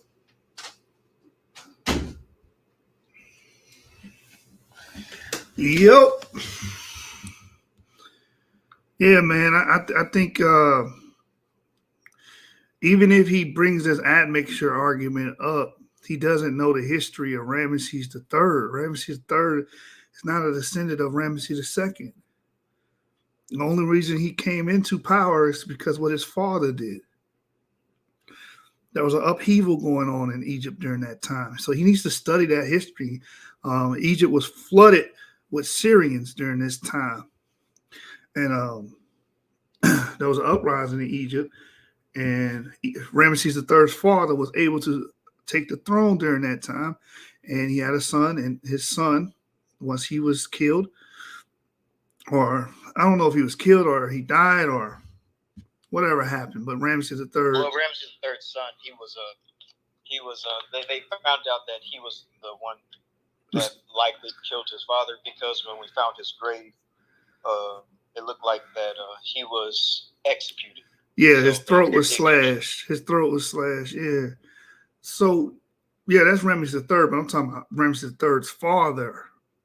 Oh, my bad. Yeah. Okay. Okay. Now. Just came back. Okay. Now, the thing is, like I said, I don't know who Ramesses III's father is, because y'all are right. At that time, there was an invasion. At that time, it was an invasion, and they were at war. The Egyptians were at war with invaders. So I couldn't just give you who his father was. I can't give you that. But I know at that time there was an invasion. And they were invaded by, I think at the time, the Hivites and the Hivites, which they were called the Syrians. The Hivites and they would be considered as, oh gosh, it's kind of. Well, Ramesses III's father was actually fighting a Syrian person. I was just gonna say this. It had to be the Assyrian, not Assyrian, not Assyrian, but Syrian, Syria, just a Middle Eastern. Yeah, they call him Kadus. Seknate. His father was Seknate. He was a mercenary general that Egypt didn't have their own standing army. They used to hire mercenaries. So he was a mercenary general. True. Yeah, he was a mercenary general that took the throne. I think it was like right after the late Bronze Age collapse, something like that. It was somewhere around that time. Now that's true, because I do know that time it was around the Bronze Age time. It was like 1100, 1200 BC. Yeah, it was like 1200 BCE. Yeah, it was that. It was like 1200 BCE. True. Yeah, so he has no connection to any ancient or long line of pharaohs. He don't. So he comes from Seknat, which his ancestry is ambiguous. I personally believe he's Ursu. He's the son of Ursu, which is Assyrian. That's my personal belief, just looking at the papyri, the Harris papyrus, because it says that Ursu came into power. He caused a whole bunch of issues in Egypt, and Egypt was in disarray. And then Seknat it just says Seknat's born of the gods. And then Ursu falls out of power. Well, what you see a theme during this time is that the son kills the father to get into power. Pintawar killed Ramesses III. So that's just my, private eye skills, I guess, and my theory. I actually think Ursu is the father of Seknat, but there's no direct evidence of that. If that is his father, that still does not make him of Israelite blood. Now, someone said earlier of Semitic blood, now that would be probably more true, but so far, Israelite blood, no how, no way. I don't see it. Well, we're open. I mean, it could be true, because we know that during the Exodus, you did have Israelites complaining to Moses, and some of them actually did return back to Egypt. True. A lot of them did return back to Egypt. That's why a lot of them got in trouble. Yeah, but you also have to think about that Joseph's son would have a very high priesthood position dealing with On, because inheritance goes by the mother in Egypt. You know, so they would have inherited pretty much any type of lands or whatever. So they would have been very wealthy people in Egypt. You know, I mean, I don't know if all of the Israelites is in a bad position in Egypt. You know what I'm saying? But what you're saying is true too, because they do go through their mother's lineage, and they would have had high positions in Egypt. But remember, Joseph's sons left. That's why I never spoke of them. Also, I find interesting, we talked about this a couple months back. What was Moses doing for 40 years? We know he had a wife, according to Josephus. Did he have children? We don't know. Yeah, according to Josephus, he spent 18 of those years in Cush, and then 18 of those years out in the wilderness, in Midian. So the man had a wife and no kids? Well, the book of Jasher said that he had a wife in Cush. Well, he married the queen of Cush at the time, Adonia or whatever, and eventually he left, but he didn't have any children with her. No, and Josephus, it tells you, Josephus called it Tarbis, and he actually says once Moses did have a son with her, that's when the people wanted to get rid of Moses, because they pretty much brought Moses in as a ruler, but now they have a son, a man through the royal lineage to rule now. They don't need Moses no more, so then they started to push Moses out, so he left with his wife. That's what Josephus said. Actually, what's interesting about that, James, is that in the Charleston Heston movie, The 10 Commandments, they actually do put that the woman who would have been Moses' wife in that movie, her name is, Josephus calls her Theribus, and if you look at the cast of the movie, her name is actually mentioned there, and it's the black woman. Right, that comes with the king of Ethiopia. Yeah. Yeah. Well, I have to agree with whoever that was that said Moses didn't have no sons with that woman, because if we look at First Chronicles, chapter 23, Moses only had 2 sons, and we look at First Chronicles chapter 23. Moses only had 2 sons, and those 2 sons were the 2 sons that he had of Jethro's daughter. Right, Zipporah. But that's Israelite. We got to remember, that's Israelite lineage. That son was taken and was considered his mother's child to be reared up as a king of Cush, or a king of one of the cities of Cush. Well, what history will we go on with that? Because what he was raised by us, he wouldn't have had Israelite ways here. Nothing would have been recorded in our lineage. But here's the thing: we knew back then too, also that a woman would have had to. It's funny because this dude that's talking is probably E1B1A. That's saying Ramsey can't be an Israelite, but his ass can be an Israelite. That's crazy. So it wouldn't have just been. It would have had to been understood or been told to Moses to put that woman and your son away, because we know through Israelite lineage or through our heritage, it's no way you're just gonna throw your son away and just let that be. It didn't work like that. I mean, it could have been told for him to put that son away, like he did in the Most High. It could have been a political thing where he kind of had no choice. Like, what you gonna do? Go fight a whole army by yourself for your son? Could be a political thing where he had no choice. And again, we have to remember that this somehow had to get to Joseph. So this had to be passed down, at least through the oral traditions, any written traditions that may not have been codified in what we see as the Bible today. It had to be coming from somewhere. Josephus ain't just, pull it out his rear end. This right here, and then again, like I say, when you look at Armin Mises and his archaeological evidence, is running with what Josephus is saying. It's running with what the Bible is saying as well. I put the link in, by the way. Her name was Theribus, the supposed wife of Moses, according to Josephus. You can click. I can agree with Josephus on some points, but I can't agree with Josephus on every point, because some of his historical dates are off on some things. So I can't agree with Josephus on everything. I rock with you on that, but when I got outside evidence that agree with him, I can't say he's a liar just because I don't agree with him on everything. I got other evidence to elaborate. Okay, well, yeah, well, is it any type of way y'all can put that up, or that's available for other people? Because I'm not speaking against Josephus, but I'm not just gonna just also believe Josephus on 100% of everything Josephus is saying, because when it comes to certain historical points, Josephus' dates and times are completely out. Okay, I got a debate. Watch the debate. I kind of lay out all my evidence, my argument for the debate about did Moses exist, pretty much, to lay out the evidence that kind of lines up and shows that to be true. Historical, different writings by historians that have things to say about it. Archaeological evidence, that kind of lines up with Moses. Well, my argument for Moses being armed with beasts, and it kind of lays all those things out. I don't know if it's on Genesis 49, so you might have to go to the Source Debate League and look up that debate. Does Moses exist, between James Purcell and King Seth? Okay. Like I said, I'm still driving. Is it any type of way you could is it a link or something you can inbox that to me or something? Yeah, I'll look for it here in a second. Hold on.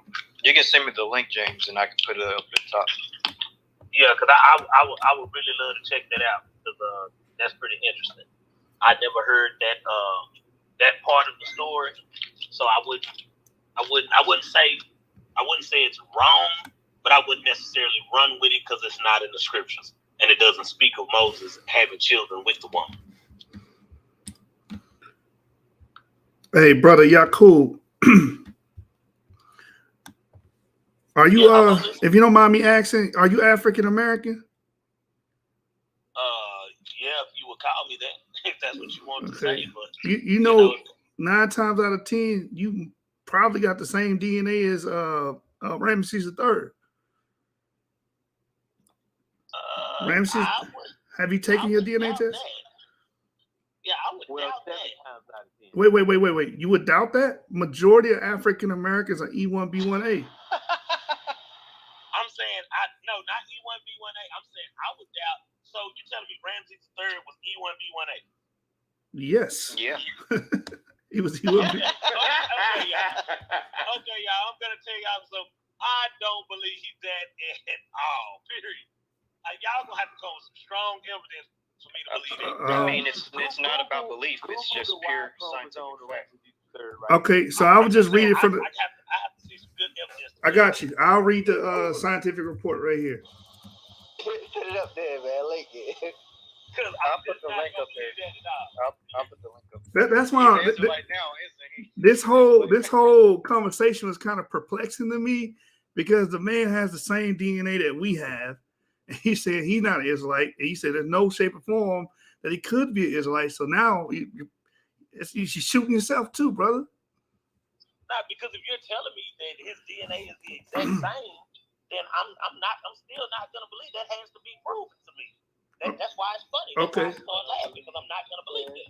Okay. It has to be proven to me. Hey, Avery, pin that article. I already got the link. I think BBC talked about that. It's a Y chromosome study, brother. Here's the paper. All right, I'm gonna go straight. The paper is called. Wait, hold on. Oh, read it. Read what paper you have. Do you see the PDF? I have the Insights. Oh no, I have the most up-to-date one. The Insights from Ancient DNA Analysis of Egyptian human mummies by Yahia Gad. I have the 20. Which one? What year was this? I have the 2012. paper. Yeah, that's when it first broke. But they double backed on it on the 2021. Was it 2021? Yeah, March 2021 paper. So let me put that in the resource group so you can pin it. Hey, look at the resource group, Avery. It's there. All right, heading over there right now. So you can pin it so everybody else can see it. Oh, that's interesting. gonna have to definitely use this. Yeah, I always use the most up-to-date paper. So when people say, "Oh, no, he wasn't the E1B1A," I go straight to the up-to-date paper. You know, and I advise everybody to be the same way. But in this article, under the paleogenomic-based kinship analysis of ancient Egyptian human remains section, it says here, another genetic examination was done as part of a multidisciplinary study on the mummies of Ramesses III and the unknown man E. Ramesses III was subjected to an assassination attempt by members of his harem as part of a palace coup, historically known as the Harem Conspiracy and recorded in the Judicial Papyrus of Turin. The unknown man E was suggested to be Pentawar, the son sharing in the coup. The study concluded on the basis of the radiographic evidence that the pharaoh was murdered during the attempt. The genetic results confirmed that both mummies had the same Y chromosome molecular signature. E1B1A haplotype and one set of identical autosomal alleles suggests a father-son relationship. Ramesses III is E1B1A, brother. Okay, now if he's E1B1A, that still doesn't make him an Israelite. Okay. He can be E1B1A and be Assyrian. He can be an E1B1A and be Syrian. I agree with you. Because I agree with you. I'm not going to argue that. You're right. I say, remember, our father Abraham is from Syria, so he can be E1B1A and be Syrian. I agree. That can be we're fine with that. I mean, as long as he's Shemitic, that's fine. Right? Yeah. Okay. Well, yeah, we're gonna speak on that then.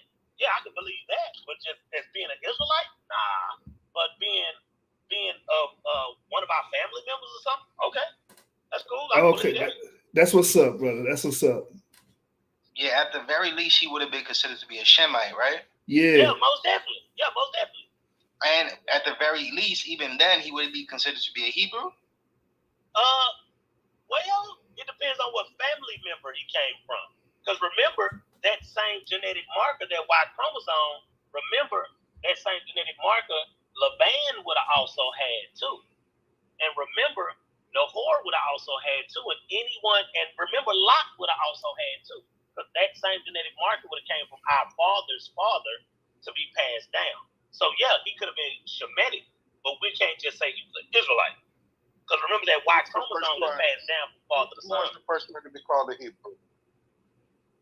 Well, Abraham. Well, technically, okay. No, it would have been Shem, wouldn't it been? Oh, wait, actually, it's When it's in Eber. My job is done.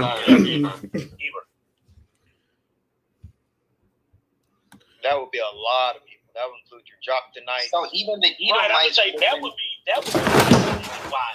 Edomites would be Hebrews. Edomites would be. That's what I'm saying. So that's That my would be point. open. That's my point when I'm saying, like, when you find this E1B1A, Edomites were Hebrew. So does that mean that they were Israelites? Does that really mean that they were Jews? You know? How could they be Israelites and who was named Israel?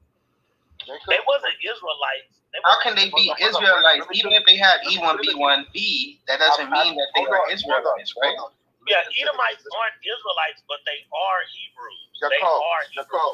Nicole, please. Yeah. Right? When somebody with a green bean is speaking, I need y'all to just at least yield the room. Okay, go ahead. Is Esau an Israelite? No. His name isn't Israel. His brother name is Israel. So anybody came from his brother Jacob would be Israelite. Esau is a Hebrew. That's it. So would he have a different haplogroup than Israel? Like, He would not. No, he would not. So I'm trying to understand the E1B1B and the E1B1A. And I'm trying to understand the similarities. Are you trying to define that E1B1B would be Esau and E1B1A? No, I'm asking for understanding. Okay, so you have to be very careful, all right, because we don't know which particular mutation of haplogroup is Esau.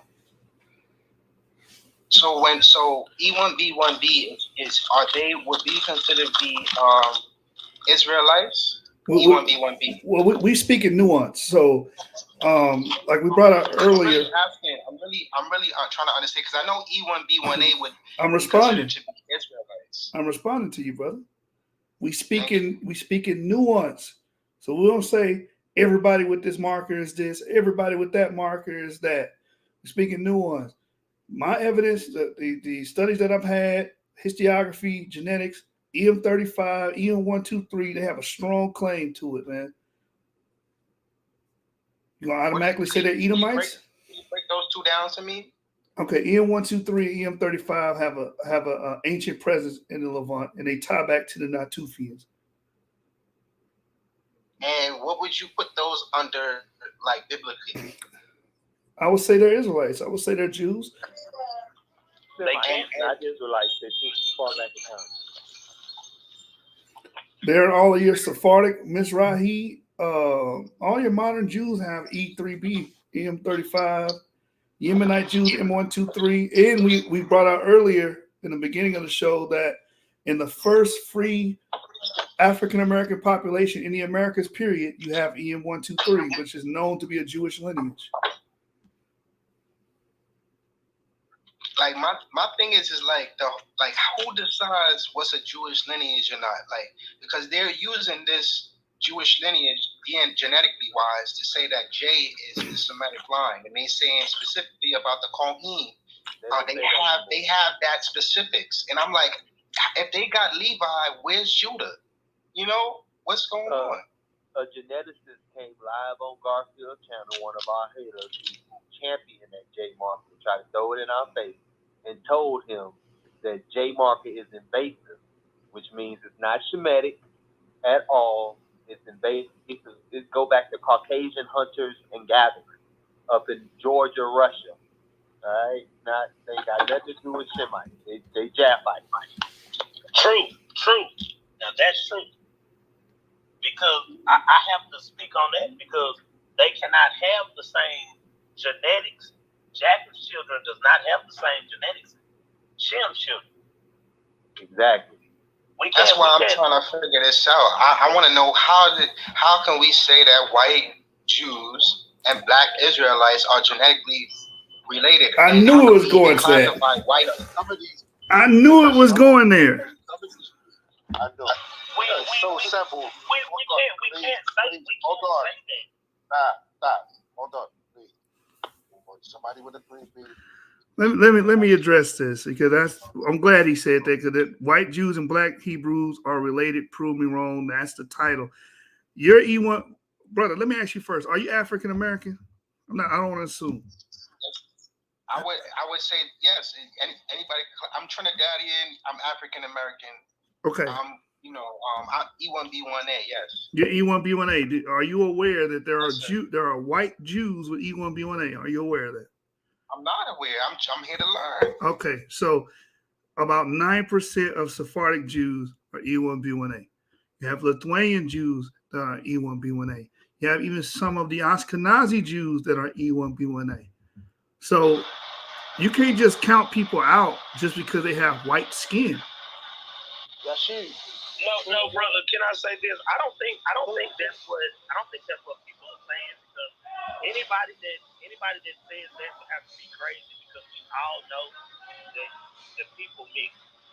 We all know that the people mix, but we cannot say that 100% of all Sephardic Jews, 100% of Ashkenazi Jews are Israelites. Now, if you say 9%, I can believe that. No, I'm not saying, brother. I never made the statement that I don't think all African Americans are Israelites. We don't have the same genetic profile.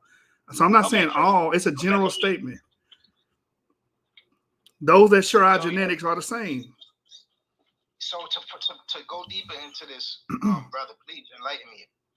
All right, so the Sephardic Jews, as far as I know, the real Sephardic Jews, and please bear with me with this because I'm still learning, but I do love this history. So I studied the Sephardic Jews in Spain and Portugal. I know them to be, I know there's different colors of Jews, but I know that most of the Sephardic Jews are known to be dark skinned. The ones that got shipped off into slavery, Spain and Portugal, the Inquisition and that and whatnot, Granada, Spain, Yaya Negro. I'm trying to understand how these, if I can say it like this, and please, don't be offended when I say this, because I don't mean no harm, but how do these white Sephardic Jews that, even though they're from Spain, they might even have some admixtures in between, I'm pretty sure people were, the white Spaniards and the Hebrew, the Moors, the black Spaniards, they were mixing, So I want to understand where are do you know what admixture is, brother? Please enlighten me. I'm like I when said. When you're done, Sean, I know. I just used that one word just to express the fact that they were, that the black Moors, the black Hebrew Moors, and the ones that were in Portugal, Spain, they weren't just mixing with their own. They were mixing with the so-called whites that were out there too. So when I said admixture, I meant the intermingling between the two, or the different peoples out there. That would be called autosomal. Yes, I guess genetically, But my thing is I want to understand. Sorry. Let me finish my statement. So what you're talking about is autosomal. Admixture is autosomal. All right. There's something you get that autosomal is a mix of everybody in your family, different grandparents, great grandparents. That's in the middle. That's what you get. That's your admixture. Here we're talking about paternal lineage. The Bible says that paternally, the Bible says that it goes. Israel's lineage goes by the father, right? So we're talking about Y DNA. We're talking about people who have this particular marker, E haplogroup. So you're gonna have. It sounds like you listen to Benya Israel, and I really have no problem with the brother outside of how he explains genetics. You're gonna have people, like he said, it's like 20% of Ashkenaz that have E1B1A or have E markers, Sephardic 9%. You're gonna have people outside of being dark skinned with this particular haplogroup. That's in this particular haplogroup. All right. So first you have to get into your head that Israel has been mixed for a very long time. Every captivity, we come out and we're mixing it. But the Y chromosome never changes. All right? That's father to son to grandson to great grandson all the way down. Translation: skin tone don't mean shit. Basically. This is what we're trying to get people to understand when it comes to genetics. Genetics is not going to tell you necessarily that somebody with evil, but somebody could be a J marker and be dark as hell. To be a very dark skinned brother, somebody with an I, another Eurasian, Nas. Nas is haplogroup I, which is Eurasian. They go back to, Ragnar Lothbrok and them, and Scandinavian Vikings, but it looks just like me and you. So skin color don't mean nothing to your Y chromosome ancestry. I understand that, especially when we know that the first man, like Noah's 3 sons, they would have been the same complexion. Other than Noah, if they knew him for being an albino, but even albinos would have had the same haplogroup, as the, regardless of their skin color. So I understand that. I'm not even trying to come from a skin color thing. I just want to understand, genetically, because it's like, I hear that, they have E1B1A. Is there a certain percentage? Why do they keep going towards the J versus the E part of their Jewish ancestry? Why is they keep pushing the J part of their ancestry and not the E, so that we could be a part of that?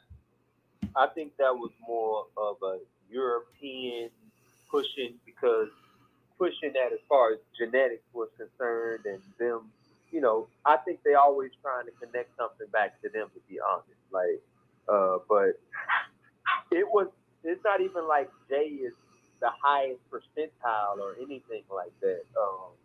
It's just that was one that was early brought up, I guess, from an early genetic study. But even the studies after that were starting to argue that, you know, there was no connection between Jews or nothing like that. But the connection that we're really trying to show is, you know, through our Y chromosome. Look, even the E1B1A, like us, that are dark-skinned, mostly African-American, mostly, generally speaking, are even connected patrilineally back to these same ones that are these other Jews that claim to be E1B1B, and that patrilineal ancestor would be E1B1. So that genetically links a majority. I understand that now. I get that. Thank you. People. Yeah. Thank you. I understand that now. Now I understand the E1B1B and the E1B1A connection, because we do see a lot of Jews that claim this ancestry, and they'll have the E1B1B. But I didn't know of Jews having E1B1A that were, you know, of the lighter, you know, whiter or lighter skin complexion, fairer skin complexion. You know, because when I hear about these lighter Jews, I never hear them about E. Most of the time, I keep hearing about J and J1, and then keep arguing about the Kohen, and I'm like, well, who said that this is actually the Kohen? Because you're claiming Levitical DNA, and you have to find the Judaic DNA. You have to find the Benjamite DNA. You know, see where I'm going? So it's like, well, the person that originally did that study, he was a Cohen. You know, his last name was Cohen, so he considered himself a Kohen. So being that he was a Cohen, and he supposedly was able to trace his lineage back orally to this Kohanim or Levitical. He said, okay, so whatever my haplogroup is, that's what is Kohen. And he says, and you have the JP58 as being Kohanim. But that is a recent, you know, this is the recent population of those who call themselves Jews. Exactly, and that's the confusion that I feel like when it comes from that, you know. And I feel it because I've been talking to, and I was talking to this other brother. He goes by Faithful Yahweh, Faithful to Yahweh, Messenger of Yahweh, something like that. He's a very disrespectful guy, and he'll never let you get a word in if you try to talk about any of this relating to the truth of us being Israelites.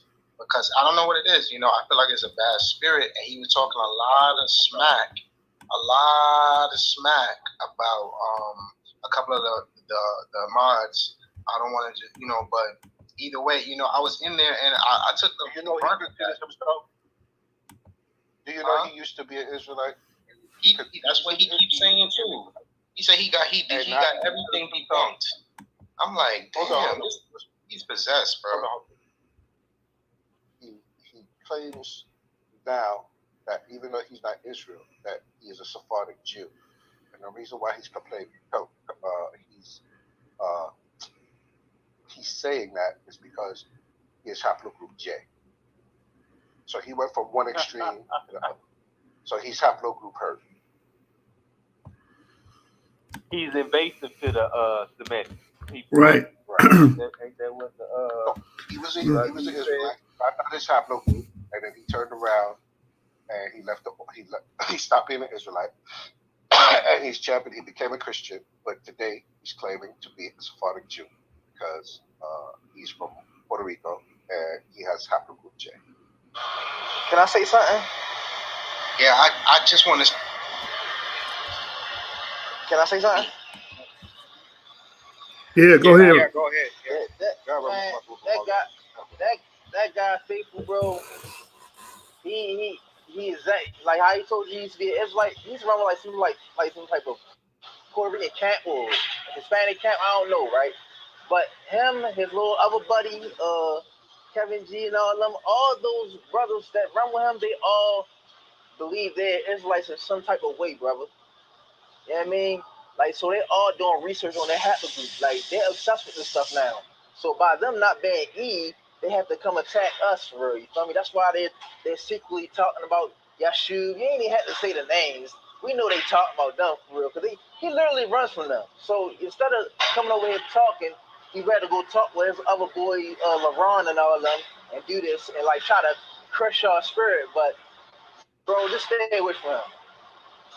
Yeah, man, he got a really bad spirit on him, because I try to really talk to him in a genuine and even present some information to him, you know, and to the people in the room too. But even me sharing, he didn't even want to post it because of who I was sharing it from. Talking about he debunked Benaiah, he debunked Benaiah, talking bad, really, really bad, bro. And I'm to the point where I'm just like how could the people in this room even respect him, even if he was right? Because it's such being delivered in such a racist and disgusting way, you know. And me being nice to him to even listen and try. And when I'll listen to him for like 5 minutes, and I finally 10 minutes, I finally asked, yo, can I actually just respond? And when I start talking, he'll cut me off and then keep going. And it keep happening. I'm just like, yo, this kid is just wow. Like, I was like, if I seen him in real life, man, if I seen him in real life, I wouldn't be so nice, you know. He's the same guy, bro. He's the same guy that read an article about the Sephardic Jews in Spain and Portugal that was expelled in 1492. He was the same one saying that they was called black Portuguese Jews because they was darker white people. Like, get out of here, man. Don't even pay him no mind. He just joke. Swarthy, it doesn't mean it's not black. It doesn't mean black, basically. And I'm like, yo, like I'm trying to show him the reference article to Hebrew Sinegos too. You know, regardless of whatever people agree with, I want to use this information to further push to further understand the truth and push the truth out. So I'm using this reference article, and I find it amazing because it's showing me all these things. But it's like they didn't even want to look at that. And the moment that name came up, it's just mad smack talking, and I'm just getting basically like disrespected because of who I'm studying, like who these different people that he supposedly exposed, or you know, he supposedly you know, said that their information is not valid. And I'm just like, yo, like this is ridiculous. Like at this point, it's really racist. It's really like I feel the hate. There you go. You hit it right there. Can I say something really quick, brother? Hold on real quick. Hold on. I want to bring that out. That guy's racist. That's it. That's why when he can read something that says they're black and say, no, they're not dark skinned. It's because he's racist. He thinks black people belong in a prison known as Sub-Saharan Africa for thousands and thousands of years. He didn't do any migrate, didn't do any advancing. You wasn't involved in any farming, no trading, no nothing. These guys are just racist, man. And hiding under the guise of the Bible or Christianity ain't changing that. They racist. Go ahead, Yaakov. And you know what? Before you say that, brother, I want to just say this one thing, because I really did learn something just coming in this room for a couple of minutes about this whole, you know, the white Jews having a connection to us through this haplogroup, and even us having a connection between them, because some of us do have small percentages of J and different haplogroups. But I wanted to understand the connection between us, and I did learn that, you know. So I don't have a problem with these people calling themselves Jews if they truly are who they say they are, or even if they're not Jews, they might be Hebrews, because we know that expands even further, you know. So let's tread lightly on how we treat people of different colors who practice similar Hebraic traditions as we do. You know? This what I do, brothers. This what I do. I do this. Me as being an Israelite, I look at other Israelites, and I've been in the camps, and I've played the camp game and all that there. You have to understand, reality is reality. If someone takes your blood, and someone takes another guy's blood, I never told anyone as an Israelite, we Hebrew Israelites, we're going to come back and everybody's going to be black. No, you would be retarded to believe that. I got white people in my family now I got Mexican people in my family now. So how would I sit up there and say something that dumb when I got cousins that are white? I got cousins that are light-skinned. I got cousins that look like they're mixed. Because they're mixed. How would I say the same thing right now? All of that stuff goes into a racist doctrine. I don't care, because if we're going to use that, we got to remember Deuteronomy chapter 26. Abraham was a Syrian. So those people in Syria, some of those light-skinned Muslim people are going to be kin to us. A lot of them are. So I'm not going to go into, when you hear people going into that, to where you're not this and you're not that, and automatically I cut the channel off, or I don't even listen to it. Because I know that's going into something that's racism. And no one can tell me clearly that it's going to be all black people in the kingdom. It's not going to be all white, Sunday going lolly-la-la Christians in the kingdom. That's not going to happen. It's going to be mixed people in the kingdom. It's not going to, everybody, someone out of every country, every nation, every people are going to be mixed with someone. Because it's a black man in China that's an Israelite that doesn't know it, that's mixed with a Chinese woman and has Chinese heritage kids that they're going to think. So when you hear people start going into that, that's what got me out of that camp doctrine. That's off. When persons start going into that skin color and just talking about people because they're skin color, that's off. If you don't personally know that person's blood, I don't deal with that. And we got to get to the point to where, did I ever believe they were all black? No. Did I believe that they were going to come back? Some people were going to come back mixed or white or Japanese looking. I still believe that. I still believe Israelites are going to come back, as I believe, majority dark skinned. But it's going to be white people. It's going to be Chinese people. It's going to be Japanese people. It's going to be German people. It's going to be people from everywhere, because their lineage goes back to where they're still come from a certain man. They're just a lighter skin color. And I'm not going to sit up there and argue with you that they're not my family if the blood is taken and the Most High know who his people is. I'm not going to argue with the Most High. I'm not going to argue Rock with Malak, yeah, the debate title is going to be what we discussed. That's stupid. So when you hear people start are all African Americans Jews? Completely cut the channel off and get away from them folks. That's facts. That's that guy, he talks really fast. You can't trust somebody who talks fast. He's not trying to let you speak. He's always cutting you off. He always got something to hide. He's not about business, right? I've been in his room. Yeah, man. It's an evil agenda behind him. Huh? He has an evil agenda, man. Right. He talks very fast. I never trust anyone who talks really fast. Who's the guy so that I would know? Faithful to Yahweh. But getting back to His name is faithful to God, but now that he feels that he is a Sephardic Jew. I got an article that I want to share with everybody to dispel like this racist energy that Faithful to God and those people bring. But Sin, you said you want to say something, so before I bring this article out, you may speak. And Ivory, if you're there, can you pin the article? I don't even think Ivory's here anymore. Go ahead, so Sin. I wanted to, I just wanted to get a clarity on E1B1B. What was the consensus here that and how it differs from E1B1A, and also with the R1B, is that the one that you guys were referring to, Ramses, being from that group? Ramses is E1B1A. Okay, so who's R1B, or is there King Tut, Tutankhamun, and Akhenaten. Yeah, and that the highest group is in Africa. Like, it's not a European per se. The Ulu Dame group in Cameroon, the Fulba in Sudan, and then here it is, the kicker, South African whites. Yeah, that's R1B VA8, but R1B in general, there's a large population in Western Europe. In fact, it's the dominant haplogroup of Western Europe, in the dominant of white America as well. The they're pretty much pervasive throughout all the Americas. But it's also found in a lot of people in northern Cameroon and Sudan, and it's prevalent in Africa as well. That's true. It is only in that one location in Cameroon.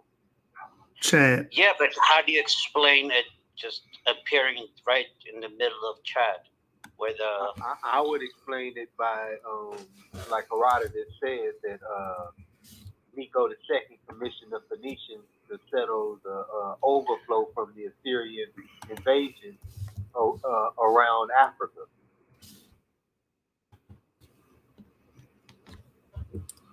But then, yeah, well, okay. I mean, it does. It's all over. Like it's in many different places too. But meaning, like at the highest concentration being there. Well, the secular response to that will be, because I advise you to read a paper called Genetic Chad Diversity or something like that, or Genetic History. I think that's the paper. And in that paper by Ritme, he talks about the VA8 coming in as an ancient Eurasian strand that probably came in less than 6,000 years ago. And then the rest of the art markers that we see came in with Arabic invasions and expansion, if you will, and other Eurasian markers that came less than 3,000 years ago. So I advise you to read that paper to get up to date on what the arguments are on how RV88 found its way to Chad, southern Chad. So it's found among the Bija as well, who are high in J. So it could have came back. I mean, it could have been since the ancient times as well. My point is. Yeah. So that paper says less than 6,000 years ago. Of course, all of this, when you hear these dates, you hear the scientific information, even our theories, it's an approximation of the truth. We don't have time machines. Right. Well, there's no way we can go back in time and see it as it happens. You know, we just have to use the tools that we have to make our inferences on the data. Yeah. But it's very strong in Chad, in northern Cameroon, and amongst the Caucasian race. So, yeah. I mean, look, I've always been under the impression that, we're all mixed up since the ancient times. So it's like, you can't say who's who and who's not, I would explain our ended up in sub-Saharan Africa and Chad as E1B1A and E1B1B migrated into Africa. So we talked in a mixed multitude that there were people that were absorbed into our culture that ended up following us and end up being a part of our culture. So they would have followed us into the certain areas, and this is why you find, like in Chad region or in Cameroon, you'll find E there, you'll find R. It's because they were absorbed into our culture. All right, so this is going to be the last thing I bring out, and I'm going to close the room now. I'm going to allow everybody to give their last, statements and commentary and questions before we get out of here. And then once I close this room out, I'm going to read the paper in its entirety dealing with the Igbos being accepted by the rabbi court. We're going to read that paper together on Genesis 49. So if y'all want to watch that after this closes, you're welcome to come through. But I want to read this paper titled "Tracing the Ancestry of Middle Eastern Populations," because it dispels a lot of racist notions about the Middle East, right? And it's actually pinned in the group, so anyone can grab that paper if they want to. So this is natureasia.com, and it's Tracing the Ancestry of Middle Eastern Populations. It's a study how Levant populations can trace their ancestors to an African father and a European mother. And this is why we tell people, this is me speaking to my commentary on here, this is why we warn people and tell people, do not judge people on how they look, their phenotype, and their skin color, because genetics is actually revealing that a lot of those people in the Middle East, a considerable amount of those Middle Easterners, are actually descendants of African men. It says a new study of the genetic makeup of the Levant shows that many inhabitants can trace their ancestry back to an African male and European mother. The Middle East was a gateway through which humans not only funneled out from Africa, but which witnessed multiple back and forth migrations over more recent millennia, in and out of Africa, as well as through to Europe and the Arabian Gulf. According to a recent study published by PLOS ONE, the complex genetic structure of the region suggests that modern inhabitants of the Levant have African male ancestors and European female ancestors. So when you see a lot of these guys that might be of the lighter variety, right? The complexion is light, different hair textures or whatnot. It's because, again, it's called admixture. That's what your autosomal makeup is, an admixture. It shows you who your ancestors mixed with, picked up different phenotypes, different features. The morphology is different, right? But they still share that common paternal link, which was what we're reading about here. It says, to the researchers discovered these peculiar aspects of prehistoric human migration by studying Y chromosome and mitochondrial DNA isolated from blood samples of modern humans living in the Middle East, Africa, and Europe. The genes on both Y chromosome and mtDNA rarely accumulate mutations over thousands of generations and carry intact clues of prehistoric human activities such as migration. So while we look at DNA as well, you can trace migratory patterns. And what we read earlier about the Igbos being accepted as real Israelites and valid Israelites, they use DNA. Why? Because it can show you your paternal ancestry, and they said it showed a migratory pattern from the Levant to Nigeria. So this is powerful information. And, I want everyone to, take out the time to learn the basic rudimentary skills of DNA so you can understand these papers as well. It says the mtDNA, which is the DNA that comes from the mother, of the Middle Eastern population, however, did not show affinity to Africa. This suggests that when males migrated into North Africa, they left their female companions behind. The mtDNA analysis of individuals from modern Lebanon, Syria, Jordan, and some regions of Iraq, in the Sinai Peninsula, Egypt, revealed stronger affinities to Europeans with little influence from the Arabian Peninsula. So again, you guys can read this article in its entirety if you want. But the summation of the article is that there are a lot of Middle Easterners that can trace their male side back to Africans. So hopefully that can dispel some of the racism, even though they don't look like what you think an African should look like, even though they're not dark skinned, they don't have the morphology of, let's say, a Nigerian. They're related. All right. So with that, that'll be my last article I bring out in this room. If anybody have any closing statements, questions, or concerns, it's time to do so now. If not, I am going to close this room and continue to operate on Genesis 49ers and read the paper about the Igbos and them being accepted by the rabbinical court. I got a closing statement. Go right ahead, brother. Make sure you stay away from Hebrews to Negroes. It's full of sci-fi.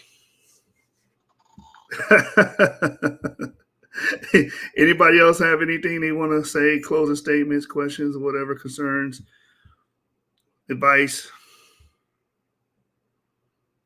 What I would say is if you're gonna be talking about the autosomals, I think we kind of should have went off into it a little bit more, but study the horizontal. Look up the autosomal DNA of other Jewish groups, and you'll see that they use what is called the horizontal distance matrix, and it'll tell you who, if they have a J marker, who they're closely related to. Are they more related to, or if they have an E marker, who they're more closely related to? Is it let's just say, is it Levantine, Iraqi person with E, or is it sub-Saharan, quote unquote, African with E? Or if it's a J marker, are they more closely related to Italians, or are they more closely related to another group or whatever? So you gotta study that. It's called a horizontal distance matrix, and it'll give you a good breakdown of that. So I just want to say, how do we get rid of the word sub-Sahara from when we talk? I feel like it's a negative. It has a negative connotation when you say sub, and it sort of makes it like a border that people don't cross over. You know. So I know it's a scientific word that's been thrown around a lot. We use it for that reason, but I have a final question, if that's cool. My question is like using genetics, and please answer this as simply as you can. If you want to say it E1B1A or whatever, that's cool. I just want to know how to say this verbally when I'm talking to other people that ask me, how can you prove, I guess with genetics or whatever else y'all might say, anthropology or the whole four fields, whatever. How can you prove that you're Israelite? What would you say? Maybe what would you say, and what would you do? What's like the first thing you would pull up that just puts the nail on that, in the head or whatever? Can I say one thing before we? Once you say that, the first thing I wouldn't go to is Deuteronomy chapter 28:68. That's the first thing I wouldn't go to, because if we're paying attention, and I'm just saying, like I said, I am an Israelite, but I do not subscribe to that camp doctrine.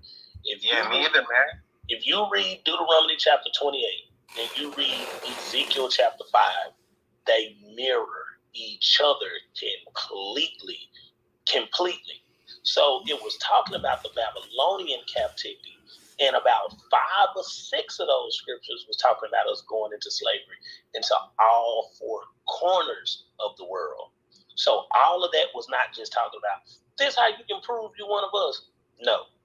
The way you're going to be able to prove and to see and to understand that you're an Israelite, if someone asks you, you have to go through the things that your family has been doing, your history of your family, and you have to look at the biggest thing that always adds up, Jeremiah 17:4, when he says, you will discontinue from the heritage that I gave thee. It's the biggest thing, because every group of people on this planet can tell you where they're from, how their father was, how their great-grandfather was. They go back 18 years, 1800 years. They can go back to DNA that prove that they come from Ireland, and they come from a king in Ireland who was, the Scottish Rite, the 5th or whatever, and he was the king from 1100 AD to 1120 AD. If you cannot prove or bring back or get any of your history, except for going to the Library of Congress in your city or going to the library in your state downtown, and your history goes back to slavery, that's the easiest way you're going to be able to prove who you are, because that means you were discontinued from your heritage. You were cut off from who you were. That's the biggest thing that's going to be able to prove who you are, because that goes into Lamentations. It's not going to be Deuteronomy 28:68, brother. It's not going to be that one. Me personally, I would open up the argument and show that the pre-exilic Israelites have a Yoruba genetic component that goes to 70% of sub-Saharan Africa, and or 70% of African Americans. You know what I'm saying? So I would show that as, the breach into the doorway, because you can't get around the DNA. I mean, you can argue about the history, these oral traditions, you can argue about all that, but the DNA is concrete. And once you line that up, then you can start showing them, hey, here goes migration routes they said they had. Here's the archaeology that lines up and shows it. Here's different things they brought into there. You can do all that. But the most concrete thing I think I can give them first to get them moving in that direction is the genetic component from that Harvard Medical School article. So, you said the pre-exilarchs? Did you say that? Pre-exilic, before the exile. Oh, and they have that DNA linking up to Yoruba? Yes, they have a genetic component that shows that the Yoruba was a part of the pre-exilic Israelites. Their DNA was. Where is that? Can somebody help forward me or help point me in the right direction? I'm gonna send it to you because they had it pinned up earlier, but I'll send it to you. Thank you so much, man. I appreciate this for real. I would suggest to you before you start going running around trying to prove DNA, Israelites through DNA, that you do some studying first before you open your mouth and start talking about it. Yeah, I've actually been studying for a while with Genesis 49ers and with all you guys as well. I've been joining the room. The reason that I'm even going down this hole is because I've been on the YouTube and watching a lot of the Hebrew of Israel. I kind of fell in love with it, and I was studying anthropology recently in college. I went to college for the first time in 2020 at the end of 2019, but because of the whole pandemic, they took us out. They tried to put us on the computers. I tried to do the anthropology thing, but I couldn't do it like the way they was trying to force us through the computers. I need to be hands-on. But with this, I was able to get back into it, but in a biblical way. And that's what the Hebrew Israel is doing. And it kind of led me to the Genesis 49ers. My pops, he speaks highly of Genesis 49ers and, the stuff that he brings out. So it's like, I know there's a lot of different contentions and there's a different doctrines and studies and all of those different things. But I try to take if I could say it like this, I try to take the meat and leave the bones. I try to learn and use my spiritual discernment from the Ruach HaKodesh to learn the truth within all of these mixed lies and with all these doctrines and stuff. I don't join anybody's assemblies. I don't come under anybody's doctrines or anything like that. I'm being led by the Spirit of the Most High, and I've learned a lot. And this is new for me, but I'm picking up on it very fast. And I ask a lot of questions because I think very deeply about these things, and I know that some things might be taboo, like this whole white Jew and black Hebrews are related.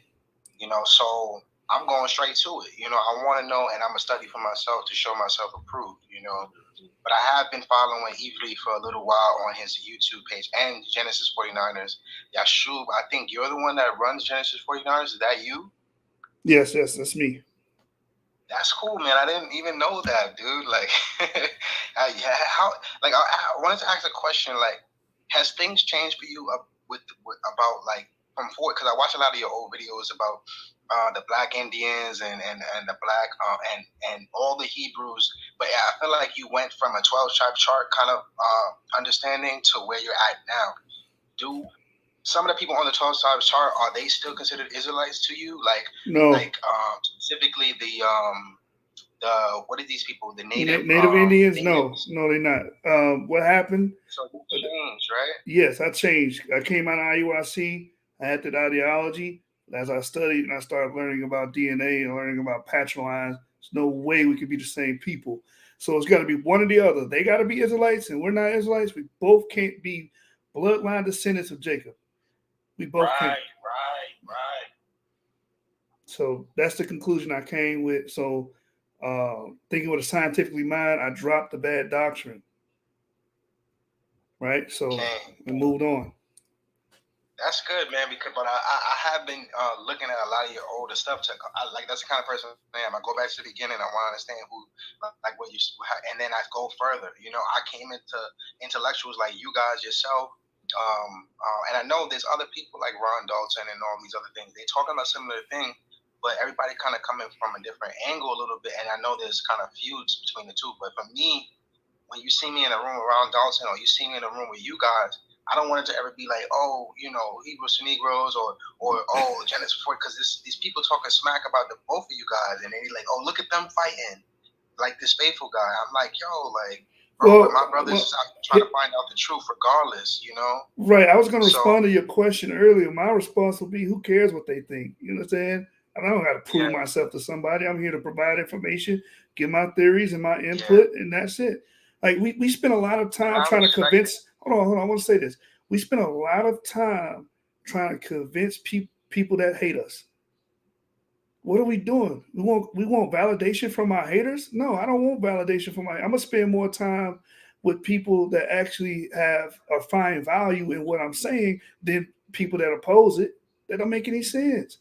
And you Christian, right? You believe in the New Testament. The scriptures say if they don't receive your message, what you do? You wipe the dust off your feet and you move on. why do we continue to go back? Go ahead, James. I was just saying, especially when they won't debate it. That's all I was going to say. Right. We try to get debates from these guys. What they do? Run.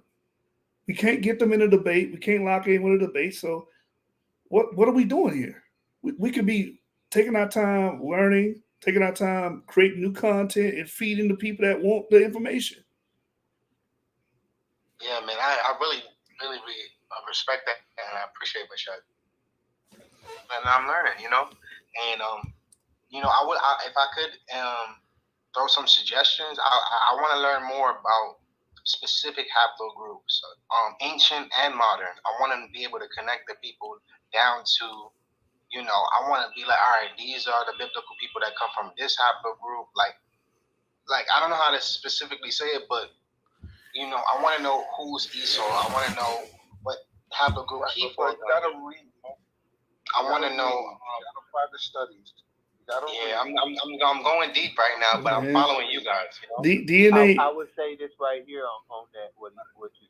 We won't really be able to zero down exactly who specific people are until we have actual DNA, like as far as knowing who the Edomites are. Until we actually have an Edomite body that we get DNA from, all we can do is approximate who they may be. So I don't think we should really try to get that deep into it yet, because the field isn't. We don't have enough bodies, enough DNA analysis to get that yet.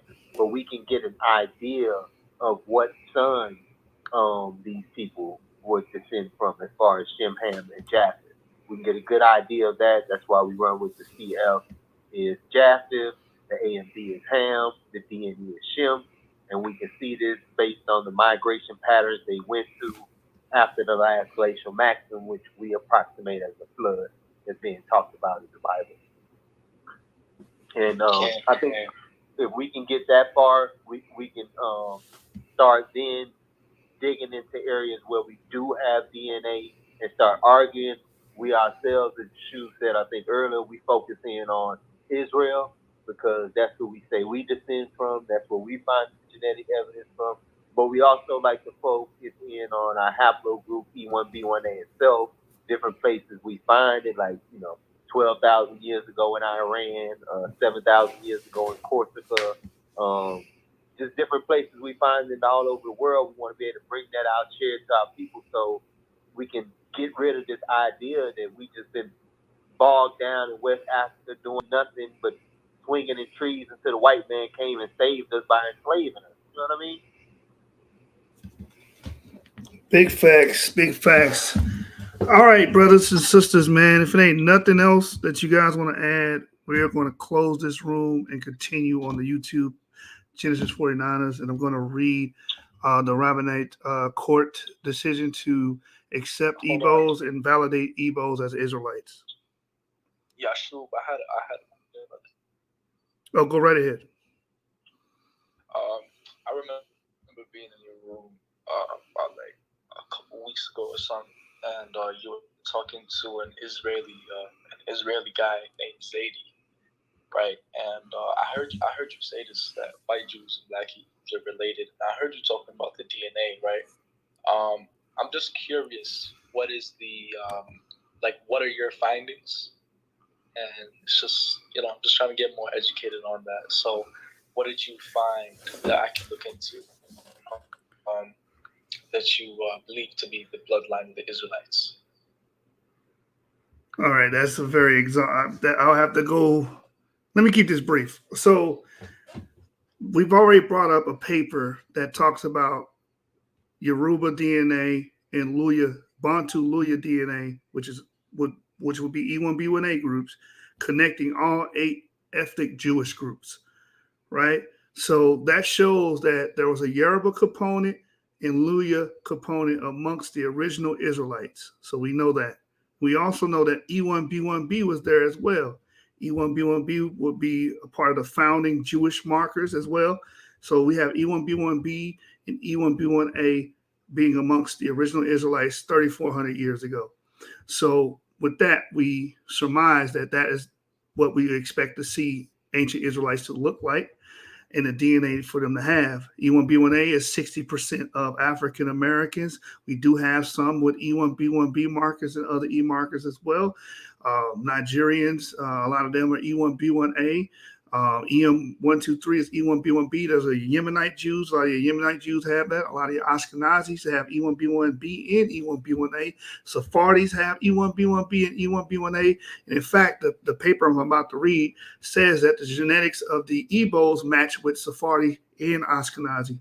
So hopefully that wasn't too much, but basically that's pretty much our genetic argument. Less than a minute. Okay, I hear you. And where did you get that one from? The E1B1A and E1B1B, if I'm not mistaken. Where'd you get those? So we shared several documents. One paper you can go to is by PRIYA, Priya Majani on Plus One. She has a paper about Eurasian gene flow African gene flow into Eurasians. I believe that's the name of the paper. So you can read that. Matter of fact, can somebody pin that? Can somebody pin that for him? Yeah, if you pin it, I appreciate it. Thank you, man. Or I'll send it to you. Let me pull it up and send it to you. Hold on, brother. James, did you want to say something while I do this? Something real quick. Just keep in mind for the people who are still here, replays are on. If you want, you can press 3 dots in the top corner of the top of the room, and you can save this replay if you do want to listen to it later. I'm not sure how long replays stay, but you can save if you are just coming in later or just coming in now and you want to go back to the conversation to listen to what was said or any sources that were mentioned. I would just say I always would refer them back to your channel, because when we do our presentations, we give all of our sources right there in the presentation. You can go exactly to where we went and read it for yourself. But it'd be kind of hard to list all of those off the top of our head right now while we're online. Right. You can go to Genesis 49ers right now. I'm doing a live, and I'm going to wrap up soon so you can even watch this discussion on YouTube. Yep, link is into the room.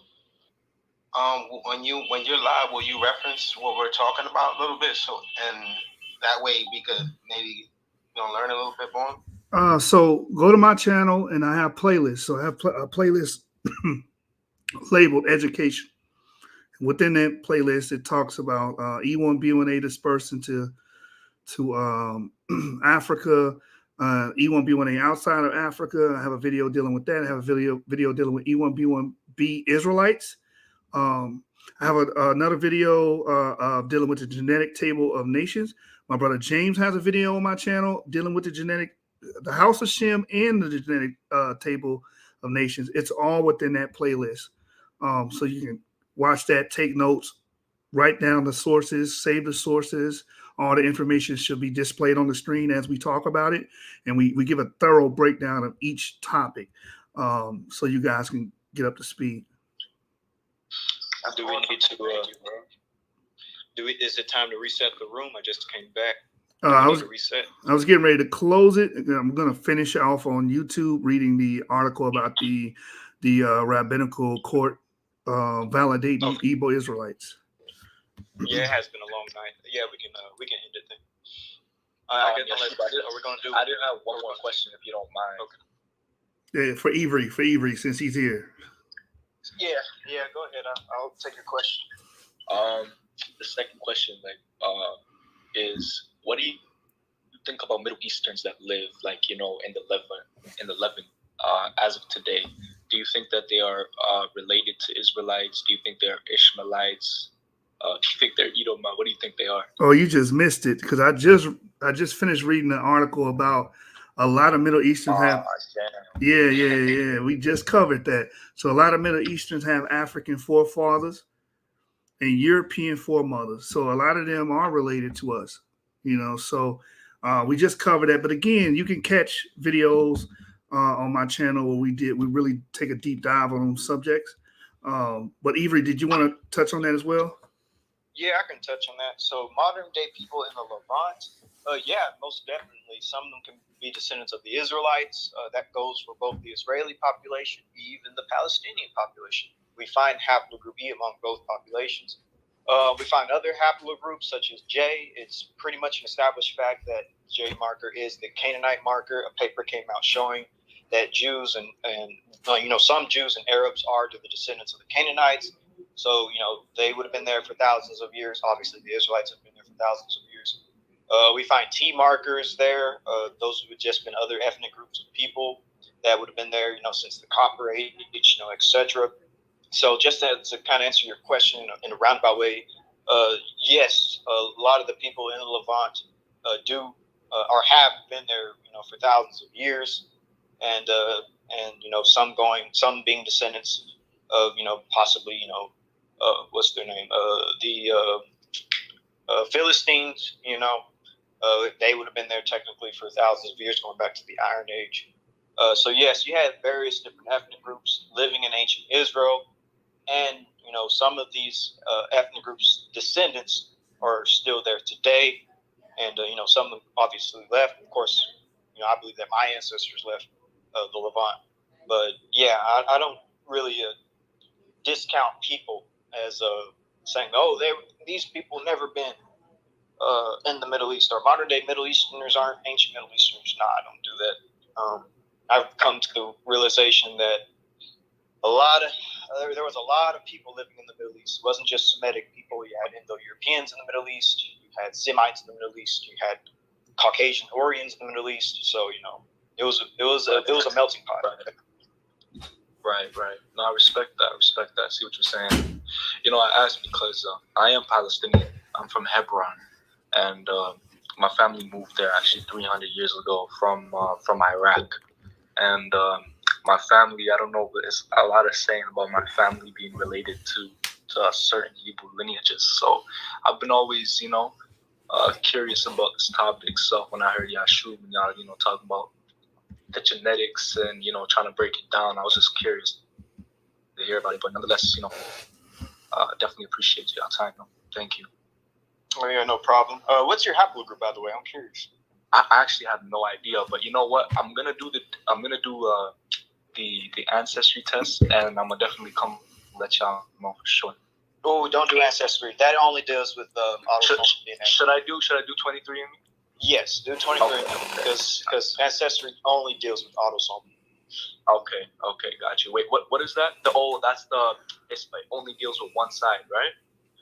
23andMe deals with your Y DNA chromosome, your mitochondrial DNA, as well as your autosomal DNA. Right. But Ancestry only does the autosomal, right?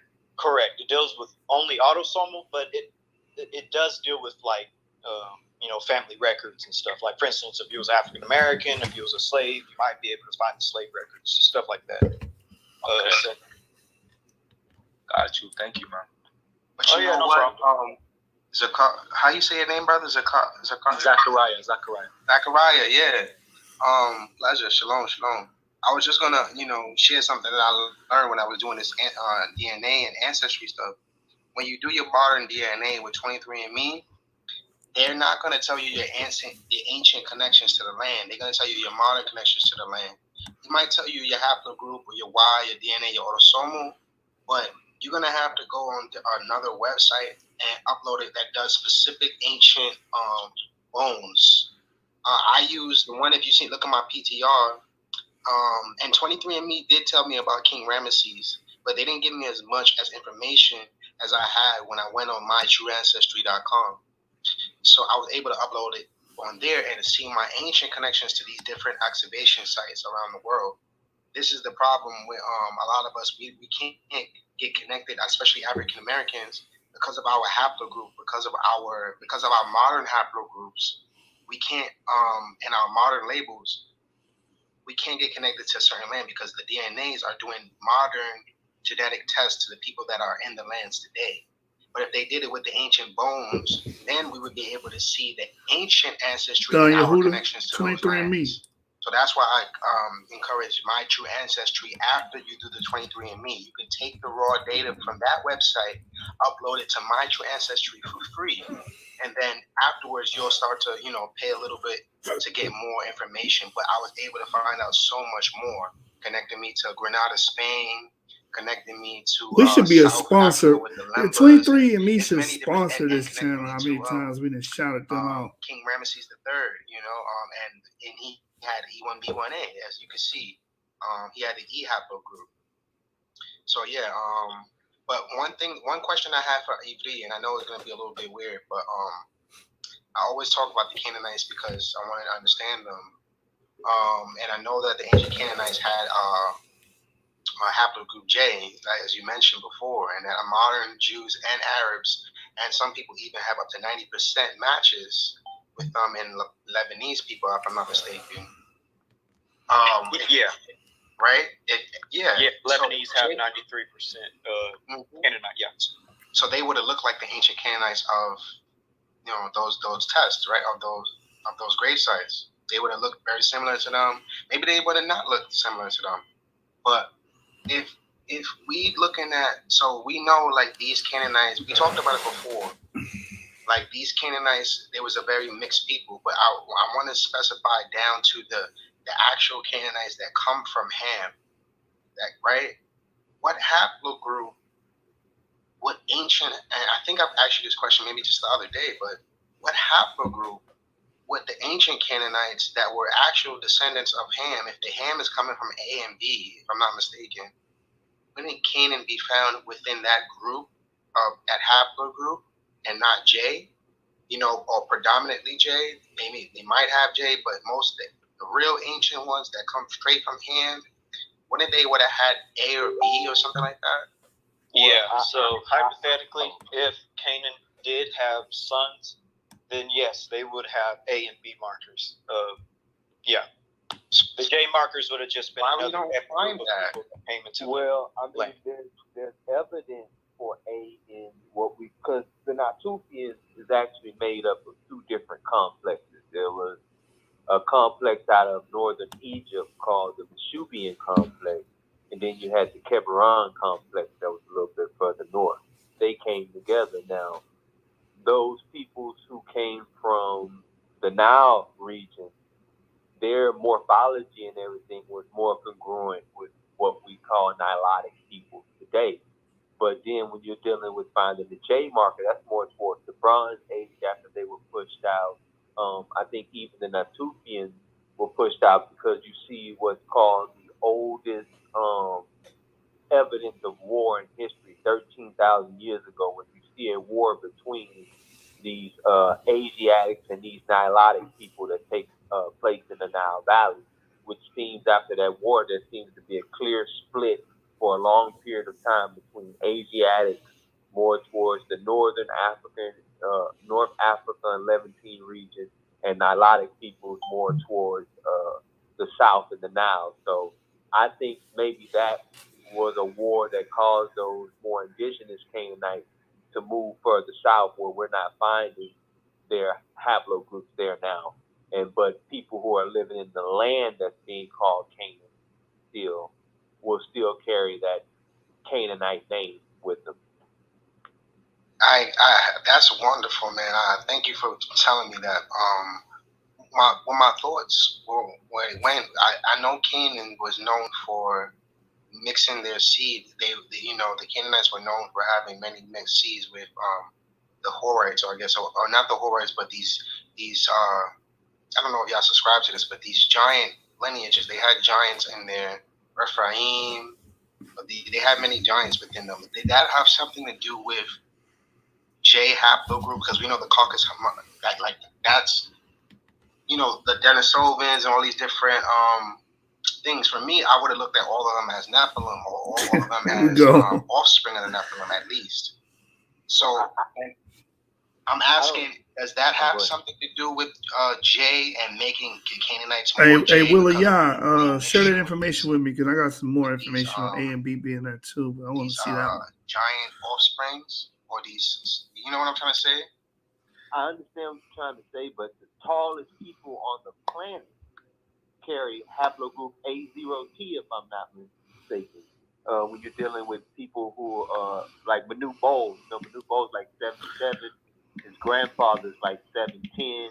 Manute Bowles' son's like, I think he's 7'6" or something like that.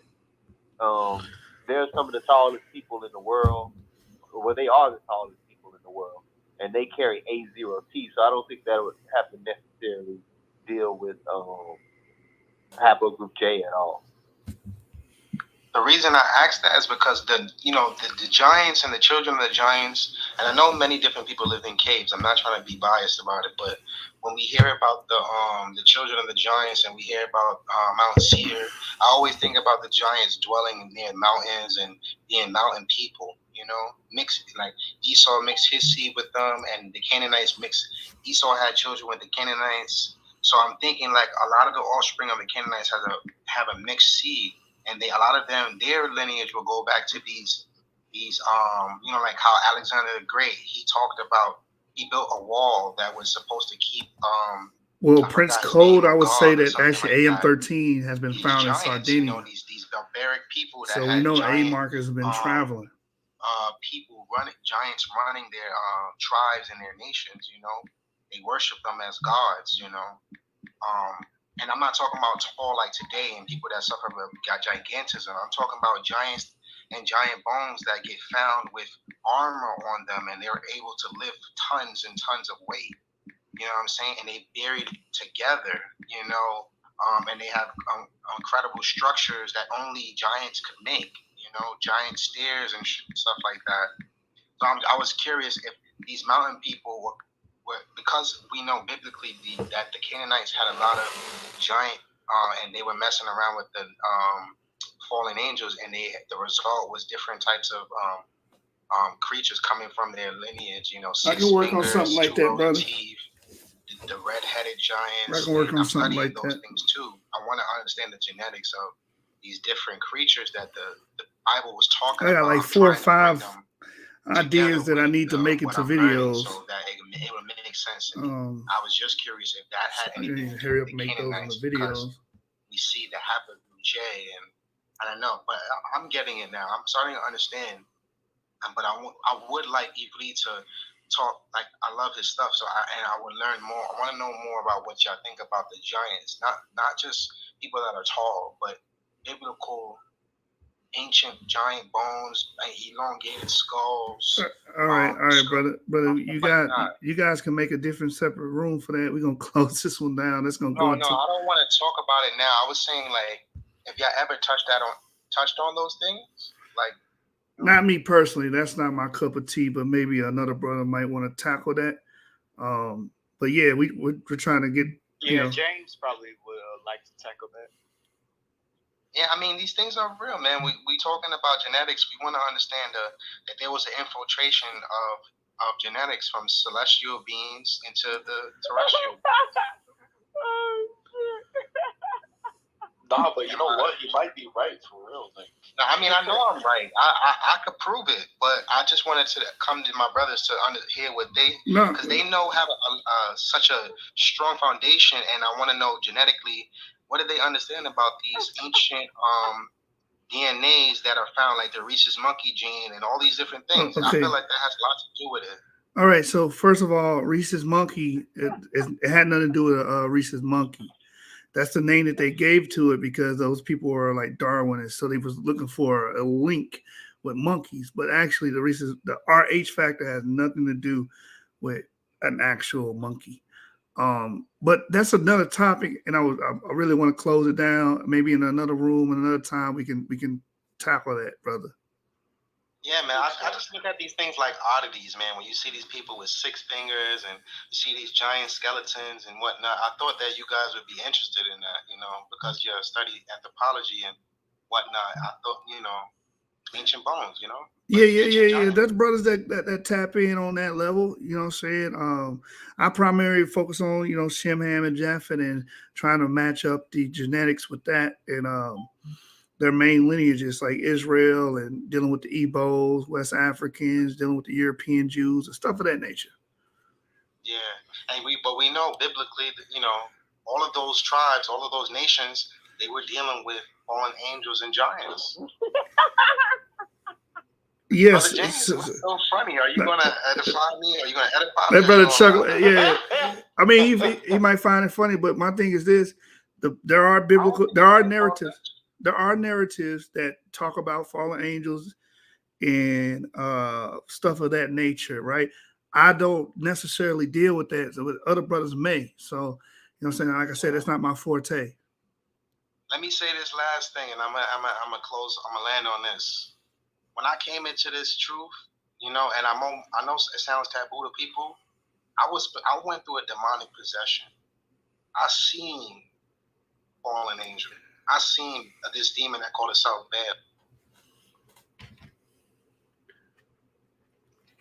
Bab. Are you there? Hello? I guess we lost them.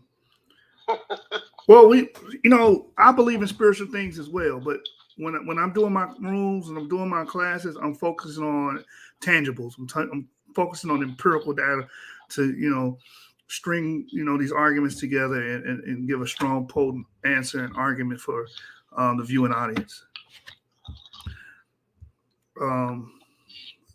Okay. So are we gonna, close the room? Yeah, because I feel like if I ask for anything else, I think we're gonna go on a tangent, and we've been going at it for 5.5 hours. So. Gotcha. All right. Click the YouTube link, Genesis 49ers. We're out. Yeah. I guess I'll keep open just a few more minutes for people to click the link. I'm heading over there too right now. All right, we're transitioning to YouTube. I'm going to read the court ruling on the Ebos being validated as Israelites live. And the link is at the top.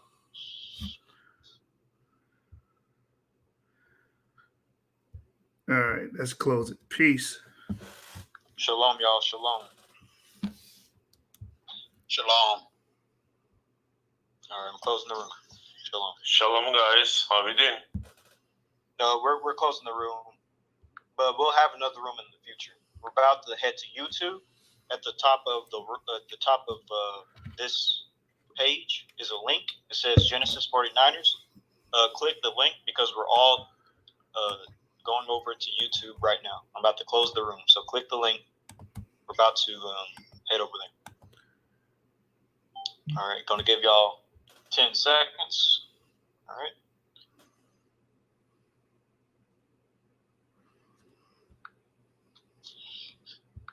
All right, clicking the link, exiting out, and if y'all want to talk, you shoot, put the StreamYard link in as well. So, ending the room. Shalom, everyone. Shalom.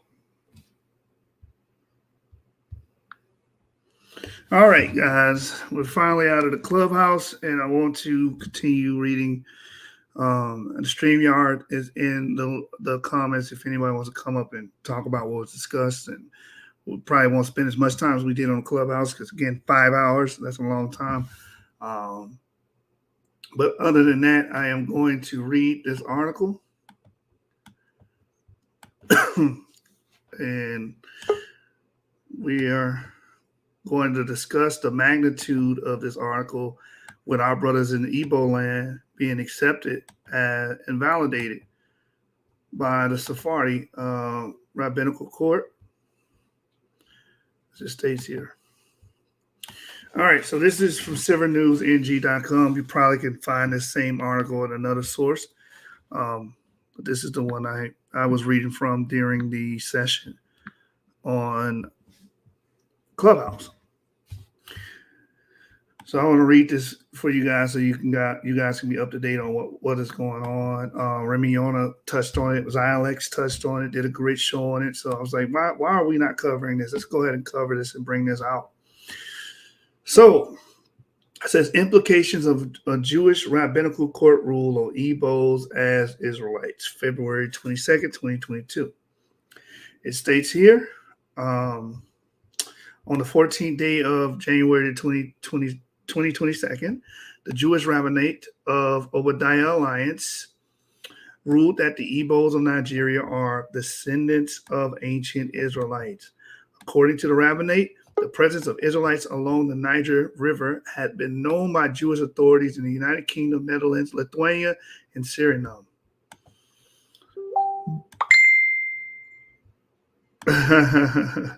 Yeah, James. Somebody reach out to that brother because we did not mean to truncate him from the room. Reach out, let him know. So right here, our brothers, when we're talking about Igbos, a lot of us are African Americans are related to Igbos of Nigeria, and the Jewish Rabbinical Court pretty much ruled in their favor as validating them as Israelites and to recognize them as Israelites. It says, according to the rabbinate, the presence of Israelites along the Niger River had been known by Jewish authorities in the United Kingdom, the Netherlands, Lithuania, and Suriname. Rabbinic letters addressed the Igbos by chief rabbis Dr. Solomon Herschel Lewin, David Madoda, and Gaon of Vilna support the idea that there was contact between European Jewish communities and Igbo Israelites.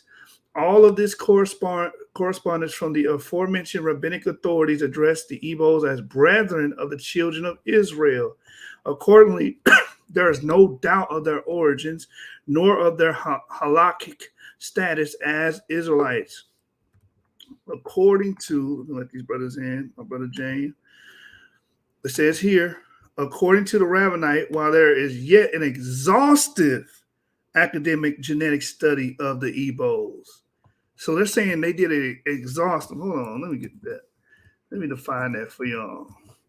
Hold on, rewind that so I can define that. Examining, including, considering all elements and aspects, fully comprehensive. So what we do on this show is pretty much this part right here. It says, yes, so this needs to be done. But what they examined on the academic genetic study of the Igbos, the data of the majority of those who have reported their autosomal Y chromosome DNA. So they're saying that autosomes and their Y chromosome DNA, what we've been telling you guys on our shows and revealing on our shows and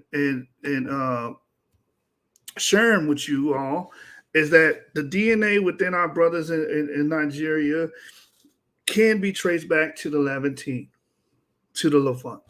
So it says the data of the majority of those who have reported their autosomal Y chromosome DNA, and we know that Y chromosome DNA would be E1B1A, supports that their ancestors migrated from the Levant basin, sharing genetic links with Sephardic and Ashkenazi Jews alike.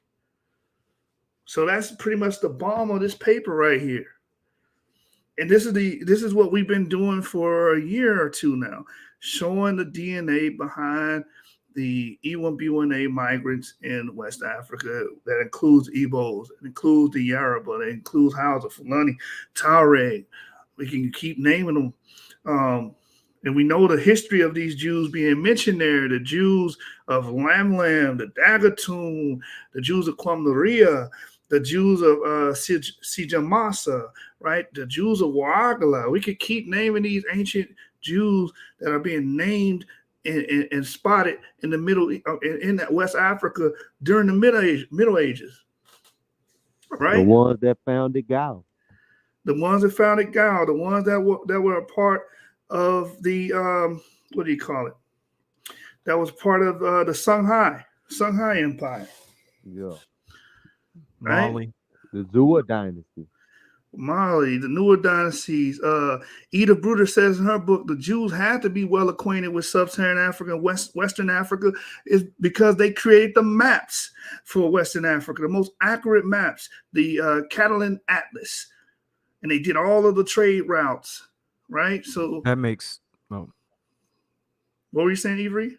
I was just about to say that makes a lot of sense because we know that the Phoenicians traveled to West Africa, like you have Hanno, Hanno, and you also have even further before that with Pharaoh Necho and the Phoenicians who sailed around Africa, and then there's like a couple of other Phoenicians or whatever as well that went either around Africa or went to West Africa. But yeah, and Phoenicians were with Israelites because Phoenicia is in Lebanon today, so you know.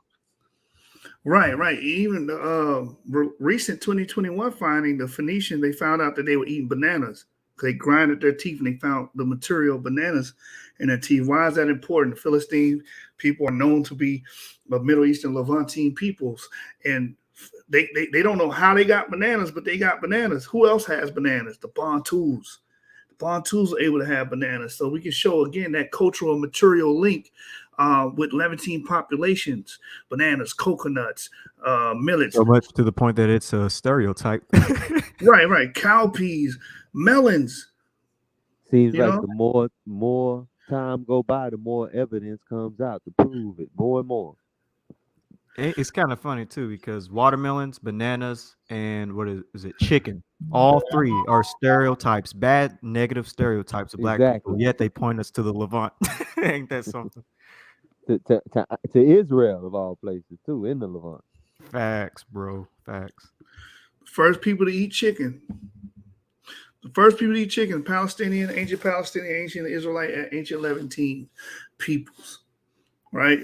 And now you see that being a custom that you see in West Africa. So we have these genetic links, material links, cultural links. We see all of it culminating to show one image of these people being Israelites are Shemitic people migrating into Africa. And again, the DNA says the same thing. We read DNA genetic studies and findings that show that there is a Levantine-like Bronze Age Levantine-like ancestry that's connected to the Bantu agricultural expansion, right, which happened within less than 3,000 years. Within this same period, we see a lot of Eurasian gene flow coming into Africa at the same time. So we can see that people are coming from Eurasia, coming through Egypt, going through the Nile, going to Chad. And then what does the Bantu expansion do? Spread from Chad westward, eastward, and southward. So we can make these connections all day. And this is what I believe that this Rabbinite council, looked at as well, or looked at material or evidence similar to this for them to say it. I'm going to read it again. It says here, according to the Rabbinite, while there is yet in its exhaustive academic genetic study of the Igbo, so they're saying there isn't an exhaustive one yet, right?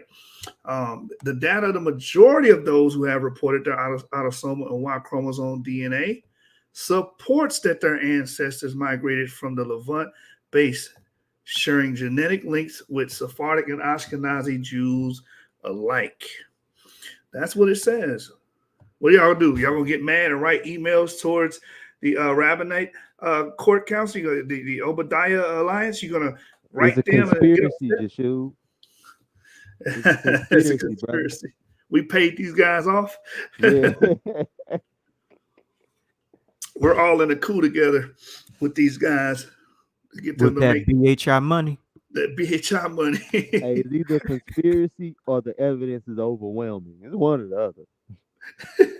The African Americans do have $11 trillion spending power.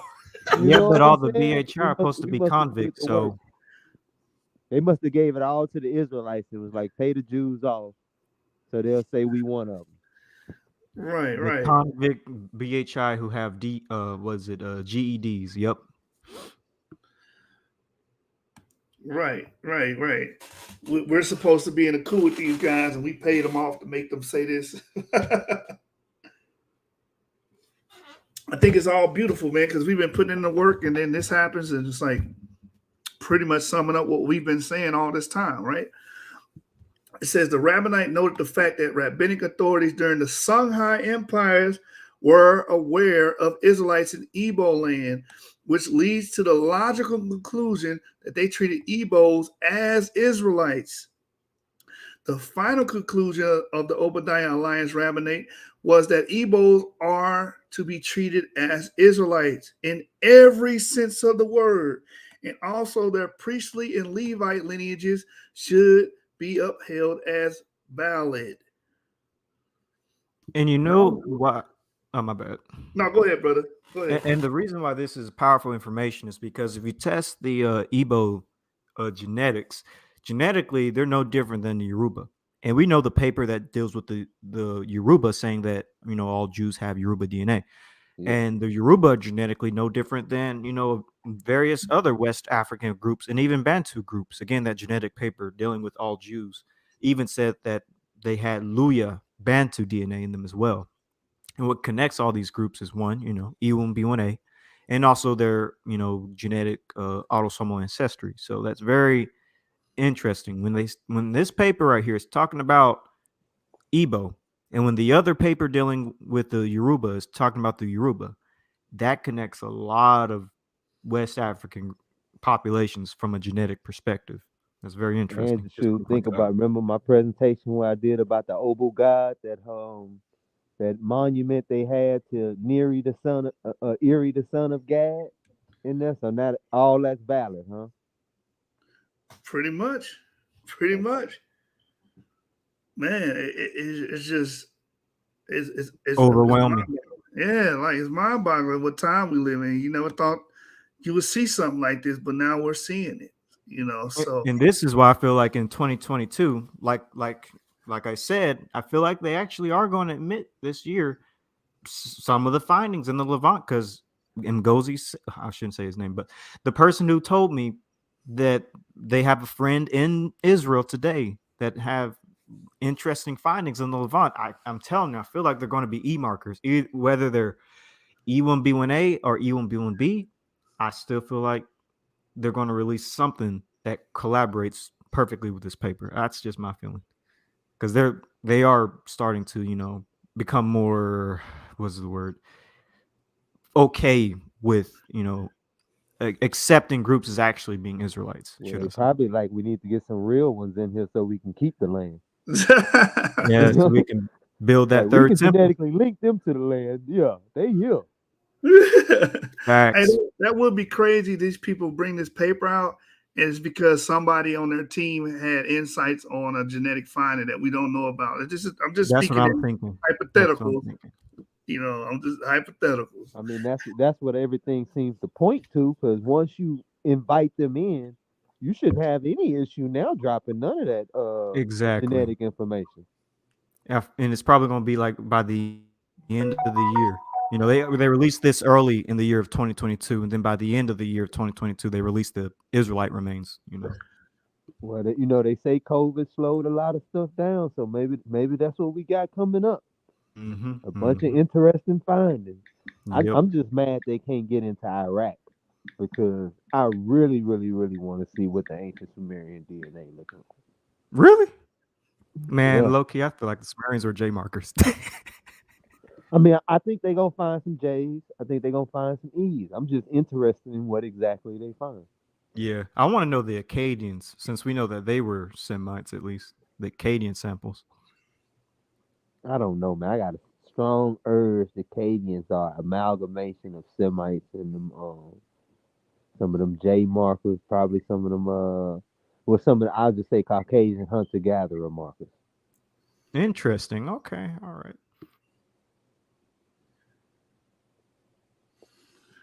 You can go ahead, YouTube. You can go ahead. Yeah, man. It says right here, the Rabbinate advised that upon the return of the Igbos to the Omenana, what you do in the land, they should be circumcised if they haven't performed it already. Say the Sheshayanu afterward and partake in the kola nut ceremony with their brethren, as it is customary among Igbos. Now that kola nut, I was talking about that earlier, that kola nut ceremony is biblical. Let me see if I can find it. I think it's Genesis 48 and 11. Because I looked it up earlier, but the topic had changed so fast in that room. It was too late by the time I got it. Divine Prospect talked about it too. He always says when he has guests over, he gives them, was it cashews or something like that? Yeah. Here's Genesis 48. I'm looking for it now. So this is a customary thing that you find in the Bible as well, in the book of Genesis, where you greet them with the kola nut or cashews or whatnot. And I'm trying to pull it up right now. Let me get it. Hold on. Give you guys a second. I'm gonna be right. Just typing this in real quick.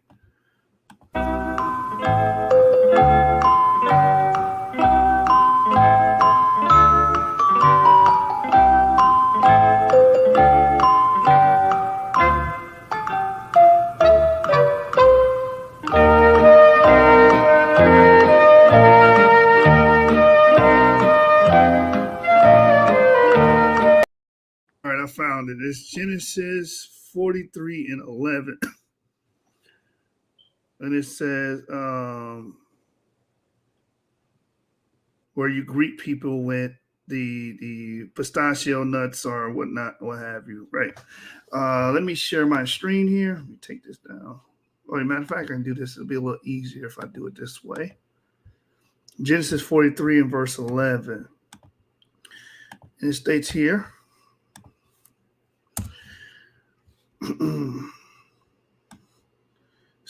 so their father Jacob finally said to them, if it can be avoided, then at least do this. Pack your bags with the best products of this land. Take them down to the man as gifts, balm, honey, gum, aromatic resin, and pistachio nuts and almonds. And we see this same custom with the Igbos, with the kola nut, how they greet people, right? So that's Genesis 43 and 11. I was trying to pull that up earlier on Clubhouse, but couldn't get it fast enough, and the topic changed and shifted before I can pull that out. So that seems to be drawn from a biblical context as well. So let's go back to the article and finish that off. So it states here, which is customary amongst the Igbos, this ruling may also trigger more scholars to do more research about the Igbos, what they offered the world in the past, what they offer the world now, and what they would offer the world in the future. As democracy is under assault, the Igbos are democratic to the core and stand out as the most culturally democratic ethnic entity globally. The world may have to look at the Igbo traditional system of government, which has survived despite many years of British rule and Nigeria's deliberate marginalization. It is interesting that the Obadiah rabbinate addressed Igbos as Israelites, not as Jews. They also affirm Amanah, what you do in your land, is authentic original religion of the children of Israel. Dr. James Horton, Africanus Bales, had in his 1868 book, The West African Countries and Peoples, British and Native, and a vindication of an African tribe, described Igbo religion as Judaism mixed with pagan practices. In another book, The Story of the Niger, a record of travel and adventure from the days of Mungo Park to the present time, published 1888, author Robert Richardson observed, the religion of the natives is almost pure idolatry, but some slight traces of Judaism may be discovered in it, a circumstance which seems to indicate that some stray wanderers of the Hebrew race long ago have found their way in these regions, and in the gradual course of the time became assimilated to natives, both in appearance and customs, leavening the races around them, however, with a few of their own ideas. It says here, with the validation of Aminana as Israelite religion, Jewish and Igbo scholars should come together to fill in the gaps created by years of exile between Aminana in Africa and Judaism in Europe. With Aminana poised to go mainstream, this learning process between Jews and Igbos would be invaluable for both groups, as they compare notes, as there could well be traces of Christianity in both modern Judaism and modern Aminana. Igbo Osu practice, which is rooted in Aminana, has been both obdurate and pernicious to modern Igbo society. These were temple servitors known from the books of Ezra, Nehemiah, and Chronicles. Scholars are divided as to whether they were actually slaves or property of the temple, while Ezra 8 and 20 says that they had been set apart by David to attend the Levites. 1 Chronicles 9, 1-2 describes them simply as servitors like the Levites. To the Igbo, Netahim or Osu are a caste that should not intermarry with freeborn Igbo. Unfortunately, despite 200 years of Christianity in Igbo land, with the creed, there is neither Jew nor Greek, slave nor free, male nor female, for you all are one in Christ Jesus. Galatians 3:28. They also still suffer discrimination. All right, let me keep reading this. Don Yehuda says, I was eating cola nuts for a short period. The African brothers have them in their stores. He was surprised I knew about it. And this is up. Ramal Yahoo, my email is HebrewJedi@gmail.com. All right, brothers. So let's get back into this article. So it states here, the Igbos may learn how to solve the Osu problems from the Jews. Since Christianity did not solve the problem, maybe Judaism will. For someone who has worked on this subject for decades, digesting this ruling and its ground-shattering significance will be like peeling the multiple layers of an onion with tears in your eyes. The most significant, in my opinion, is the genocide against the Igbos between 1969 and 1970 would now be addressed as genocide against Israelites, highlighting the shared destiny of both Jews and Igbos, descendants of one father, Jacob, whom God renamed. And see, that's also important too, because they're not just saying, oh, they're converts or they're, as you've been seeing the theme this whole time, it's not talking about, oh, they're just converts that are being grafted in. They're saying, no, these people legitimately are Israelites. The people are legitimately from Jacob. That's how they're looking at it, right? It also says the Igbos have suffered more genocide, perennial massacres, ethnic cleansing, discrimination, and marginalization in Nigeria.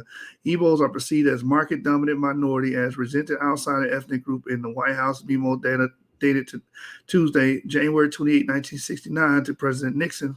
Former Secretary of State Henry Kissinger described the Igbos as the wandering Jews of West Africa, gifted, aggressive, westernized, at best envied, resented, but mostly despised by their neighbors in the Federation. Just as the world was called upon to answer the Jewish question, the world had neglected to even entertain the Igbo question. My hope is that this ruling may draw global attention thereto. The ruling was signed by Dr. Dayan Yohanathan Elazar de Mota, who has a master degree in anthropology and religious study from Florida International University and a PhD in international law from the University of Amsterdam.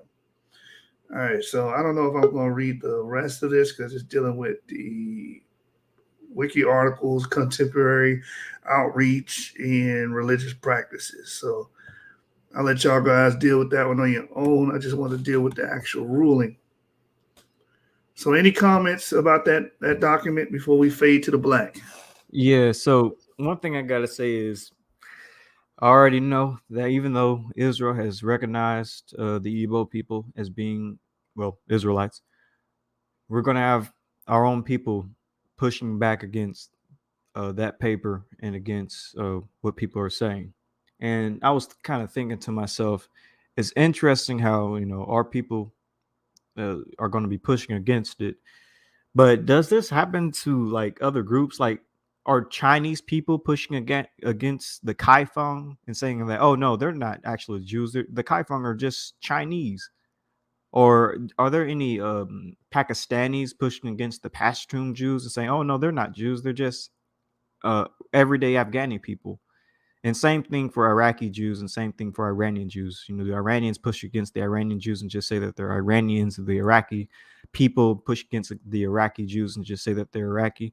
No, none of these groups say that, but it's going to be our people who are going to push against the Igbo Jews and say that, no, they're not Jews. They're just West Africans. I just find that to be interesting because I'm going to be waiting for the videos that come out speaking against this and speaking against Igbo Jews. And I'm probably going to never find a YouTube video of a let's say a Chinese person speaking against the Kaifeng Jews.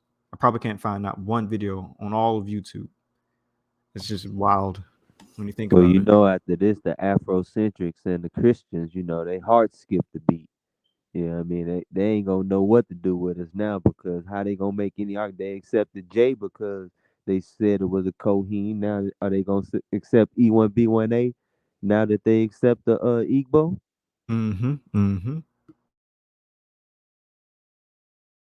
Facts. You even have somebody in the comments earlier trying to minimalize this. Already. Right here, Incognito Scholar. He's like, I wonder what kind of influence that Jewish court has because it seems that article hasn't been published in any Jewish or Israeli newspaper. So the legislation relates only to Miami community. Yep. So how come I can't find a Chinese person speaking like this against Kaifeng Jews? It's crazy. Or like I said, an Afghani person speaking against the Pashtun Jews. It's always other. Oh my goodness, always our people pushing against our own people, man. Or another people. It doesn't even have to just be our people. It can be another people too. I'll put that. Yeah, because it's at the end of the day, it's racism. is racism, because there's like I said, there's people with our DNA that you would never question that they're Jews. Why? Because they white. And we all know the saying goes, if you're white, you're right. If you're black, you're whack. Yeah, yellow and brown can enter the gate, but not black. Yellow, brown, and white, but not black. Some people still even question the Limba. They say, "Oh, they're just descendants of Arabs." Same thing with the Beta Israel. Yeah, that's just silly. He said, "Can you elaborate on that part in the article where it says there was contact between Jewish communities and Igbo Israelites? What are they alluding to exactly?" My best surmising of that would be stuff like the Catalan the Catalan Atlas, where you had Jews that were crisscrossing the Sahara, were able to map out the Sahara. And even Edith Bruder says in her book, there had to be an unbroken chain of Jews in the Sudan because of that. I'm picking our book up right now. Let me go to the page if I can get it. While you look that up, oh my bad. Yeah, go ahead. While I get that, go ahead. Well, I was just about to say, while you look that up, you can also pull up the Jewish Virtual Library, and look up the section that deals with Nigerian Jews, and they have an interesting story about the Igbo Jews. And there's various different, models and ways that they could have got to Nigeria. But one interesting model was that they came from North Africa after I think, if I remember correctly, from Jewish Virtual Library, I think it was from the Babylonian exile, something like that. But either I can pull it up, Yeshub, or you can pull it up. But it's the Jewish Virtual Library dealing with Nigerian Jews. It talks about the Igbos as well. And this is before the paper that just came out. Yeah, grab that for me while I look for this book. Okay. Yeah, so what I'm looking for is talking about Jews having an unbroken chain in the Sahel. And this is Edith Bruder's book, and I'm trying to find it here. It's the historical narratives of a Jewish presence in sub-Saharan Africa. About to share my screen. Go right ahead. Here we go. This is again. This is the Jewish Virtual Library. It's very famous Jewish library. It has a section dealing with Igbo Jews, and this is dealing with Nigeria, but it has a section dealing with Igbo Jews. I think that's the only group that they're talking about in this section. Okay, yeah, I think that's it. Oh yeah, here are the sources down below. 3 different sources. It's probably going to be updated soon. I'm not going to read all of it, but I'm going to read the relevant portion. There's a few different relevant portions in here. Let me see. Yeah, so according to oral traditions, the Igbo have resided in Igbo land, a region of modern-day Nigeria, for over 15,000 years. Before that, the traditions asserts that they were migrants from ancient Israel. There exists a number of theories that explain from whom the Igbo are descended and how they came to reside in Nigeria. One theory contends that the Igbo are the descendants of one of the lost tribes, Paul Oyani, sorry if I butcher some of these names, a history professor who is himself Igbo, says Igbo Jews are the ancient Israelites, share cultural traits, resemblance but that there's little established historical evidence of any connection to the ancient Israelites. Within the Igbo, there exist 3 ethnic sub-identities. They are Beni, Gath, Beni, Zebulon, and Beni. Dang, I forgot this Hebrew name. Hamashish or Hamisha. So the relevant portion that I want to find because this all deals with the breakdown of the Igbo. I'll just sum that up. So basically, the Igbo have a tradition of descending from Gad, because there's a very famous ancestor in the Igbo's lineage called Eri, and so that basically the idea is that they descend from Eri from Gad. But I want to get to the part that deals with how they got to Nigeria. But basically, the Igbo are broken up into 3 different tribes that descend from ancient Israelites. Let's see.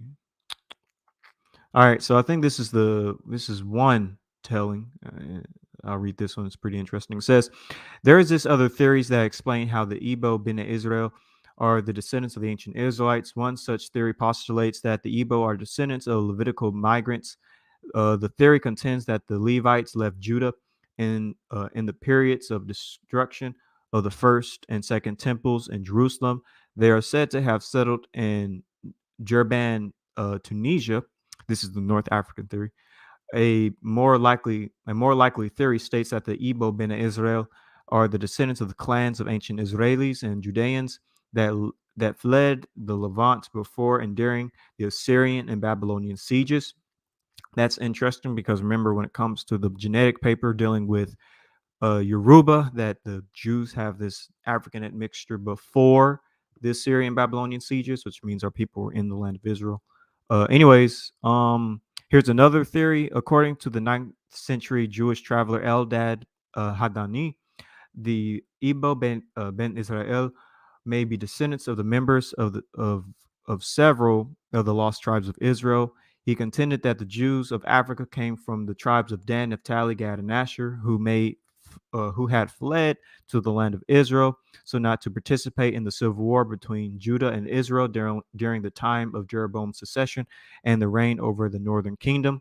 That's personally what I believe when we entered the land as well. Have been around Assyria, Babylon, or after that, or before that.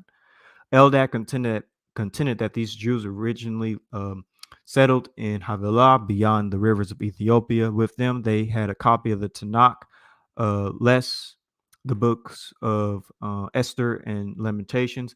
These Jews had no knowledge of the Mishnah or the Babylonian Talmud, but had devised their own Talmudic traditions. And basically, this is basically pre-exilic culture. That's basically what these people will be practicing, a pre-exilic type of Israelite culture, which is what I agree with as well. I think Avery, I want to point out something real quick. Notice that they called the Niger River Havilah, the river Havilah that everyone be yelling that's in the Arabian Gulf somewhere or something like that. No, they call the Niger River Havilah. Yep. And so there's another theory. I'm going to read this last one as to how they got there. Actually, there's a few different ones. All right, I'm just going to make this quick. So it says right here, one theory holds that ancient Hebrews and later ancient Israelis migrated west from the Arabian Peninsula through Egypt, Ethiopia, Kenya, and Sudan. That one is actually a good one as well. No one is certain when ancient Hebrews first migrated from the Middle East and settled in West Africa. It is thought that they began to arrive before 202 BCE, and the date associated with the arrival of ironworking civilization in West Africa, the Nok culture. So that's actually a pretty good theory as well. I'm not gonna lie. And then there's, what's this one? This one's dealing with, I'll go ahead and read this one too. An additional theory states that North African Jews traded and traveled within the West African kingdoms of Mali, Songhai, and the Cameroon Bono Empire. Jews are believed to have been a prominent demographic in these empires. It is even thought that several rulers of the Songhai Empire had Jewish roots. It appears, however, that Judaism in West Africa, in the West African empires, came to an abrupt end when Askia Muhammad came to power, and in 1942 ordered all the Jews to convert to Islam or face expulsion. And this is when a lot of them start to be enslaved and stuff like that. Transatlantic slave trade, trans-Saharan slave trade, all that stuff. Another theory, is this one? That's interesting too. Another theory maintains that the Jews traveling with trade caravans from Northeast Africa moved through West Africa. According to certain accounts, such as Travels in North Africa by Nahum Solosch. Excuse me. Jewish identity can be found in North Africa since the founding of Carthage, specifically descendants of the tribes of Zebulun and Asher. Oh, that's what Yitzhak always talks about, Hannibal being from the tribe of Asher. Okay, that's interesting. It's been a while since I read this article. Let's see. I'll read this too. Persecution and trade have been the major influencing factors in how the Jews migrated through Africa. During periods of Islamic persecution for the purposes of trade, Jews moved from countries in Egypt, Ethiopia, Tunisia, and Morocco to more remote regions in North and West Africa. Trade routes to West Africa may have been established as early as the period in which King David ruled Israel. That's very interesting. And the term Tarshish, found in the Tanakh, may refer to the Ivory Coast of West Africa. Now that's new. I did not know about that. That's interesting. You see, decline. Yeah, I guess I'll read this too. The decline of Tarshish is in Spain. I still argue that, but yeah, that's true. I would say that as well because Tarshish is supposed to be from Japheth. Yeah, and it's supposed to have tin and stuff like that, and tin and stuff comes up from England. So to have a naval base to transport those metals at Spain just makes sense. Yeah, that's true. I probably disagree with that little portion, but it is interesting though. It is kind of interesting. But Carthage could be a way station in between Spain and going back towards West Africa. Not West Africa, towards Israel or towards the homeland. So they could be referencing Tarshish via Carthage. You see what I'm saying? Because that's a stop along the way. I see what you're saying. Okay. It says the decline of Jewish communities of West Africa can be traced through the arrival of Muslim invaders in the 14th and 15th centuries. That makes sense. North and West African Jews banded with other local communities of Berbers, Christians, and Greeks to ward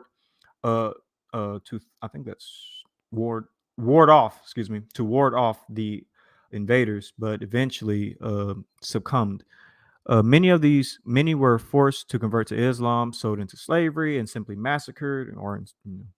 In the face of this persecution, written traditions such as the Torah were lost. Now, that makes a lot of sense. The Igbo Ben Israel, though having no written evidence of their Jewish heritage, maintained a strong oral tradition and practiced many Jewish customs in secret. Records of this medieval Jewish communities found in the Timbuktu Mali Islamic Library indicate the presence of Jewish families in the region before the arrival of Islam in the 13th century CE. Okay. So, this goes into the practices. I could probably stop here because Yeshub has something to share, but this is from the Jewish Virtual Library, Nigerian Virtual Jewish History Tour. It's very good. And you don't even have to just apply this to Igbo Jews. You can apply this to other West African Jews too. But I'll stop right there. I think you're ready. Yeah, good stuff. Good stuff. Brother caught us off guard with that one, but we got books on deck. So check this out, man. This is from Edith Bruder's book. We read this live. I believe this is 107. Hopefully you guys will see that again. I'm taking quick snaps of my book. So in this book, it states, page 107, Edith Bruder's book, it seemed that the policy of Askia Muhammad was to put an end to all Jewish presence in the Niger Basin, but such measures against Jews make sense only if Jews were numerous in that area. So the Niger Basin had to have Jews in it because we know Askia the Great, the ruler of Songhai, right? He created an edict to put an end to all the Jews in the Niger Basin. So that's a great evidence to show that Jews were there. It says there's evidence for the presence of Jews from ancient times in Jajirat and Tozir, Nahwasa, and Matmata, on the border between Tunisia and Tripolitania. Gadamis accommodated an ancient Jewish community whose existence is referred to in rabbinic texts. In the Djebel Nafusa, vestiges of a Jewish quarter were discovered in the city of Sharus, which was crossed by the Tripoli-Sudan Caravan Trail. According to al-Bakri, in the 11th century, in Dajadu, the starting point of the trail to the kingdom via Fessen, there lived a large population of Jews, which I believe kingdom would have been Central Western Africa. It says another piece of information is provided by Benjamin of Tudela, who left us a few lines dating from around 1173 about their caravan journeys to Black Africa. It is a 12-day journey from Aswan to Halawan, where there are some 300 Jews. From there, they travel for 50 days by caravan through the great desert called Sahara, to the city of Zavala, called Havilah in the scriptures, into the land of Ghana. This land is located on the western side of Kutch, which is called Al-Haspa. Hey, Jashu, let me just say something. That Fazan and Kanem is very interesting because if you want to pretty much cross the Sahara and not have to cross as much desert as possible, that's pretty much the trail you have to come through. And if that's occupied by Jews, it explains the trade routes, because you're going to set the trade route on the best, the most, I guess I say the easiest trail you can make down through the way. You don't want to go through a bunch of desert. You want to go through as much arable good land as possible. That way you don't have to carry as much supplies. Right. The least path of resistance. The path of the least resistance. It says here, all this plausibly suggests an uninterrupted chain of Jewish colonies up to the border of the Sahara, scattered from the Atlantic Ocean, so that's the western tip, right, to the Libyan desert, whose economic life and longevity depended at least in part on the trans-Saharan trade. One can suppose that the Jews of Saharan caravans who traveled down towards Senegal and Niger were certain to be communities of co-religionists, meaning other Jews, right? Which enabled them to endure this insecurity of their travels and separation from their traditions. That's what James just talked about. The importance of the trans-Saharan trade, which is in the Tuat, constitute the main resource of its Jewish inhabitants, led them to ask the rabbis of Algiers to study the religious problem which the peddlers are confronted as regards to the question of risk of profanation of the Sabbath. And if you read the rest of this, they come to the conclusion that, hey, if you're in a desert, if it's a Sabbath, you need to keep moving. But that's for another topic. Let me get you guys the other page. Again, this is The Black Jews of Africa by Edith Bruder. And that was page 107. So we go to the other page here. I want the cover. So here it states, let me blow that up so you guys can see it. Hopefully that's not too blurry. It says, since ancient times so this is Jewish groups of Saharan margins during the Middle Ages. Since ancient times in a long strip of pre-Saharan territories which spread from Alexandria to the mouth of Wadi Dra, local traditions can be found everywhere that attest to the ancient existence of sedentary Jewish populations to whom the introduction of certain techniques might be linked. Metallurgy and well barrowing. Now, what group of people do you know had the skill of metallurgy?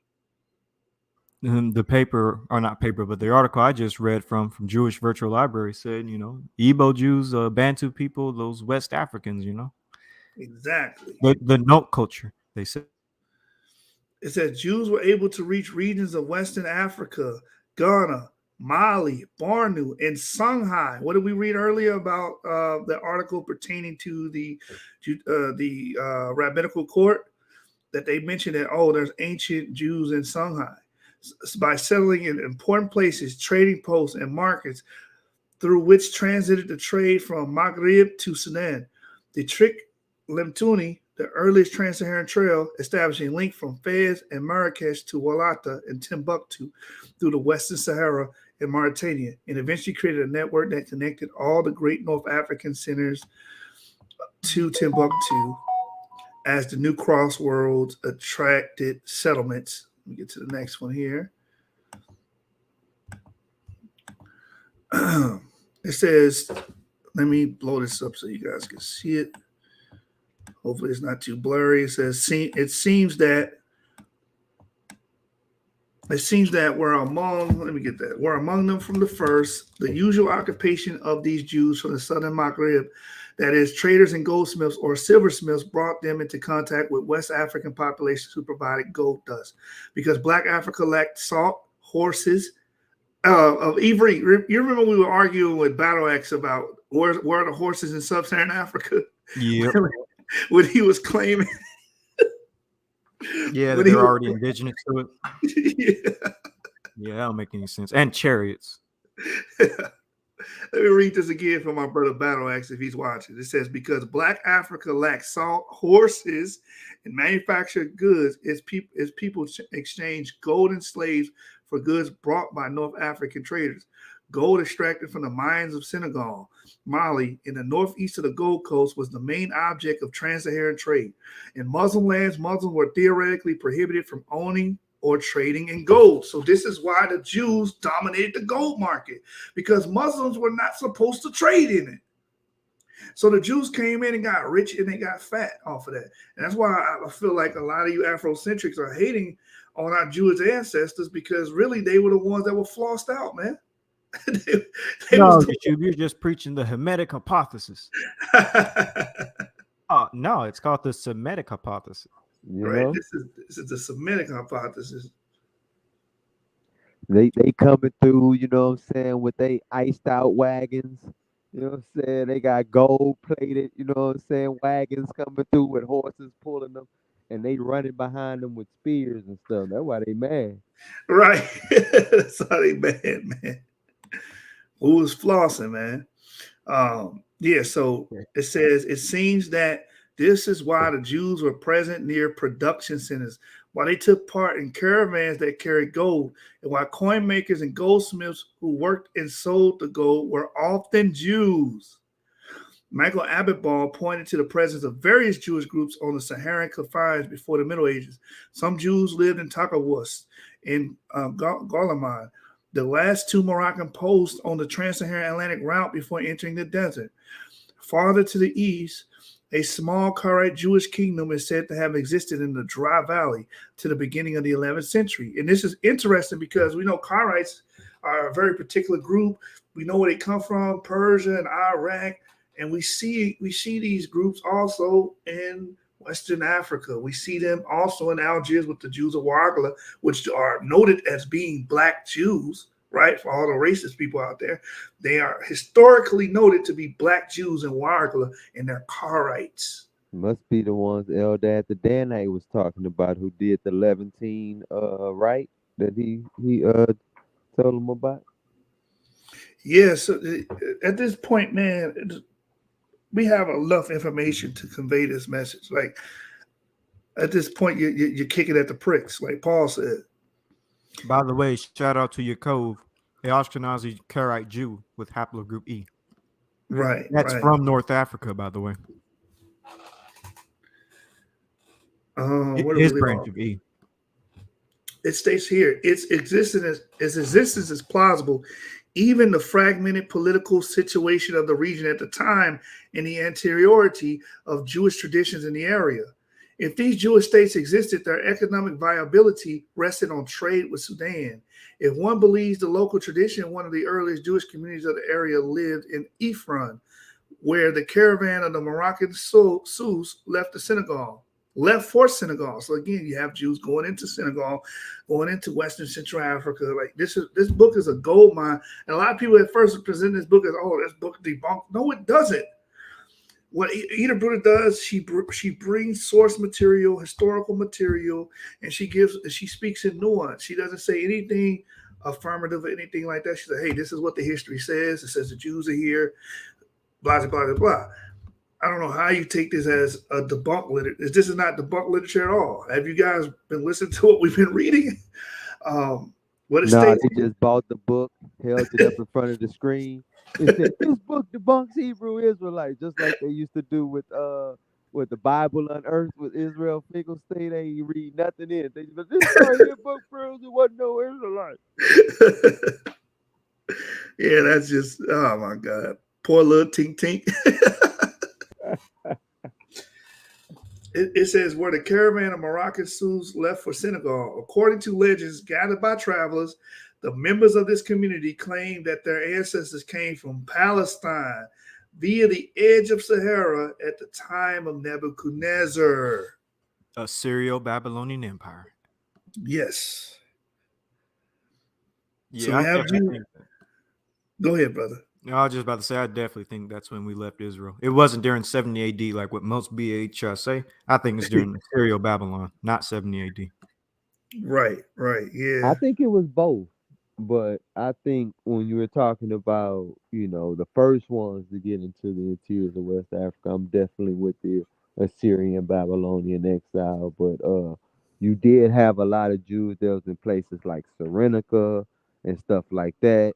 They were pushed south, and then you had the Garamantes that was up in the Sahara and stuff like that. You had some Jews amongst them. The Romans pushed them further south into the interiors of Africa. So you still had some of them that would have been from the northern kingdom and stuff pushed. Okay, I'll give you those groups then. I'll give you those groups. Yeah. Josephus talks about Jews fleeing into Libya and stuff like that, Tunisia. A lot of Jews fled, and then the Jews that were in Egypt. So, yeah, I think it's a culmination of both. But that initial one, I think, is the Bantu expansion. That's that's how I look at it. It states here, where we left off. It says the members of this community claim that their ancestors came from Palestine via the edge of Sahara at the time of Nebuchadnezzar. In the Tafilet Siljamasa, located at the crossroads between central Maghreb and western Sudan, was a city of rich merchants, a hub of trans-Saharan trade. It was fought over by North African dynasties before the destruction of its Jewish community by the Almohads in 1050. It was an important center of Jewish civilization. This is confirmed by the well-known Andalusian poet and rabbi Abraham ibn Ezra, who wrote that it was a city of sages in Gainim who maintained constant contact with the Talmudic schools of Mesopotamia, Egypt, North Morocco, and Spain. And here's another thing about Egypt. Egypt has records. We have a lot of well-kept records in ancient Egyptian Jewish synagogues and whatnot. And these synagogues and these records are showing that Maghrebis, meaning Jews from the west coast of Africa, were traveling back and forth to Egypt.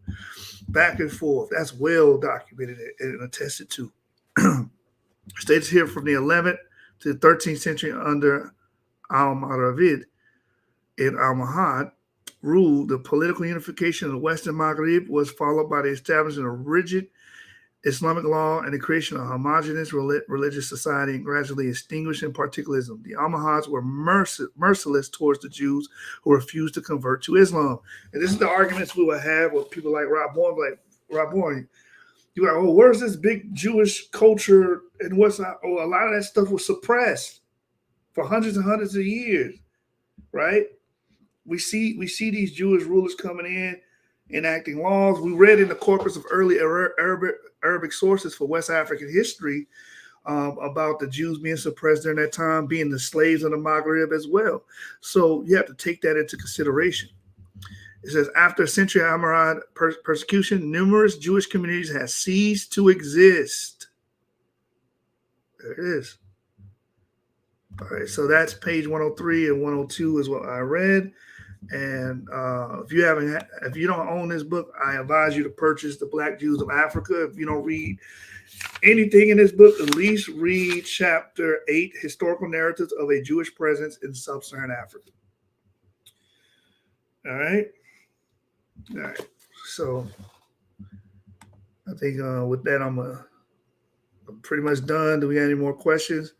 Name of the book. The book is The Black Jews of Africa. Let me put it in the comments. Black Jews of Africa. History, religion, and identity.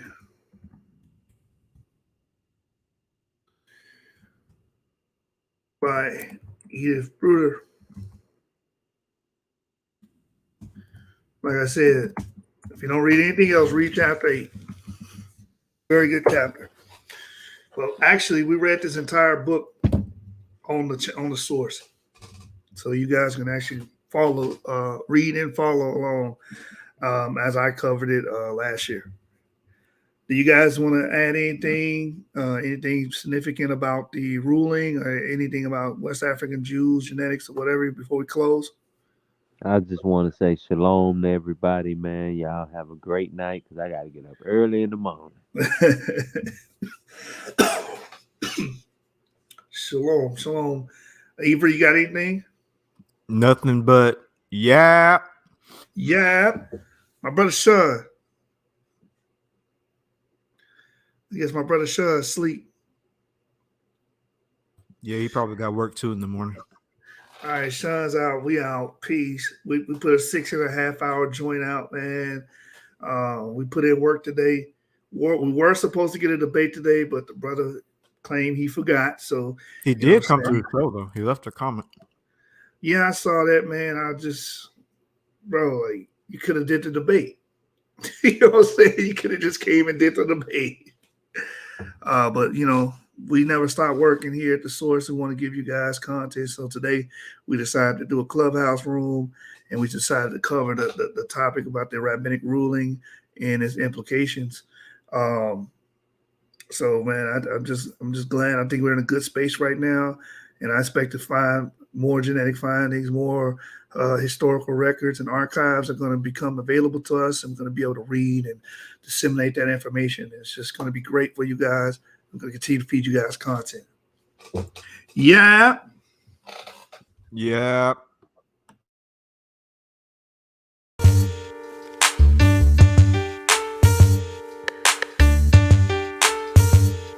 I'm about my fitty ball. Look here, I be on the paper chase. I'm all about my cheddar. I ain't touching the mic if it ain't 5Gs or better. I plan to never fall short. Again, I won't gain. Boy, I'ma tell you, no pain, no gain. I hustle hard for what I want, that's how I get it. I struggle hard, and if it's out there, I'm gon' get it. If you see Ciamara, a $sign on the CD, somewhere on there you'll see featuring the BG. Me and my nigga V, like Suge and Pop, we getting our shine on all the way to the top. Look, ain't no stopping us, boy, don't try. When you hear once, it ain't no secret you going by. You could lie about this, stunt about that. You can't die these 50 shots, I'm about the red tat-tat. Ain't nothing changed, still a buster wig splitter. Straight hustle for my cheese, I'm a money go-getter. About my paper, my cheese, so before my eyes close, I want my greens to add up to 6 zeros. Get your betty nigga, somebody play a hate split them. Get your betty nigga, somebody play a hate kill them. I'm about my paper, my cheese, so before my eyes close, I want my greens to add up to 6 zeros.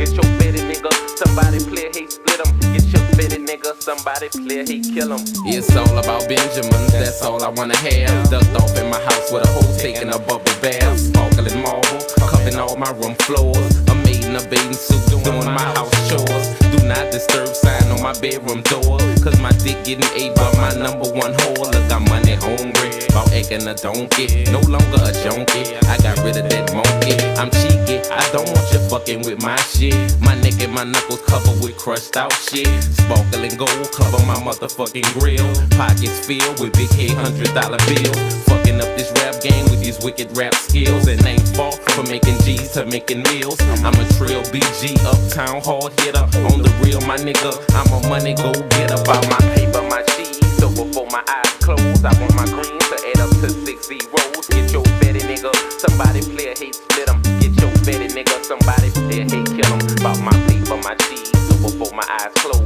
I want my greens to add up to 6 zeros. Get your betty nigga, somebody play a hate split 'em. Get your betty nigga, somebody try to stop you, kill 'em. Oh, I gotta get it, gotta grab it, gotta have it. Like snorting dope or snorting coke, it's a habit. I gotta see it, gotta feel it, quick to spin it. Shoot dice all day with my niggas, trying to win it. I rap hustle, cause I'm a hustling ass nigga. Also a get told about busting some ass nigga.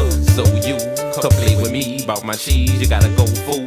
In the casket, 6 feet deep, selling tapes and CDs like selling pick 3s. Rang up 1 million sales, we didn't hit the lottery. I'm a Benjamin Chaser, player hater eraser. Police have no case, cause I do murders without a trace. I'm almost at home, I didn't pass third base. I'm playing with 5 figures, when I get 6, I'm straight. If I catch your bitch down bad, I'ma hit her. Paper chasing nigga, BG, a money go get about my paper, my cheese. So before my eyes close, I want my green to add up to 6 zeros. Get your fatty nigga, somebody clear hate split 'em. Get your fatty nigga, somebody try to stop you, kill 'em. I'm about my paper, my cheese. So before my eyes close, I want my green to add up to 6 zeros. Get your fatty nigga, somebody clear hate split 'em. Get your fatty nigga, somebody try to stop you, kill 'em. I'm about my fatty nigga, I'm about my fatty, by all means necessary. I'm about my fatty nigga, I'm about my fatty, by all means necessary. All about the Benjamin, it's all about the green, the motherfucking loot. BG, I get mine on, I get my grind on, I get my shine on.